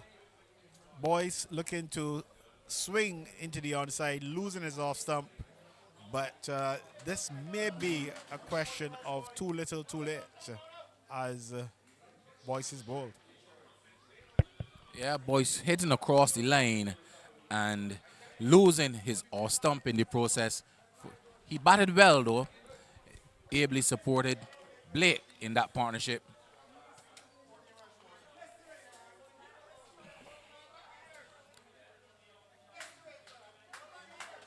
14 runs required from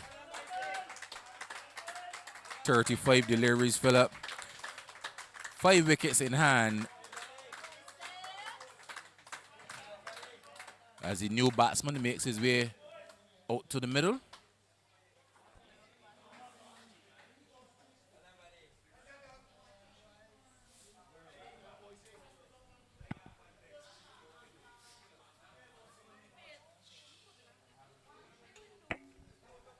So there's 14 runs required now, you said? Yes, 14 required from 35 balls. 5 wickets in hand. 5 wickets in hand. The new batsman is none other than Alcindor Holder. You would know a lot about Alcindor Holder. You used to sing his praises when he was at the Empire Club. Really? I can remember an interesting conversation you had when you were of the strong view that he should have been selected for the Barbados side. Wasn't he?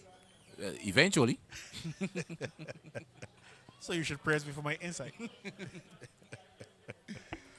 Yes, Alcindor Holder has always been a player I have enjoyed watching. A player who you get the impression he really truly loves the game. He values his wicket at the same time he's an entertainer. And lovely young man as well. So Yeah, a pleasant gentleman. Yes. I like to call him a team player. I like to think he's a team player. And he showed that also after leaving Empire and playing with St. Catherine, which I understand surprised many people who didn't know that he's actually from the St. Philip area, that area. So it was a loss to Empire for sure. But if it was more convenient for him, all power to him. I can tell he's a player who hits the ball really hard. Ever had an encounter with him on the field? No, not really. Most of the time we usually play together. Really? Yeah. For? Well, we played with tape ball for a team called Caneville, the champions of Christchurch. Uh-huh. You also would have had a stint with a team called Monster Peace. I think that's when I realized my cricket career was coming to an end. I was really playing for Old Brigham Monster Peace at night and Mount Gay Maple during the day. And you made your choice. And this from the guy who was asking me about the rum refinery next door.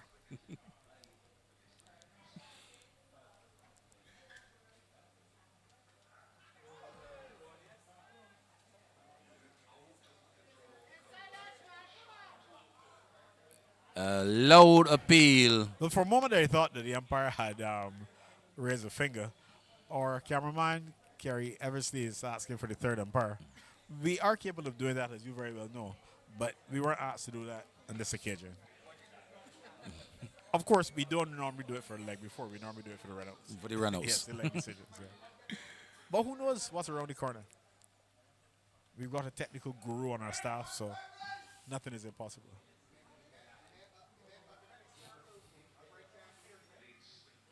So McLean yet to get off the mark. He's faced some 6 deliveries so far.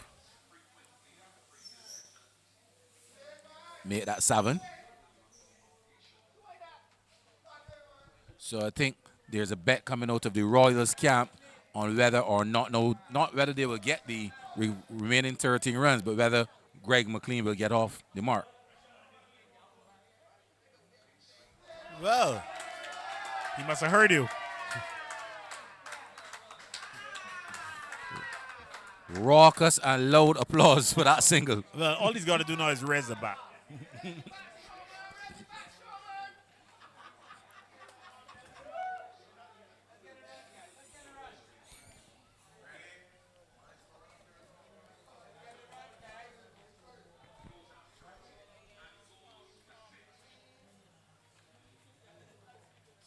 6.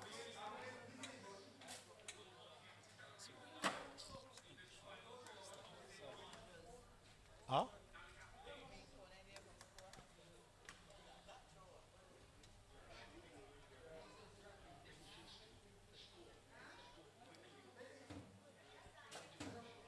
I think with Athenaeus and Nikhil Louis close to the 100-run mark in the test match against Bangladesh, I would suggest if Athenaeus gets 100, you'll be hearing calls again for him to be captain.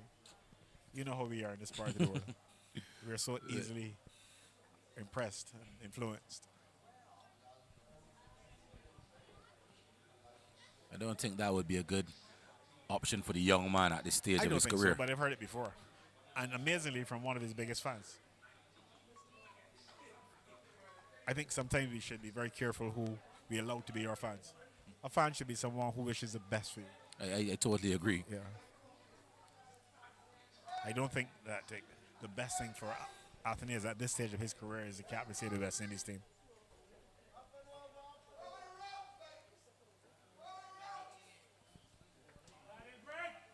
So 12 runs needed now from 30 balls.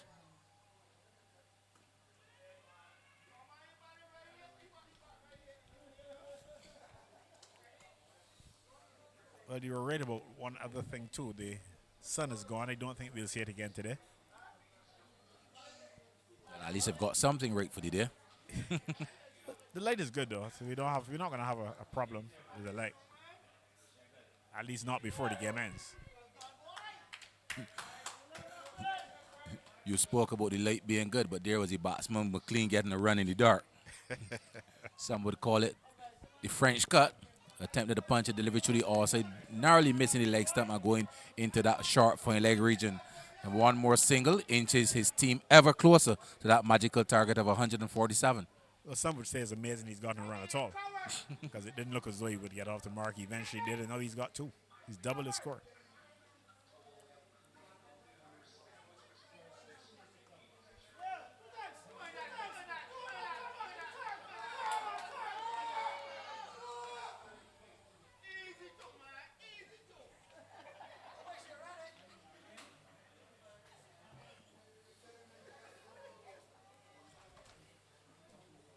Ten runs now required with that single.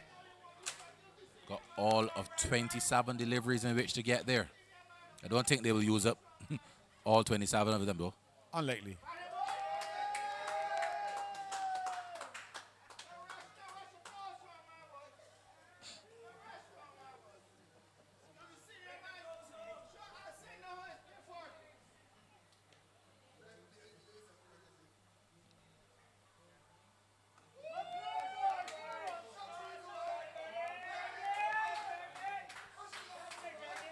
So McLean now really showing his wide array of strokes. Yes, very much so.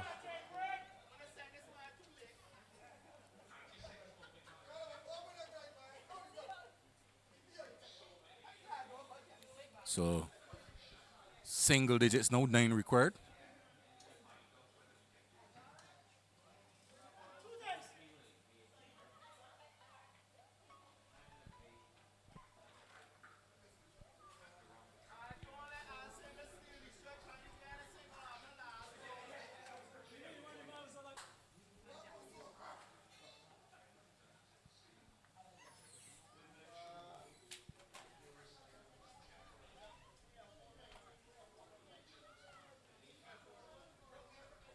So, Philip, as we literally walk this one home and as another plane takes off from the Grantley Adams International Airport, which is away to the south of the ground, 139 for 5, 8 runs required. They've got all of 24 balls in which to get there. Your thoughts on the run chase? Very well managed run chase. Didn't try anything too ambitious. Simply consolidated after the loss of a couple of early wickets, and then Boyce and Blake, they were able to accelerate just at the right time. An almost perfect run chase, really. Yeah, I really thought so. I thought the innings, the partnership between Blake and Boyce was really the catalyst behind the run chase, especially after losing those early 3 quick wickets. And they really batted well. And then when the acceleration was needed, you saw both of them being capable of getting the acceleration going. And then on their dismissal, the lower order didn't panic or haven't panicked so far. I don't think they'll panic now. And therefore, they should be able to cruise home.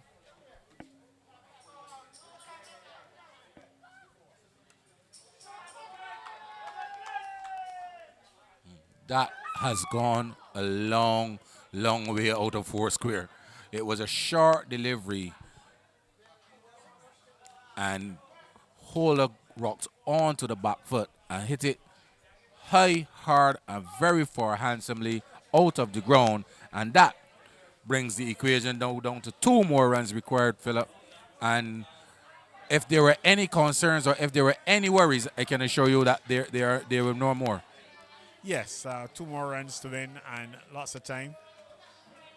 The players coming over from the third place playoff, the Evergreen, Howell, who you should know pretty well. Yeah. You would have shared a couple of playing fields with him, I would imagine. Good friend of mine, good teammate, former platoon mate as well in the Barbados Defense Force. He's still around, still evergreen. Saw him limping into bowl yesterday.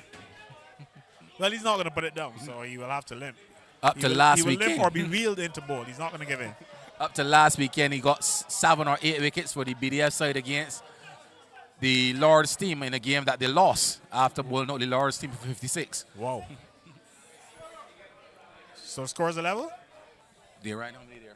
1. 1 more to win. So 1 required. So it's been an excellently timed run chase. 146 for 5. They require 1 run to take this year's cup. And there's the batsman coming long forward. What do you think his thoughts are there? That he's going to block all this over and give Alcindor Holder the privilege of scoring the winning run? I doubt it. How many balls are left? 3, I make it. It looked as though he was trying to score on that occasion. I think he's just going to be very watchful. And what will be will be. If he gets the opportunity to score the winning run, he'll do it. I don't think he's particularly concerned about who's going to score the winning run. It doesn't seem to me as though he's too bothered about that. Just looking to make sure his team gets home without the loss of another wicket.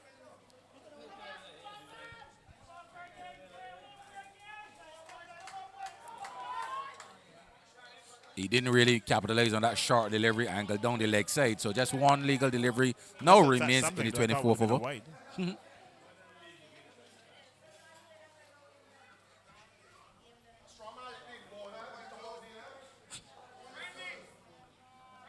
Well, I don't know if it was his plan, but it has happened that Holder will have the opportunity to hit the winning run. Unless, of course, there's an extra or he plays out the middle. And the Alcindor Holder, I know, certainly when he was at Bank Hall, maidens were few and far between, if at all. You could imagine. You could see that again. Alcindor Holder back in his head, there was a really tough customer. And I'm sure you wouldn't get a maiden here at all in this encounter. Not with 1 run remaining. Nothing to lose, really. 1 run remaining. Plenty of balls left. 5 wickets in hand. I think this will be over very quickly once the over gets started.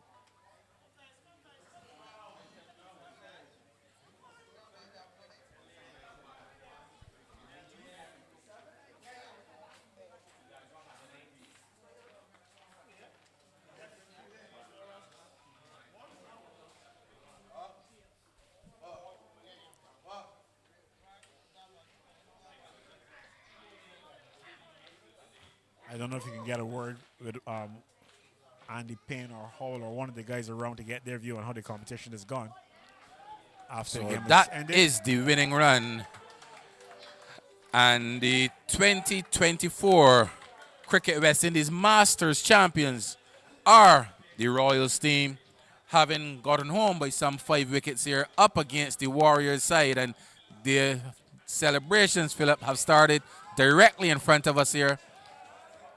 Deservingly winners as well. Yes, the celebrations have already started. And, of course, before we even talk to some of those who participated, it'd be good to hear from the winning captain, if you can get a bit closer to him. Looks as though that may be Ryan Nurse.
As we seek our first interview with the losing captain, Mr. Sadeo. We'll have a chat with Mr. Sadeo. Firstly, sir, commiserations on your loss, but tell me a bit about the injury that you would have sustained today firstly. Well, it was really unfortunate. I was into bat and I didn't even face the ball, but the striker hit one straight back. I didn't have no time to take, enough action. I just tried to save my face and it catch me under the jaw. So, it's part of the game and we just live to fight. What I can tell you, I'm really glad to see that you will be able to get your medical attention and make it back onto the field with your team, and I hope that that injury gets better. But a bit on today's game, where would you think that you guys would have gone wrong? Maybe the task was very important. With the weather, task was very important that, if you win, you want to bowl first and restrict the team to a low score and then get it, the wicket get easier in the afternoon, and then you could probably pace your innings in the afternoon, and that's exactly what they did. We bowled some tight overs, but they had some big overs in between too, so they were always up to it, and I think the task was important because of the weather. So, they well played to them anyway. They played a good game. Well, as you would have said, I thought that they played the perfect cricket game, especially in the run chase. But was there anything you thought you could have done a little differently with your bowling lineup? Well, one of the players had to leave. Bob had to leave, and then I had to bowl him six straight because he had to leave. But then he had a change of heart, and he didn't have to go. Whereas he could conserve some energy for the second spell and probably bowl a stiffer second spell. But he had to go straight six, which isn't easy, and the place was a bit hot. So probably that's the only difference. So thank you for talking to us, Mr. Sahidio. And once again, commiserations on your loss. But thank you for coming and thank you for competing. Thank you, and congrats again to the winning team. Well done. So, as I head over to have a word now with Mr. Ryan Ramdas, the victorious captain. But Mr. Ramdas, when you're coming, I want you to bring Ryan Chicken Breast Nurse with you, your co-captain. So I'm having a chat now with the two main men for the champions of the West Indies Masters Cricket Extravaganza here at the Four Square Oval. Ryan Ramdas and Ryan Nurse, two guys I'm sure who have known each other from their youth cricket playing days. Yes, of course. We did. We're very excited right now, and we're very happy. And we'd like to thank the guys for coming out here and show them the talent that we have. And Chicken Breast, well done, buddy. You did a good job. So where you thought you really would have put yourself ahead in this game today? No, we wanted to win the game. I think when we bowled well, and I think that was it there for us. I know that we have the batting and that we would have made the runs very easy. So Ryan Nurse, your contributions when Mr. Ramdas was off the field, you were the man in charge, the man really setting the fields and stuff. Tell me a bit about your interaction with the guys and how the guys responded to you being in charge. I just feel that it's a group of guys that come together from the first game. We just say that We ain't come to, we just come to win. We ain't come to compete with nobody about playing or with the situation. We just play our natural game, and that's what we do. So a bit on the leading performance for your side. Well, I know that the skipper Ramdas gave me the job. He said even before he come here, he said that you can be, I give me next side of him. I just want you to go and just do what you're accustomed doing from on the 19 days. You know what I mean, and play your natural game. Well, yes. So congratulations to you guys. I thought in collaboration with my producer, Mr. Philip Hackett, the way how you guys gel, the way how you were in mixing with one another in the dressing room, you had the chemistry, and that you've done well enough to deserve. We did well. There's a lot of players from different countries, but we come together and, we all have one thing, and that was to win this competition. So finally, Ryan, before you go, just tell me a bit about the competition in itself and your participation. I think this is the first time for you. This is my first time. When Mr. Raj called me, he said that he wanted me to come here and captain one of the team. And getting to know the guys and everything. That it was a lovely experience for me, and looking forward for a lot more. Yes, the young ones coming here. So once again, thank you to Ryan Nurse and Ryan Ramdas, the two leading men for this year's champion side, the Royals team. Congratulations to you, gentlemen. I'm going to search around, Mr. Producer, to have a chat with Andy Payne.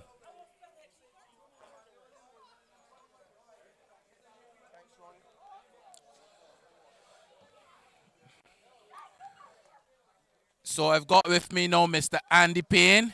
He would have played his trade for the Red Devil side in the competition. They would have played some 4 games up to this point today. They would have gone winless in those 4 games. And tell me a bit about how you got over the line today. Yeah, well, Kurt, 4 consecutive games of cricket, challenge, especially for guys at a certain age in Masters cricket. Out there for some 25 overs in the field, then to come to chase a total of 150 odd. I thought it was a good chase. We kept wickets in the hatch today, and the strike rate was a lot better. I thought the first 10 overs we batted carefully, but not losing many wickets, so that gave us a chance to stay in the game. Your first time in the competition, a bit of your thoughts on the organization and the running of the competition. Yeah, unfortunately, it was just 4 teams in the competition. I think it could have been a bit more if we had a local team direct. That would have given it a little bit more impetus. But a good setup by Raj Singh and his company. First time in the competition, like you said, very enjoyable. You meet a lot of good players, older fellows, if I should say. But all in all, it was a very competitive competition. Starting at 10 o'clock in the morning and doing that for 4 days, Kurt, is by no means an easy feat, man. Well, my producer made mention of the fact that this tournament was serving as a bit of a trails for the upcoming international tournament, the World Series, International World Series. And do you think that you would have done enough to have given the selectors a nudge? No, Kurt, if I must say that myself, like I said, it was a bit challenging. First time in the competition, bowling a little bit slower than I would have anticipated. And to get scores, when you come in chasing, because most of the times we batted, it was on the chase. And I think it was a little bit out of my range in terms of boundary strokes and that kind of stuff. But yeah, there's a tour going to Sri Lanka, I think in February. So it was served as somewhat of a trial. But it was good to see good performances from some very experienced and very good players. So once again, Andy, thank you for coming and having a word with us on the live stream. As I will hand you back over now to my producer.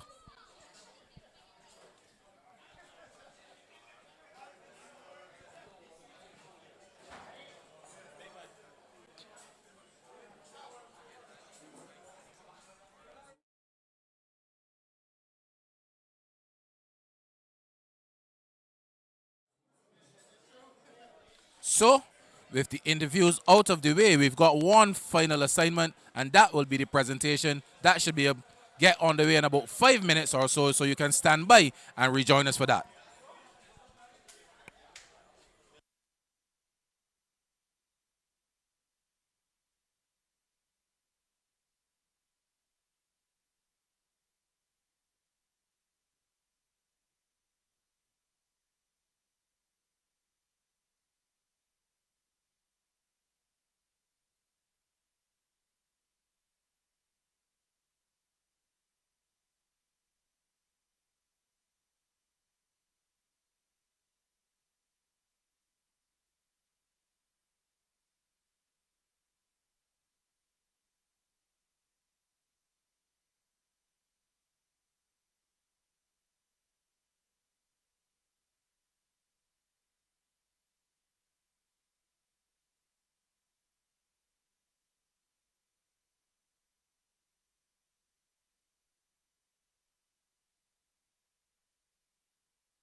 man.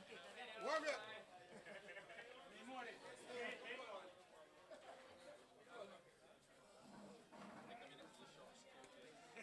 Feel good? Yeah. When you were batting? Oh, shit. All right, you find out later. There you go. Ready? Welcome, every. Is it on? Test, test. Philip, are we on?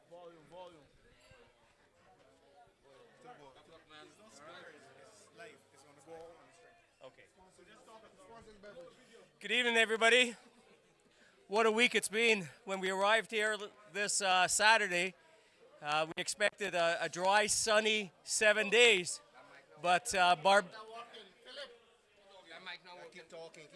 Barbados had a different story for us. So Saturday rained out, followed by Monday, and then 5 cricket days in 4 days. I don't know many people that have gone through that torture of 5 games in 4 days. So I have to congratulate all the players.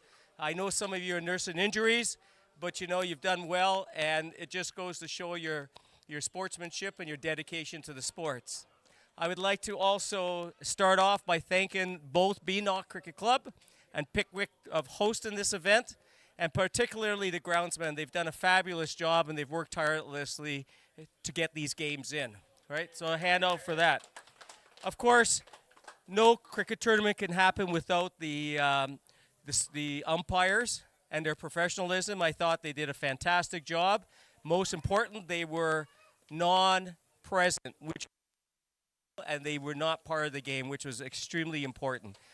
The scorers, thank you for your effort, and we appreciate you doing your job. And of course, the caterer, Nick, that did all our catering. I think he did a fantastic job. Right now, I'd like to turn over the phone to our president, Raj Sen, to say a few words. Thank you very much, Roy. Indeed, it's a pleasure. After Roy just said, we've had a total of 5 games rampacked into 4 days. All right, that was indeed impressive. Guys, give yourself a round of applause. We have guys who are over 40s, over 50s, over 60s, right? And you guys have done remarkably well, coming from all over the world, London, US, the islands, Guyana, Barbados, Canada, the US, and also Trinidad, not forgetting Trinidad. The Trinidadian team was bulky with Red Devils. They managed a solitary win today. Congrats to you guys. Well done, Dilly. Yeah. I'd like to thank also the ladies who came with their husbands to ensure they were properly fit enough for the games. They've always supported well with our tournaments. This is our 3rd tournament that we are having here in Barbados. Looking around, see a lot of familiar faces that played in the other 2 tournaments in November 22 and January 23. And we are happy to welcome some of the new faces that we have in this tournament. Thank you very much for being part of it. I know it was very challenging to get this tournament off. More than several times we actually called it off because there were so many cancellations of players and so on. Even up to the last days, we had to be chopping and changing to ensure, with injuries, to ensure that we had 10 and 11 persons gracing the fields for all matches. So congrats, guys. We've done well. We've got another tournament coming up in Texas. Some of you guys from here are going to be going over there in Texas on the 11th of December to play 3 matches against the US and Canada teams and a second US team. So hope we could come out successful in that tournament also. Unfortunately, we didn't have any centuries scored, but I think we had a fifer from Ian Drakes, and most of the guys who have done well would be getting individual performances awards and so on, and obviously the winners and runners-ups will be getting their trophies. So all in all together, guys, we've had a wonderful week of cricket. Started out very poorly on Sunday and Monday with heavy rain, but being that way, we were very versatile and flexible in ensuring that we were able to adjust our schedule and ensure we had 5 full matches, so that no one could say that they didn't get to play, right? So thank you very much, guys, and I'll hand you back to the Master of Ceremonies. Thank you, Raj. Okay. Right now, we'd like to start the presentation of all the trophies, and I would like to call upon some of the supporters, there are women here, to help us with the presentation and handing those out. And I'm going to start with you. Could you please join us? I know I didn't give you the heads up, but that's if I give you the heads up, it might not happen. So come on. Yeah. So right now, two umpires. So yes, I'd like to start with the presentation of caps to the two umpires. Can you please come up for the presentation? Tremaine and Sheena.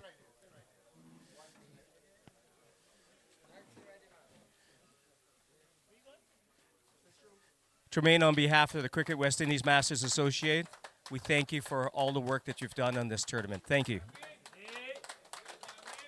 Tremaine? Where's Tremaine? Oh, there you are. Sheena. Sheena, again, on behalf of the Cricket West Indies Masters Association, we'd like to thank you for all the hard work that you've done this week. Thank you so much. Yes. All right, so the next award or next presentation is going to go to the two hardest guys this week, and I'm going to be calling upon Michael Belgrave and Mr. Skeet to come up here for a little presentation.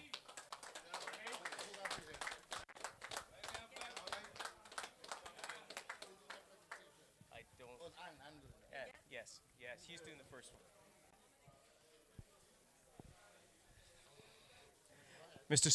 Mr. Belgrave, thank you so much for all your hard work. Okay, there's a little monetary, a little something to say thank you. We know how hard you've worked, and we really appreciate it. All right, thank you. And Mr. Skeet, please. Mr. Skeet, again, thank you for all your hard work. I would like to say, though, I hope you get some help in the future removing those covers. It is such a difficult job, but thank you for all your effort. It's greatly appreciated.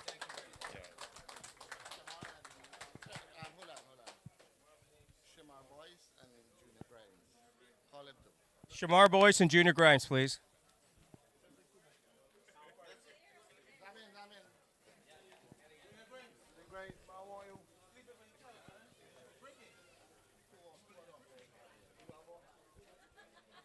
We need two more hats.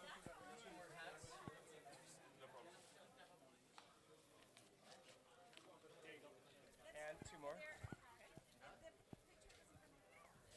And the two umpires that umpired the BNOC game today.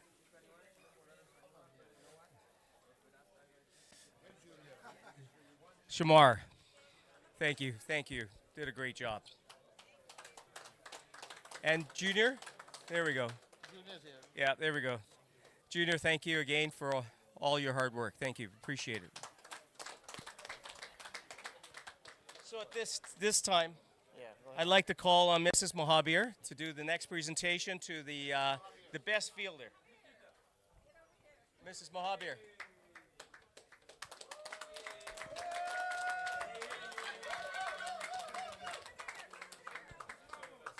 No, don't drop this. I don't know if the base separates. All right, so another good competition. However, one fielder stood out with 5 catches in the tournament, and that is Mr. Lawrence Farnham. I know he's known as a batsman, but this tournament, he showed up with the hands.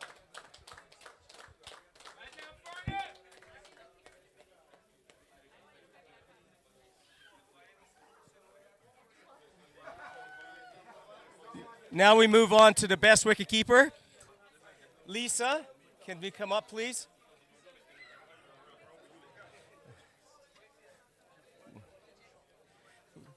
Lisa Ramdas will be doing the presentation to the best wicketkeeper. And the best wicketkeeper is Anthony Sahadeo with 6 dismissals.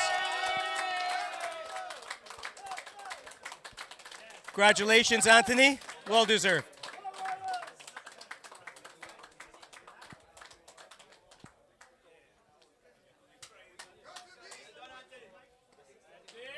All right, so now we're moving on to the best bowler, and we're going to call upon Sandra Singh to do this presentation.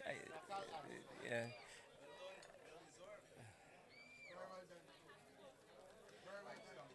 All right, so we had some very, very good bowling in this tournament. I'm going to go through the top 3 bowlers.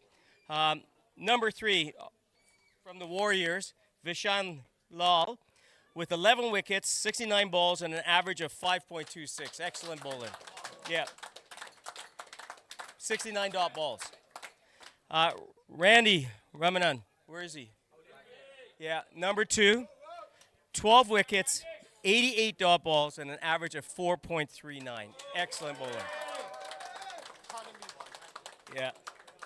And then, of course, Ryan Nurse is number 1 with 13 wickets, 74 dot balls, an economy of 3.21. His best was 4 for 13.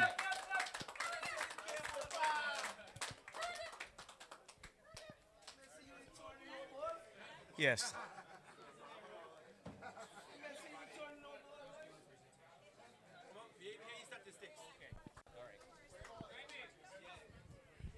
So now I'm going to do the presentation for the best batsman. Again, top 3 batsmen, Lawrence Farnham with 120 runs, strike rate of 86.33, and an average of 60 and 150s. Number 2, Asif Chan, 133 runs, strike rate of 107, and an average of 33.25 and 150. And number 1 from the Warriors, Vishan Lal, 182 runs, strike rate of 111, and an average of 60.67.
know, he really brought the team home and guided them. But of course, we've had some guys stepped in to take over the captaincy during the day, and together you guys played beautifully. You're well-deserved winners, and I'd like to call on Mr. Ramdas to come up and get the award.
All right, folks, that concludes our presentation today. Thank you very much.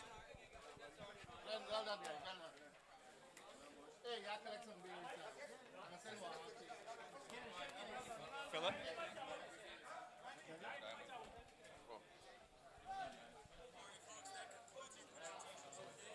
Okay, so that concludes our coverage of this match. Congratulations to the Royals, but really and truly, congratulations to all the participants. And we hope that you will join us here again when next we bring cricket to you live on Anything Cricket Let's Talk YouTube channel.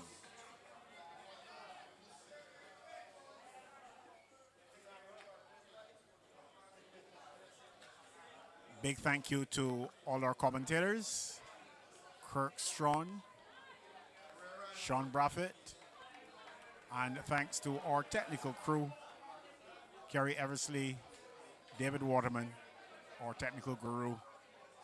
So this is Philip Hackett on behalf of the entire team saying good evening and goodbye from Foursquare.